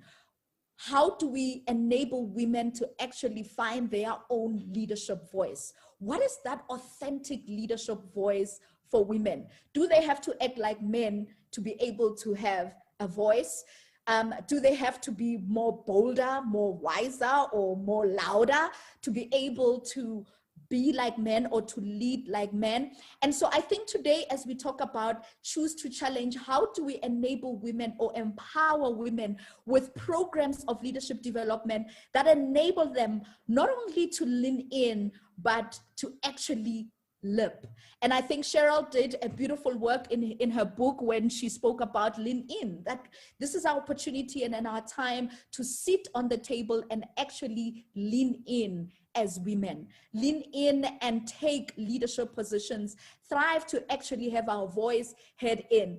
That the table is already set. How do we ensure that we actually lean in? So today I want to marry and build on Cheryl's presentation or idea on lean in and actually move to let's lip. Let's design women leadership development program that will enable women to lip and to leap forward. I think even earlier on, our speaker spoke about, let's take a leap of faith. So this word leap has been a word that has been resonating with me. And so when I'm hearing people say, let us leap forward. Today then, how do we leap into, as women, when we speak about leadership development? The first thing as we leap, as we design program, to leap is to move, is to act quickly, is to take us to the next step. Reality being told, and research actually tells us that with COVID hitting, we might be losing some women in senior position going back to, to being housed, to focusing on the family. And I think that's another challenge that we're faced with, that we need to challenge. How do we ensure that we bring balance? And I think it's also about work-life boundaries as well, because the reality is that with women working from home, there's a whole lot of things that makes us to realize that we have to be mothers and we have to homeschool. But at the same time, we still want to take leadership positions. And I don't think it's a question of choosing between you can have this or that, but it's about how do we create systems that enable women to participate in leadership development, participate in corporate, take on leadership roles in boardrooms, but at the same time also have that opportunity to be at home and to have the support structure that enables them to also be there to raise their families. So, but now I'm going to just focus a bit around how do we live. So the first thing is that as women, we need to understand our power of influence, the type of power we have as we lead. Let's design leadership development programs that enables us to understand influence or lead through influence. John Maxwell says leadership is influence, nothing less and nothing more. But when we understand that men may have positional leadership, but we have influence as a form of leadership. And one of the things that I love about influence is that if you look at the definition of what influence is, it's really a power, a compelling force that produces effects in behavior of or actions in individuals. So it's not just power that is dominant. It's power that produces results, that creates influence. I often makes or that produces effect. That's what I mean. I often say, if you understand the wind, none of us have seen the wind, but we understand the effect and the influence of the wind. Right? We see the effect that the wind has, though we have not seen the wind. If you go and you are like going to the ocean, but you can see the waves moving. The waves moves because of the effect of the wind, yet you have not seen the wind. And as women, if we can understand that power of influence that we have that influence, we have that power to actually bring the change without being too loud, so to speak, but using just the power of influence. The second one is understanding empathetic leadership. Empathy is a female leader's greatest superpower is empathy. Let me repeat that again. A female leader's greatest superpower is empathy. And empathy is nothing more than but by understanding emotional makeup of people. And we see the power of empathy now. If you read and study the work of Daniel Goleman, he talks a lot around emotional intelligence, and empathy is one of the key critical skills of emotional intelligence. He actually says leaders tuned to their sense of empathy are better at building relationship, trust, and collaborating more effectively. How beautiful is that? That if women can use their empathy, they will be able to build relationships, trust, and collaborating more effectively. An empathetic leader has the ability to acknowledge that everyone sees the world through different perspectives without judgment. That is the power of empathy. If we as women can use that gift, because it is that natural gift. We often say women are emotional. Yes, we are. But how do we nurture that gift to be able to lead effectively? And research is telling us that empathetic leadership should be one of the critical leadership styles that we need to use to be able to collaborate, to build, and to innovate.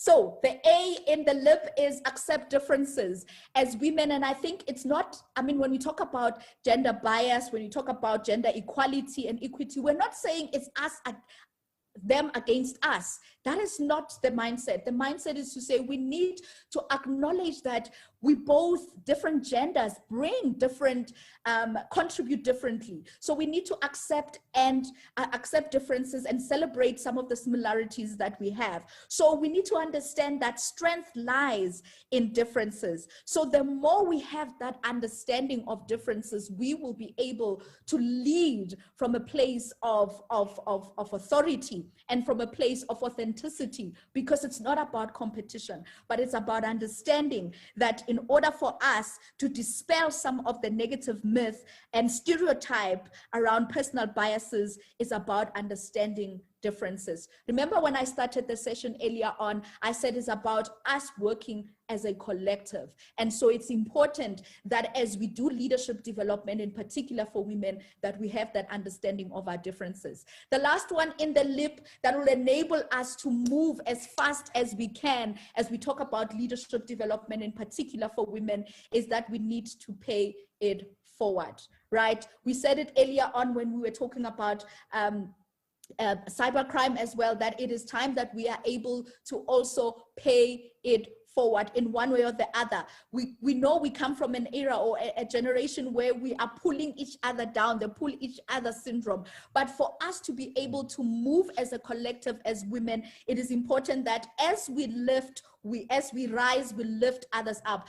Challenging, especially those women who are already in senior executives, who are already in boardrooms, who are already taking leadership positions that can influence the status quo, influence some of the policies, or influence just how we can actually develop even upcoming leaders. So let us be intentional and design programs that will enable women to know how to mentor each other. It's one thing to think that we are mentoring, but it's another to know that we need to be trained on how to mentor and coach other women. The more women we have, the more women that are prepared to take on leadership position, the more we can be able to break the ceiling. We'll be able to move forward and we'll be able to take more senior positions, the more we rally around each other. So it's very important that we not only lean forward, but we are aware that we need to live forward. We need to take that step of faith in making sure that as many women as we can take forward with us are taking leadership positions. We're encouraging our young girls to lead. We're encouraging our young girls to show up, to take responsibility of leadership and not be afraid of leadership. But we must lead authentically. We must know what is our leadership voice and lead from a place of strength and not from a place of weakness. So as we wrap up, I want to leave you with this hashtag that if you can't change something, change your attitude. And it actually starts with us changing our attitude. We probably might take a long time to change the structures, to change patriarchy, to change limitations and all these things. But I guess it's also our responsibility to find a way to change our attitude so as we are able to lead as women and take this nation forward. So that is a bit about me and what I wanted to talk about. And so if you want to continue the conversation as a business leadership and life purpose coach, we run Women in Leadership Dialogues, and we use coaching as a conversation, as a tool that enables us to engage with around women leadership. So my hashtag, I pledge that if we can change something, change your attitude. So I challenge that, may you change your attitude. That is my pledge and my challenge to you. So thank you so much. I hope that has shared some of the insights that we can do around women in leadership development. We quickly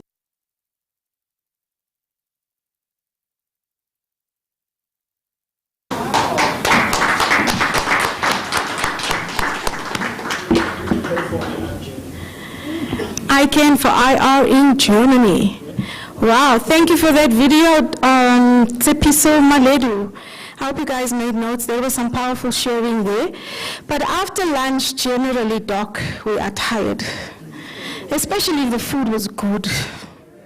So those online and those live, can you guys and ladies please just rise to your feet? Stretch, man.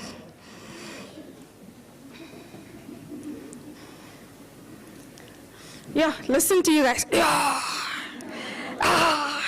Ish. Look at Ria stretching, she's getting ready. Right, we're going to do a little chant. So follow my lead, right? I say choose to, you say challenge. I say choose to, you say.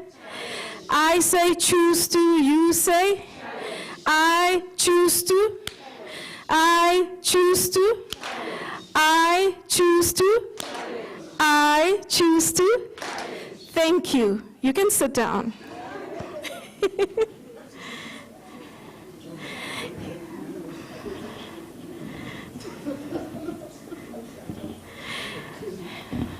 Right. Do you choose to challenge? I'm glad. With that, without any further delays, ladies and gentlemen, please put your hands together for Matsepo Molapo Majolo.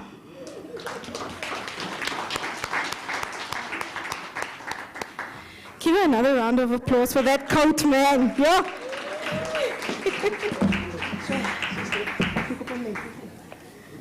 Leave me it. I'll No, get I you don't one. need this one. You can just put Please, you it can here. put it on the table.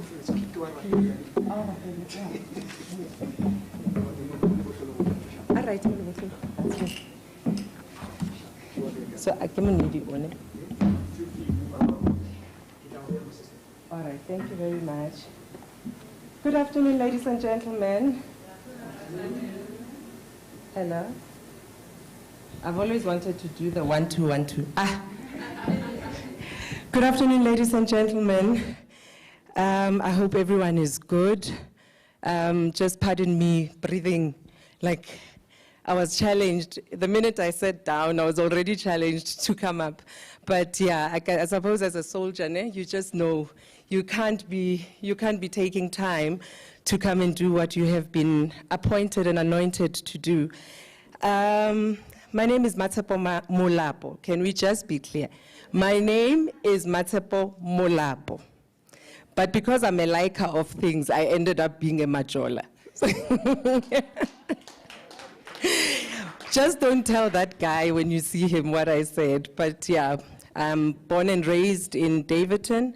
And this is my sister and this is my brother. And I just want to thank you so much for inviting me today. And I know that the circle is big and God has gifted us with so many things as women, and you could have chosen anyone.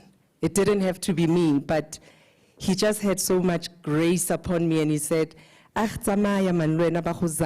thank you so much, just for giving me the opportunity.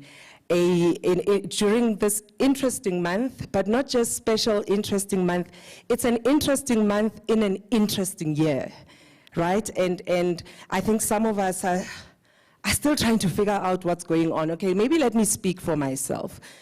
Because since 2019, I feel like I hopped onto a bus that was promising 2020, and some were saying 2020, and I hopped into this bus. And after I hopped into this bus, I still don't know what's going on.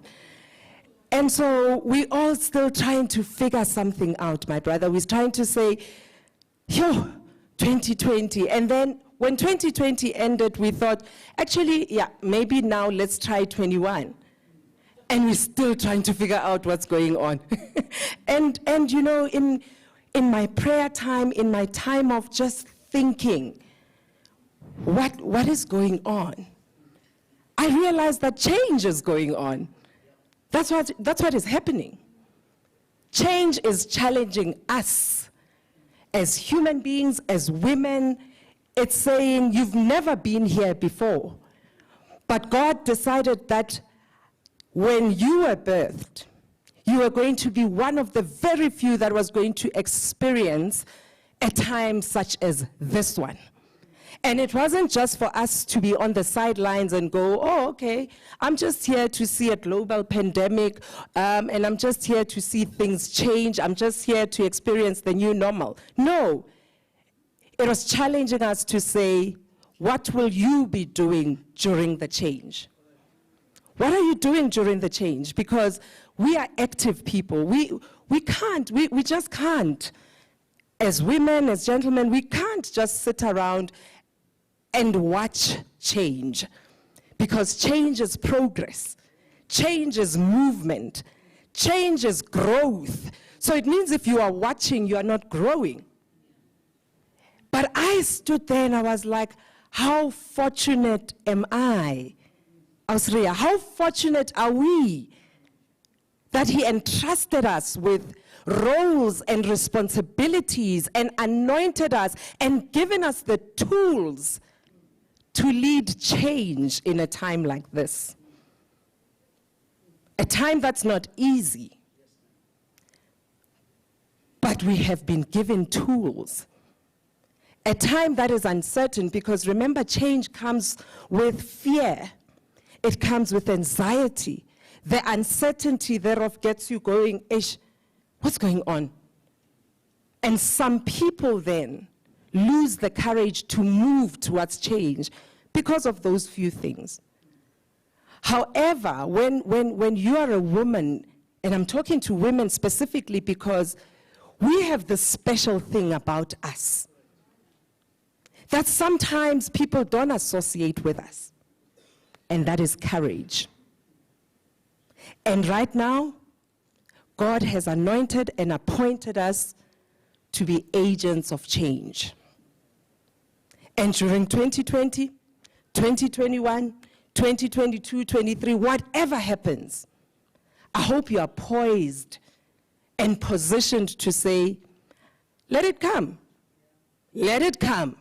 Whatever shape or size it comes in, I'm ready. And so today, I'm not coming with some academic tools or theories. I just want to be me and tell you my experience, my journey, and the lessons that have helped me. Is that okay? Is that okay with everyone? I'm just saying, look, I'm no superwoman. I don't even want to be a superwoman. But I know who formed and created me. I know what his aim was when he formed and created me. Because the one who lives in me, the one who created me is what, my sister? Aha, he is greater. And so when he decided to form me and he said, let us make Matshepo in our image and likeness. When he said, let us make you and you and you, he had greatness in mind. No, he did not have this cowardly attitude. He had greatness in mind. And so that is why today I stand here just in awe of his grace and saying, look, let me just share. Let me share what has worked for me as a child of God, as a woman in corporate, as a wife, as a mother during these trying times. Is that okay? Let's go for it. I said, who are we? At first I had to ask myself, identify who you are. Understand who you are before you go into this process, whatever the process is. Because the problem is wanting to be everything else but yourself. Wanting to be everything else that you see in others, but not seeing what God destined for you to be. Identify, who am I? Not I am Matshepo Mulapo. No one cares. Matshepo Majola, no one cares. What matters is, who are you? I'm a woman of substance. I'm a woman with many faults, but I know that through those faults there are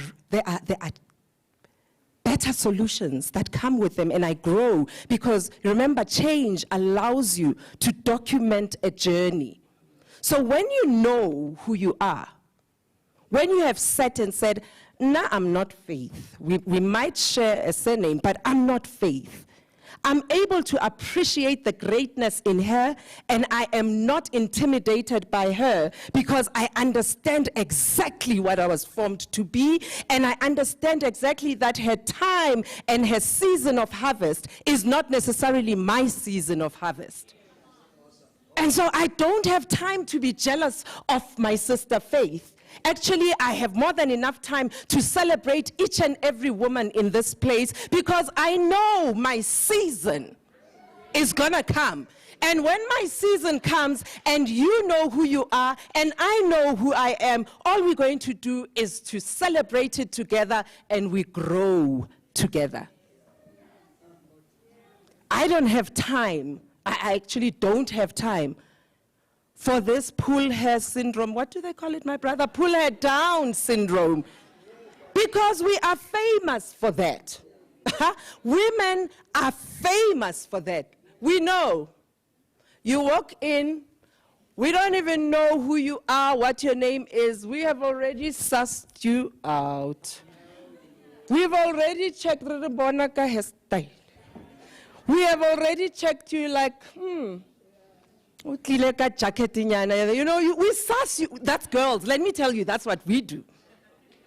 We check and we're like, judging by the length of her dress, this is what I think she is. And we conclude based on something that is outside.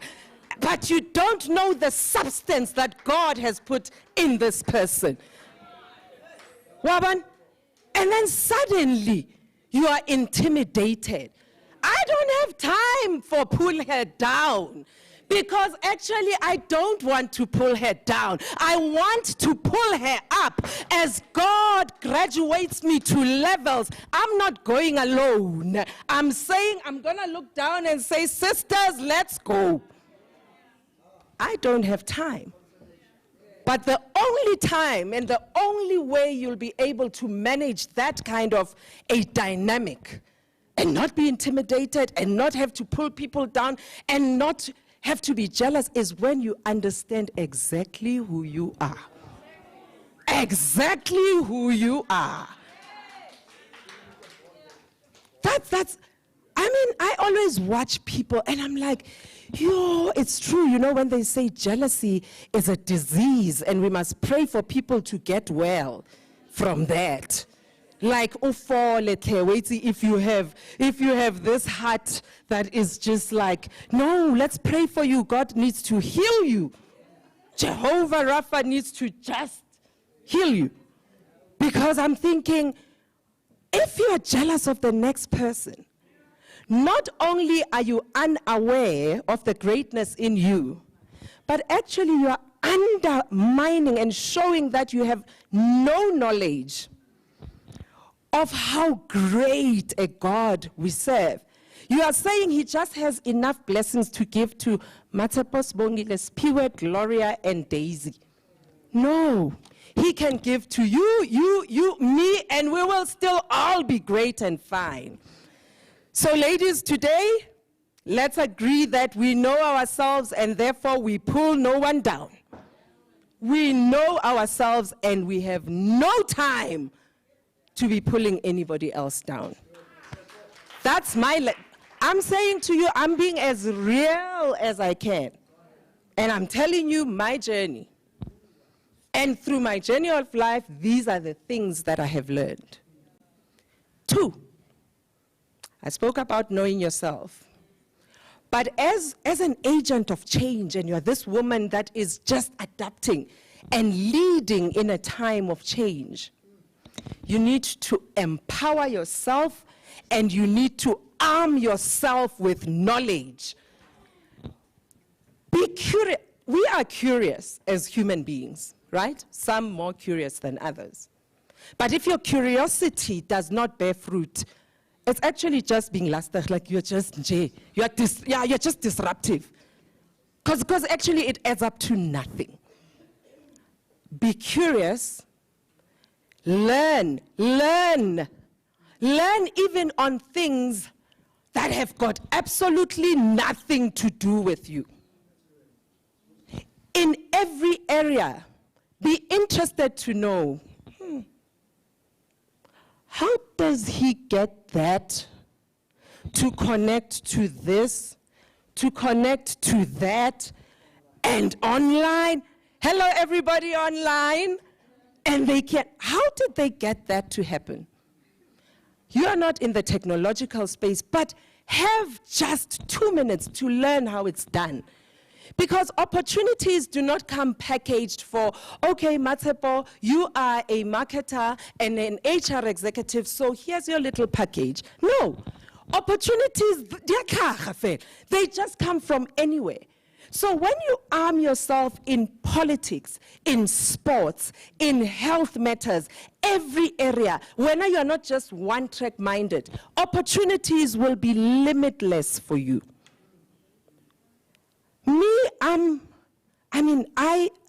I was a marketing executive at ABSA before where I am now. And I was looking after marketing, brand, and everything. And that's where I know this incredible woman from. Because Austria knows we sponsored the PSL. And so at that time, I'm like, yeah, it's just soccer. No. As I was in there, I realized it's not just soccer. It is business. So do not sit there and say, my husband or my boyfriend or my partner loves soccer. I'm so bored. I'm saying, look at it with different lenses. It is a business. And that is why I have so much respect for Ms. Rea because of that. Because she is still one of the front runners. While some of us are watching the game, she is playing the game. I told you, do not sit on the sideline. She has been playing the game. And it is business. But we are quick to write things off. You're like, I'm not into sports. Hello, are you into making money? You better be into sports, right? I'm not into, look at my daughter. Hello, Nunu. I didn't know she was here, sorry. Oh, hello, you're welcome. So you just have to make everything about what you want to achieve. You look at people and you're like, oh, okay, it's got to do with agriculture. I'm not into that. I just asked you now, are you into success? Are you into making money? Then you don't even have to go to university. If you've gone, it's fine. There is so much literature out there. Arm yourself with knowledge. Each and every day has a teaching moment. Every encounter you have with someone else is time for you to teach and learn. Today, there's no way I can walk away and say, I haven't learned anything, unless I have decided to put on blinders. So I'm saying, ladies, you cannot be a change agent. You cannot lead and in an era of change if in here you don't know. Be wise. Just make sure that you are grounded in things that matter. That has worked for me. My brother can tell you, even as I'm a seasoned marketer, I will tell you myself that God gave me that gift to say, you will not only learn, so I studied law. I went, but my curiosity, once I had graduated, said, branch off, girl. And I didn't say, hey, I want to go to magistrate court. I was like, hey, is it happening this side? They said, yeah. I'm like, strategic marketing, here I come. And I got there and I was like, how? And people, you say marketing, they say, matsepo machol. Bona, like they go, I've heard of you, I have not met you. And I'm like, of course you've heard of me. Because I do my job and I do it so well. You must do it so well that even when you are not in the room, your work must speak for you. Look, I don't care where you are, what you do. Now all I care about is that you rise. You will not rise without knowledge, without knowing self, and without making sure that wherever, even the day when you are not here, your work must still speak for you. They must say there was a girl, and you must be on that book. That's me. So I branched it off into marketing, right? How? And then, okay, Matsepo is in marketing, and I'm flying. But you see, the thing about wanting knowledge and being curious and everything is that you also get bored easily. Because, hello, like I know it like the back of my hand. Give me another challenge.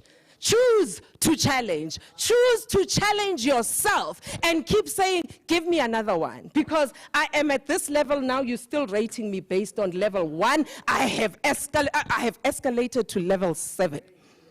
So best you keep up. And so I'm there, and then SuperSport comes and says, listen, we know you haven't been in broadcasting, but how's about you come and be the executive for marketing at SuperSport, like Lalela. Yeah, I'm gonna give you time to digest this. Hey, I'm gonna give you just a little bit of time. SuperSport, my brother, you know, ne? Like you can say, hockey, you say soccer, you say rugby, say anything you want. Supersport. Supersport does not even need to speak when Supersport is in the room. You just see the S and you're like, greatness has just walked in. Wabo? Yeah, coupon payments. You see my brother, ne? Hey, my dad did a good job. Thank you. Such a gentleman. Thanks, my brother. So, Supersport says, come across. I'm like, yo, I've never been in broadcasting, but what did I say? Give me a challenge. And I went there, and I did what I needed to do. And after that, I was like, time for seasons to change. You see, summer is not going to come if winter does not move. Winter has to get out of the picture before summer can come. And I'm one person, I want the people I lead to do better than me. That's when I know I have succeeded. And so I need to know when I have done enough to move on and give them space so that they don't have to say, I can't grow anymore because Matshepo has been here for 15 years and therefore we may be waiting for the Lord to call her before we can have opportunities. No ways. No. It's time to move so that the work that you have done there can start speaking for itself and the seeds that you have sown can start to be harvested. So I moved. So guess what? When I moved, I get headhunted. And they're like, there is this CEO who has been looking for you. I'm like, for me? Not, I'm surprised that he's looking for me. I mean, I'm greatness, so vele, I'm just surprised, Uguti, what does he want? You know, and I'm like, oh, okay. He is in the healthcare business. He owns private hospitals. He is legendary. Like, Dr. Peter Matseke, he is like you, Dr. Peter Matseke he is a guy who in 1992, ne? You remember 1992? Some of us were still like, oh, you have no clue what's going on. But you could see that we were not like the other people. In 1992, remember, you didn't even know what voting is because it wasn't happening in South Africa. But this guy, Dr. Peter Matseke, a young black medical doctor, decided to build the first private hospital in a township. In a township. Like, let alone building, met him. Because don't just go and say they headhunted me. No. Remember, it's a two-way relationship. Chemistry must be formed. They might approach you, or you approach them, they say no. You also have a right to say no. And so I checked him, and I was like, wow, this is like a legend. And he said, come join my family. That's how he called it. That's the first thing that came to mind, to say, he didn't say, come join my business, come join this corporate. He says, come join my family. I was not exposed to the Clinics Health Group yet at the time, but I knew that the culture must be one that is grounded on strong family values because of what he said. Usually they say, oh, we are this multi-million-dollar company. We think you would want to work for us. No. He sold the values before he sold the offer. And that's when I knew, because I know who this girl is, this is gonna work. I walked in there. I know zero about medical anything. Medical equipment, I know a stethoscope. I know that much, I know, girl. The one that they say, breathe in, out. That one. And then now I even know the what? The temperature thingy. Yeah, those ones I know. Anything else I was. However, when they interviewed me, because they did, they said, what, because one of the guys, and it wasn't him, it wasn't the CEO, one of the execs said, but Mrs. Majola, you don't have experience in the healthcare industry, so how do you think you'll be able to take the clinic's brand forward? I said, I do not need to have experience in the healthcare industry, the financial services industry, or any other industry for that matter, because remember, I am a professional and I'm an expert at what I do, and therefore I know how to apply strategic marketing management principles, be it for a farm, or for a corporate, or for a soccer club, or for a hospital. I will excel no matter where it is that you put me. Done. So you need to be able to know that even stuff that you want to venture into, it must be stuff that will allow you to be agile, will be flexible, because you saw with COVID, if you went one way of doing things, and suddenly COVID says, Sisi, you were what were you, by the way? An events coordinator. Well, we no longer have events face-to-face. You need to be able to be agile and think about how is it that you can still demonstrate your ability and deliver your proposition just in a different way. And so I'm saying, as change agents, women are naturally change agents, but we need to make sure that we arm ourselves with knowledge and we demonstrate our experience. We need to demonstrate that we know what we are talking about. Which brings me to my third point. And my third point, remember the first one? Knowledge of self. Second one? Arm and empower yourself with knowledge, right? Now I'm coming to my third one. You need to ensure that you win the battle from within. We already have challenges that come with institutions, that come with patriarchy, that come with culture, that come with all other factors that impact women. We're already there, we know. You know how they usually say, as a woman, you must first, before you even prove anything, you need to show them that you can do it better, even as you're a woman. As a black girl, for me, it was show them that, yes, a black girl can do it, show them that a girl can do it, and then maybe you might be on the same level. Maybe. Now, as women, I don't care what race you are. I don't care where you come from. It doesn't matter. The one thing, my brother, that is still a bit of a thing for us is the battle that is within us that makes us doubt our ability. You see, they say the imposter syndrome. The imposter syndrome is a thing, and it affects men and women. However, research has shown that it affects women a lot more than men. Check how women are the ones that when you compliment them on something, when you compliment us, you're like, oh, girl, I love that color on you. That shirt is beautiful. Instead of saying, oh, yeah, I loved it as well. Thank you.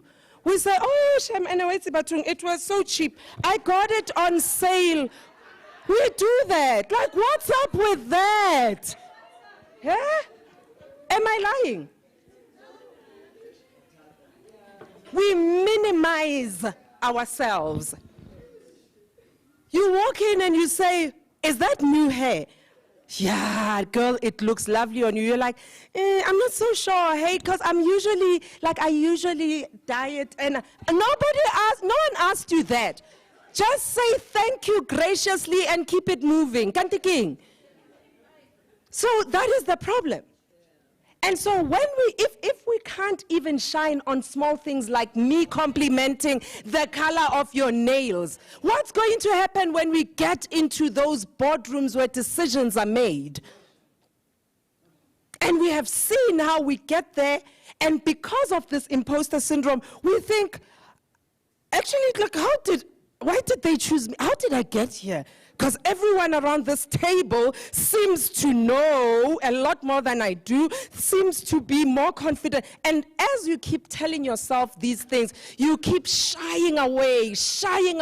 You are minimizing yourself. It happens, ladies. And the battle is not with them. It is one that it's here. And so that is why I'm saying you have to win the battle from within. No, you have to. Because no one else owes you anything. They don't have to say every day when you walk in, oh, Matsepo, you're so great. No. No, they owe you zero. And so here's what worked for me. And this is something that Sheryl Sandberg, who was the COO of Facebook, and you know the book, right? And that book is a manual for me.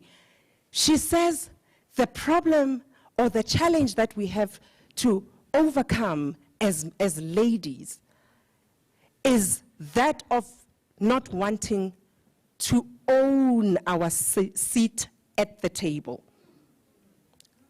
To own it and be like, hang on, I am walking into, whether you are submitting a tender or it is a corporate, it doesn't matter. When you walk in, just know that you are just as good to own that seat as he is, as she is, as they are online. Because remember, you've had that discussion and you have had that self-talk and you know who it is that you are. You know what you know. And so we shy away and we don't lean in to have conversations, to debate, to be able to say, I don't, respectfully so, I do not agree with you. Because based on 1, 2, 3, what you are saying goes this way. However, if you had to look at it from this angle, remember you're unpacking that knowledge that I was talking about. You are like, however, based on the research, and why remind, like you just give it to them and you say, that is why I disagree with your point. And then you sit down. Done. Not only are you owning your seat, you are also owning your voice. Let us not be the kind of women or people that we sit there. You know we don't agree with Dr. David. We don't. But only when we walk out, you're like, Mara, did you hear him? You know, Nina, I didn't agree with him. You know what? No. Why did you not own your voice? And sometimes you find people going, and then someone says, did you say something? I know I didn't say anything. Because you are not owning up. And I'm saying, okay. Some say I come forward and there is no seat for me. Maybe because the environment is not your type of environment. I say where you find limits and the limits overcome the opportunity. Bring your own table and your own seat. Go out there and be creative in your thinking because no one has brought a seat for you. So be resourceful and creative and bring your own. Just bring it. Might not be easy, but you're going to have to be resourceful. Look for people that you can connect with. Look for people that will help you move, even if it's just one step. But as long as you move, and just remember that when you do that, you are also proclaiming the greatness of the one that has put you there. Because in the book of Romans it says, all things work together for good, for those who love the Lord. But wait, this is the one that I like. And are called according to his purpose. So, Pella, you can't be saying all things work together for good, and you're not walking in purpose. Bo, the next thing you'll be like, scripture is not real. Scripture is real. Maintain the purpose lane. Right? Just have to maintain it. But whatever it is, just be part of the journey. When they say we are moving towards success, I'm going there, nobody's gonna stop me. Ooh, you must go. No, do you know that song? No one's gonna stop you. You are going. They might laugh and criticize. Before they know it, they are saying, I used to know Matshepo. I used to know Amukelang. I used to go to school with her. They are not complimenting you, but they are actually acknowledging your greatness. They didn't see your vision then, but when you are there, they now want to rub shoulders. Sorry, I am up there. I'm gone. I am gone. But you owe yourself that bit of saying, I just want to overcome my insecurities. I am going to make sure, whatever the insecurities are, every morning I wake up, I say, I do not own you. I do not own you. We're not shyness, we're not jealousy. I don't owe you, so get away from me so that you are able to fly higher. The last point from me is that, and this one is very difficult for me, but I'm a work in progress, and that's being kind to yourself.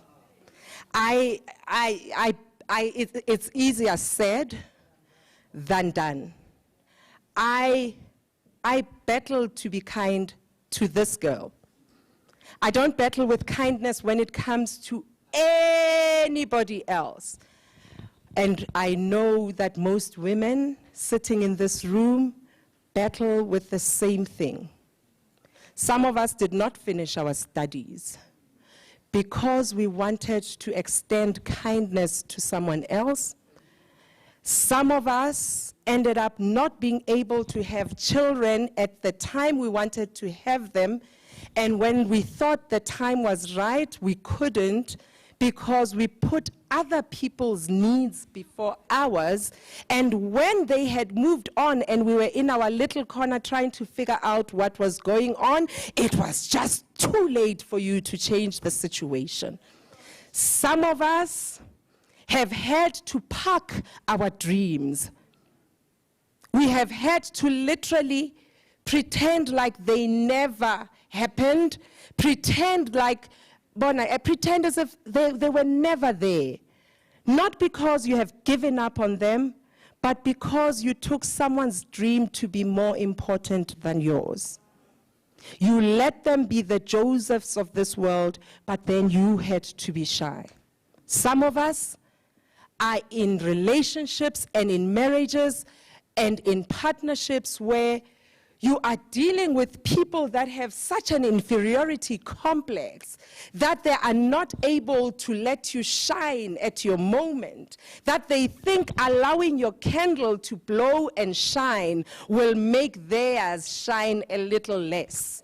And therefore, we end up saying, you are great, I will just sit there, and maybe one day I will allow Matshepo to come out and shine. But time. Time. And so once time has gone, you will never be able to regain it. And when you do that, when you look at kindness in the dictionary, it talks about kindness being, it's an act of generosity. It's an act of being considerate. And today I stand here saying, challenge me, keep me honest as I'm keeping you honest. Can we consider ourselves first for once? Go back home today, look at everything that you had parked for everyone else. It doesn't make you selfish. It just makes you human and kind to self. And I always say you can't give what you don't have. And so you can't love if you don't have self-love. And you can't be fully kind if you are not kind to yourself. Because you know what I've learned in my journey, my brother, is that, and I'm talking of this sample of one, Shem, this Mulapo child, sample of one. I've realized that where I have overextended my kindness for someone else, while mine was ignored, resentment ended up being my portion. And I don't want resentment. Like I keep saying, okay, oh sure, well done, I've done this, I've supported. But in my own room, when my head hits the pillow and it's just me, my thoughts, my God, I say, imagine how far I would have been had I not overextended myself. And today I say, being kind to yourself is an act, like I said, of being considerate, but also of keeping your mental health. You see, the problem that we've had, my brother, is that there's this taboo around mental health. To a point that we grew up with names, you know, like if you talk about mental health, we make it look like, Joe, like Ntringas, like there's something wrong with you. Like, you know, we go, did you see Matsepo? I know the screw there. No, it's loose. You know, we say that, like, Matsepo, the lift doesn't go all the way up. You know, we have a way of putting things, right? And so that is why we find it difficult to even accept and admit when we have challenges with our mental health. Because it is kind of like, you want me to go to a psychologist. I don't have a mental issue because you think I'm going to go to a psychologist, which means I am cuckoo, which means I'm not like other people. And that, you know, and that means you're not being kind. I mean, if you can take care of your physical body, you take care of your skin, you take care of everything, you take care of your physical needs and this one here, because if you are not mentally healthy, and I'm not talking about you're busy on the M1 and taking papers. No, I'm not there. Because that's what we think when we say, hey, yeah, no, Matsepo, yeah, no, she's challenged. She's not healthy mentally. Let me tell you, probably, actually research does say 1 in 3 people in SA battle from mental health. 1 from 3. So, so you guys can choose who it is. I don't know. You can choose. You know? So if we say 1 in 3, it means that, you know, but it shows you how real it is. And for us as ladies, it's there, it's quite burdensome, and it shows itself in many ways. You know, it shows itself in, you know, it says an extreme of moving from suddenly you're high and everything is going well and you're the life of everything, and then you dip. You have these unexplained feelings of sadness. It's not even PMS. You just, you're PMSing 365. Because you wake up, you just want to cry. You don't know what is going on. You have these sleeping patterns that change just like that. People go to sleep. Actually, before they go to sleep, you already have anxiety because you're like, oh, by the way, for me, I'm still going to sit here until the birds start singing in the morning.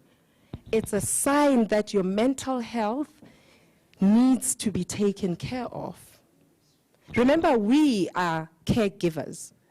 We look after families. We look after the disabled. We look after our parents. So it's that kindness I was talking about. So we extend ourselves to everyone else. But then when it comes to a time where you are unable to juggle everything, that is when you start having issues. Substance abuse. And by that, I don't mean, hey, when you are taking drugs, or I'm just talking about an over-reliance on prescription medication, over-the-counter medication.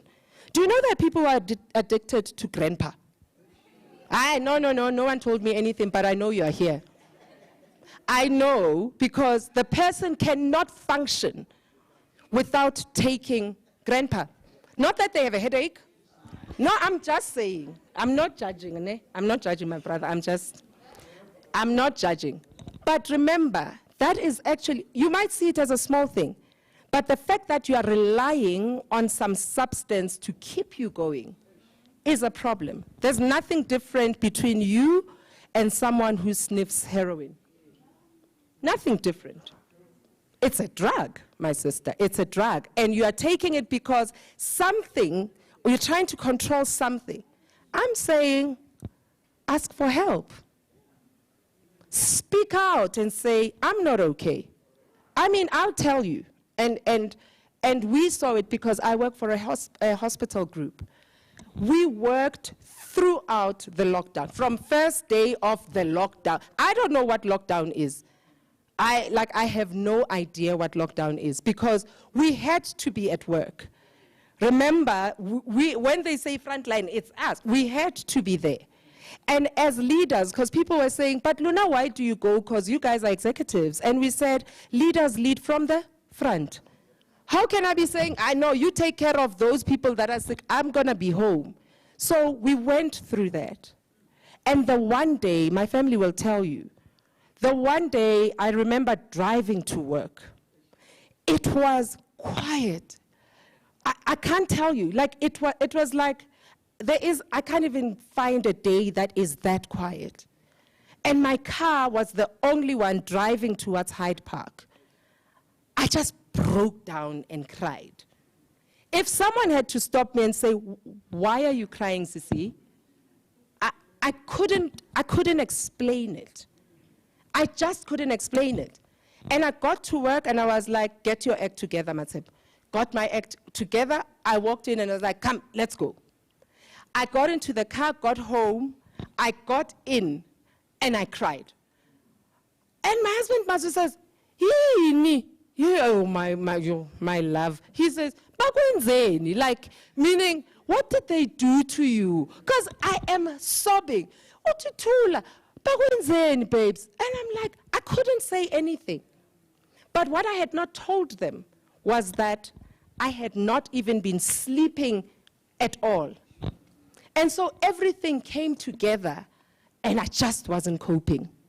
And so till today, I have had to have psychologists assist me to manage my anxiety and sleep disorder. Because I ran until I just couldn't lie to myself anymore. And so I stand here saying, very proudly so, whether you are sitting in Kenya, Zimbabwe, the US, or in South Africa, I am a mental health patient. And I say that because I want someone else who is listening to know there is nothing wrong with acknowledging your weakness. There is absolutely nothing wrong with acknowledging your weakness. Because I have improved. You can see, I'm not doing so bad. Come on. I'm really not doing so bad, but I am a work in progress. And so it was on that day when I decided to be kind to Matsepo that the burden was so lighter and I was able to give to other people. I was reminded again that on the 12th of July, my brother passed away suddenly from COVID. Suddenly.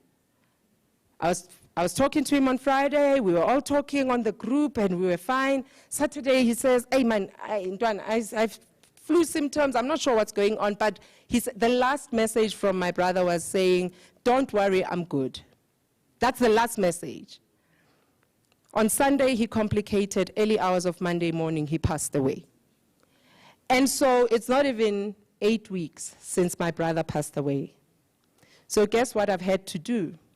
There's so many of us who've experienced loss, and we still can't explain what's happening because of the pandemic. I'm able, because of the help that I had gone after before to seek, I was more prepared to mentally handle the loss and give off more, for example, to my parents who could not attend their son's funeral because of their age.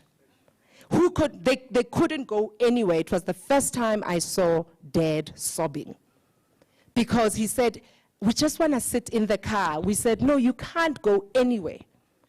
But we were able, and I was able, to carry them because of a decision that I made earlier when I said, I, Matsepo, should I tell you my other name? Matsepo Indira Molapo Majol. Beautiful name, ne? Indira. That's me. And I made that declaration that I'm not well. And right now, I see the fruits of making that declaration. And today, I am saying you don't have to do a lot of things. You just have to start with yourself. You just have to start with yourself. And everything else, leave it to God. Thank you.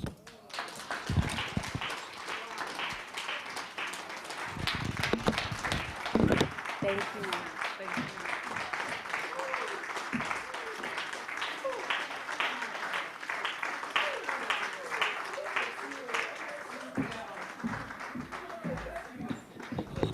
My sisters, I know you can do better. Let's applaud her.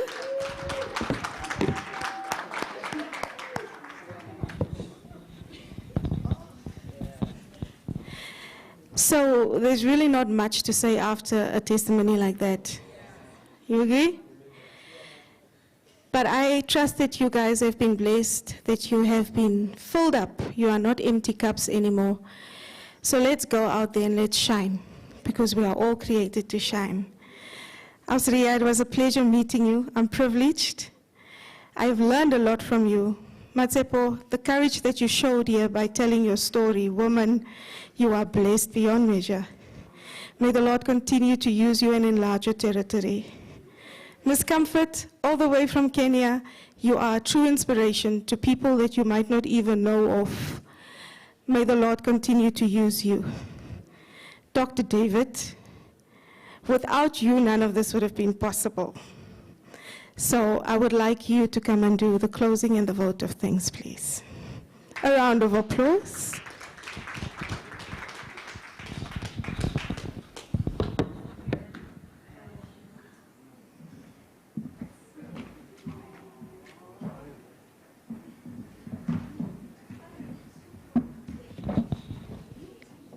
Thank you so much, Program Director. Let's give her a wonderful round of applause. Thank you, thank you. You've added color to our two-day conference, and I know the people online are already saying, how do we get her information? So come up, let's promote you quickly, because people want to know how do they get a hold of you. Yeah. I told them a lot of things. Remember, Excel. I said you can be a program director, skills, motivational, whatever. Then they asked me a question, how much does he charge? I said 10% of whatever you give it goes to ICANN. Yes. So how do they get a hold of you? So my telephone number is 060-898-2941. 060-898-2941. You can get hold of me via phone calls, WhatsApp, SMS, Telegram, not yet. My email address is Mirna, M-I-R-N-A, L-I-E-S-E-R-I-N-G. So it's Mirna Liserang. That's my maiden surname. Mirna Liserang @gmail.com. So get hold of me, contact me. We will discuss the price, and obviously 10% must come to ICANN because we must give back. If anything else, we've learned to give back, the importance of giving back. Thank you, Dr. Dave. Thank you, my sister. And Lerato, I told them you work with ICANN, so they are stuck with me, you know, so thank you. Asmatsepo, in conclusion, it's as if you were here the last 2 days. The Deputy Minister, Auspinki, and you were not even here, spoke some powerful stuff. people in recruiting, people in sports, all the various speakers, African Bank. And this morning I spoke about importance of self-care, be kind. I mean, I know you're a prophetess in the healthcare industry, but you wrapped everything up. So again, on behalf of Faith, myself, and the ICANN team, thank you so much. Again, we're looking forward to this wonderful relationship. And again, don't drink and drive, fasten your seatbelt. And until then, choose to challenge. God bless you. As we close, hold on, yeah.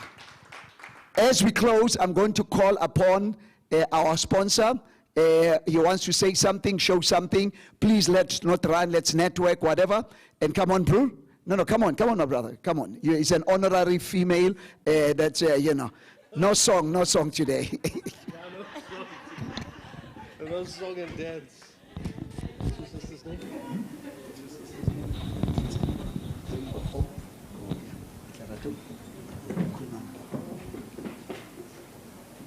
Matsepo, thank you very much for you have a wonderful brother. He's a close friend as well. And he knows my dad very well. He's also named David. They minister together, they all fired up. He's still 87, but it's really encouraging. And as Dr. David said, it is a good wrap up. So it's the first time I heard you, and in my books it's not going to be the last. Okay. Yeah, we'll use clinics. Yeah. Okay. As long as her voice is not an invoice. So finally, I just want to say thank you very much from African Bank's point of view. I wanted to do a demonstration, but now it's going to be a bit too technically challenged and you're running out of time. But I just want to say this to you. Who used the mirror image this morning? Was it you, sir? Now, take your right hand and look in the mirror. And now this is honing on to investments, right? Is that person, and say this after me, is that person in the mirror, what is that person in the mirror doing for that person on a monthly basis to ensure that person is financially healthy? So are you investing? You earning your salary? Are you paying yourself? You see, they said, look after yourself. So financial health is also very, very important. In fact, most people, and I've asked a group of doctors this, and I asked them, is stress an end result of financial problems? And they said yes. So you see, your financial problems leads to all these things. So guys, take care of yourself. I've given you my number. African Bank, we've got excellent interest rates, the best in the country. And I would like to encourage you, if you have businesses, to encourage your employees to invest with us. From as little as 50 Rand and you do 100 Rand a month, I would have loved to do a presentation and shown you how the money would escalate. But you most certainly, you got my number, give me a call. We can do presentations to your companies. And once again, I want to say thank you very much to Dr. David Malapo, ICANN Foundation, and all the associates, people that I've grown to know and love through our engagements. This is not the first, it's our journey. And our journey has a destination. You know, most of us here believe in the Lord, myself. Our destination, we know, one day we're going to see our Creator. We'd like to. So in that journey, there's so many things that we have to go through. And one of the things is, let's be financially healthy. Thank you very much. God bless Dr. David. That's the gifts. Pastor Sharon? Pastor Sharon? Come and pray for us. Folks, we're not going to fight, so I'm not sure what's in there, so you guys decide among yourselves who gets the bag, who gets the plastic, who gets that, okay? Yeah. Not going to get involved in this woman fight. Woman of God, I want to say thanks so much. Pastor Sharon is building a mega city outside of Lens. And thanks so much for 2 days. Very successful businesswoman. And also, if you need bricks and things like that, they provide bricks for Coral Bricks. They've got transport. 2 of the women here in mining, they also do a lot of transportation. So she is a businesswoman and doing some awesome stuff. So watch the space. Cheryl Murad. There's a big township development just outside of Lens. She owns it. Can we give a clap offering? She owns it. Yes. Cheryl, please bless the woman and also those online, and then we are dismissed. But again, let's network. Do we still have some tea also ready for us? Yeah, tea is ready for us, okay. And again, if you bought some books, I'll be here. Please bring your book, let me sign it, okay. Signature is free, but you still need to pay for the books. Come in and then I'll just come up Sunday, okay. Dave, we deliver for Coral Brick. We don't supply them. Oh, you deliver. All right. Well, it's just been an exciting time and such a God-given opportunity. And we really, I just, sometimes we neglect the precious gift that is a blessing to us. So I really, for Dr. David and his wife, I just want to say how I appreciate this. Coming away as, you know, we have built relationships. It's just something about being online and being here real. And so I just want to thank the Lord also for such a wonderful person like him. I know him for many, many years, and he has never changed. Just the same wonderful kind. You say a lot of good things to other people, so I just want to say it to you. Kind and sweet and never selfish. Father, we just want to say how grateful we are for your goodness and your mercy, and even giving us this opportunity of being empowered and really inspired and motivated. And we just want to thank you again for I Can, Father. And we just believe that supernaturally and divinely, that not one person will be able to resist the intelligence and the wisdom and the inspiration that has been imparted to us. I pray that it will continue, it will not return void, but many people will take this and move with it. And I pray right now, special anointing on each one of our lives, and whatever we have heard, we will see the fruits of it. In Jesus' name, amen. Thank you. Networking time, exchange cards. I'll be here for those who bought the books. When I heard about the African Bank My World bank account, I realized it was made for me. With 5 pockets, I can give a fully transactional account to those I care about the most. That means my daughter gets her own account and card, my mom also gets her own account, and my helper's salary gets paid directly into her pocket. Each of them with their own account linked to mine. That's why I switched to African Bank, the only bank that gives you 6 transactional accounts in one. You see, banking is about more than just money. It's about you, your family, your budget, your stockpile, your dream goals. Switch today to experience banking that's made for you. Only at African Bank. We are you.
We are the faces of the present.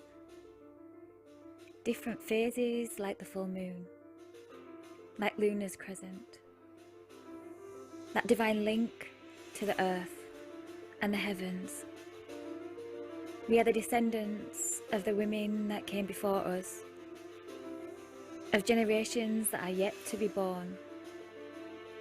The birth before the storm, before the wild wind breathes into a life that believes in her warrior soul.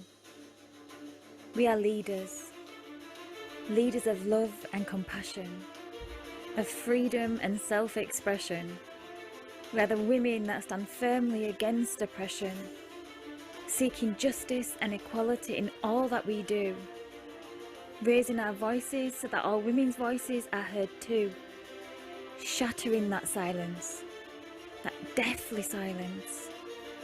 With every breath that we breathe and every echo we scream, we will not allow women to suffer at the hands of violence, at the hands of any abuse, or to be used and seen as the weaker sex. We are not objects, we are life. We hold the divine universal power. We are waves, waves that ripple in every ocean. And every ripple that rings expands into the sea, creating this universal energy that's beyond any human being. It's a sisterhood, it's a connection that can only ever be understood by she, by her, by me, by understanding that once one woman stands her ground, raising the volume and speaking loud, her voice travels through the whispers of the fine-bladed grass, through the thick fog that sweeps across mountain tops and crashes against the raging sea. Her voice is the very heartbeat that bonds hearts of unity. We are the faces of the women that stand proudly together, to be the change we want to see, for every woman to be heard. So I choose to challenge you to share your poem, write your piece of spoken word, raise your voice as I've done mine, so no woman's voice goes ever unheard.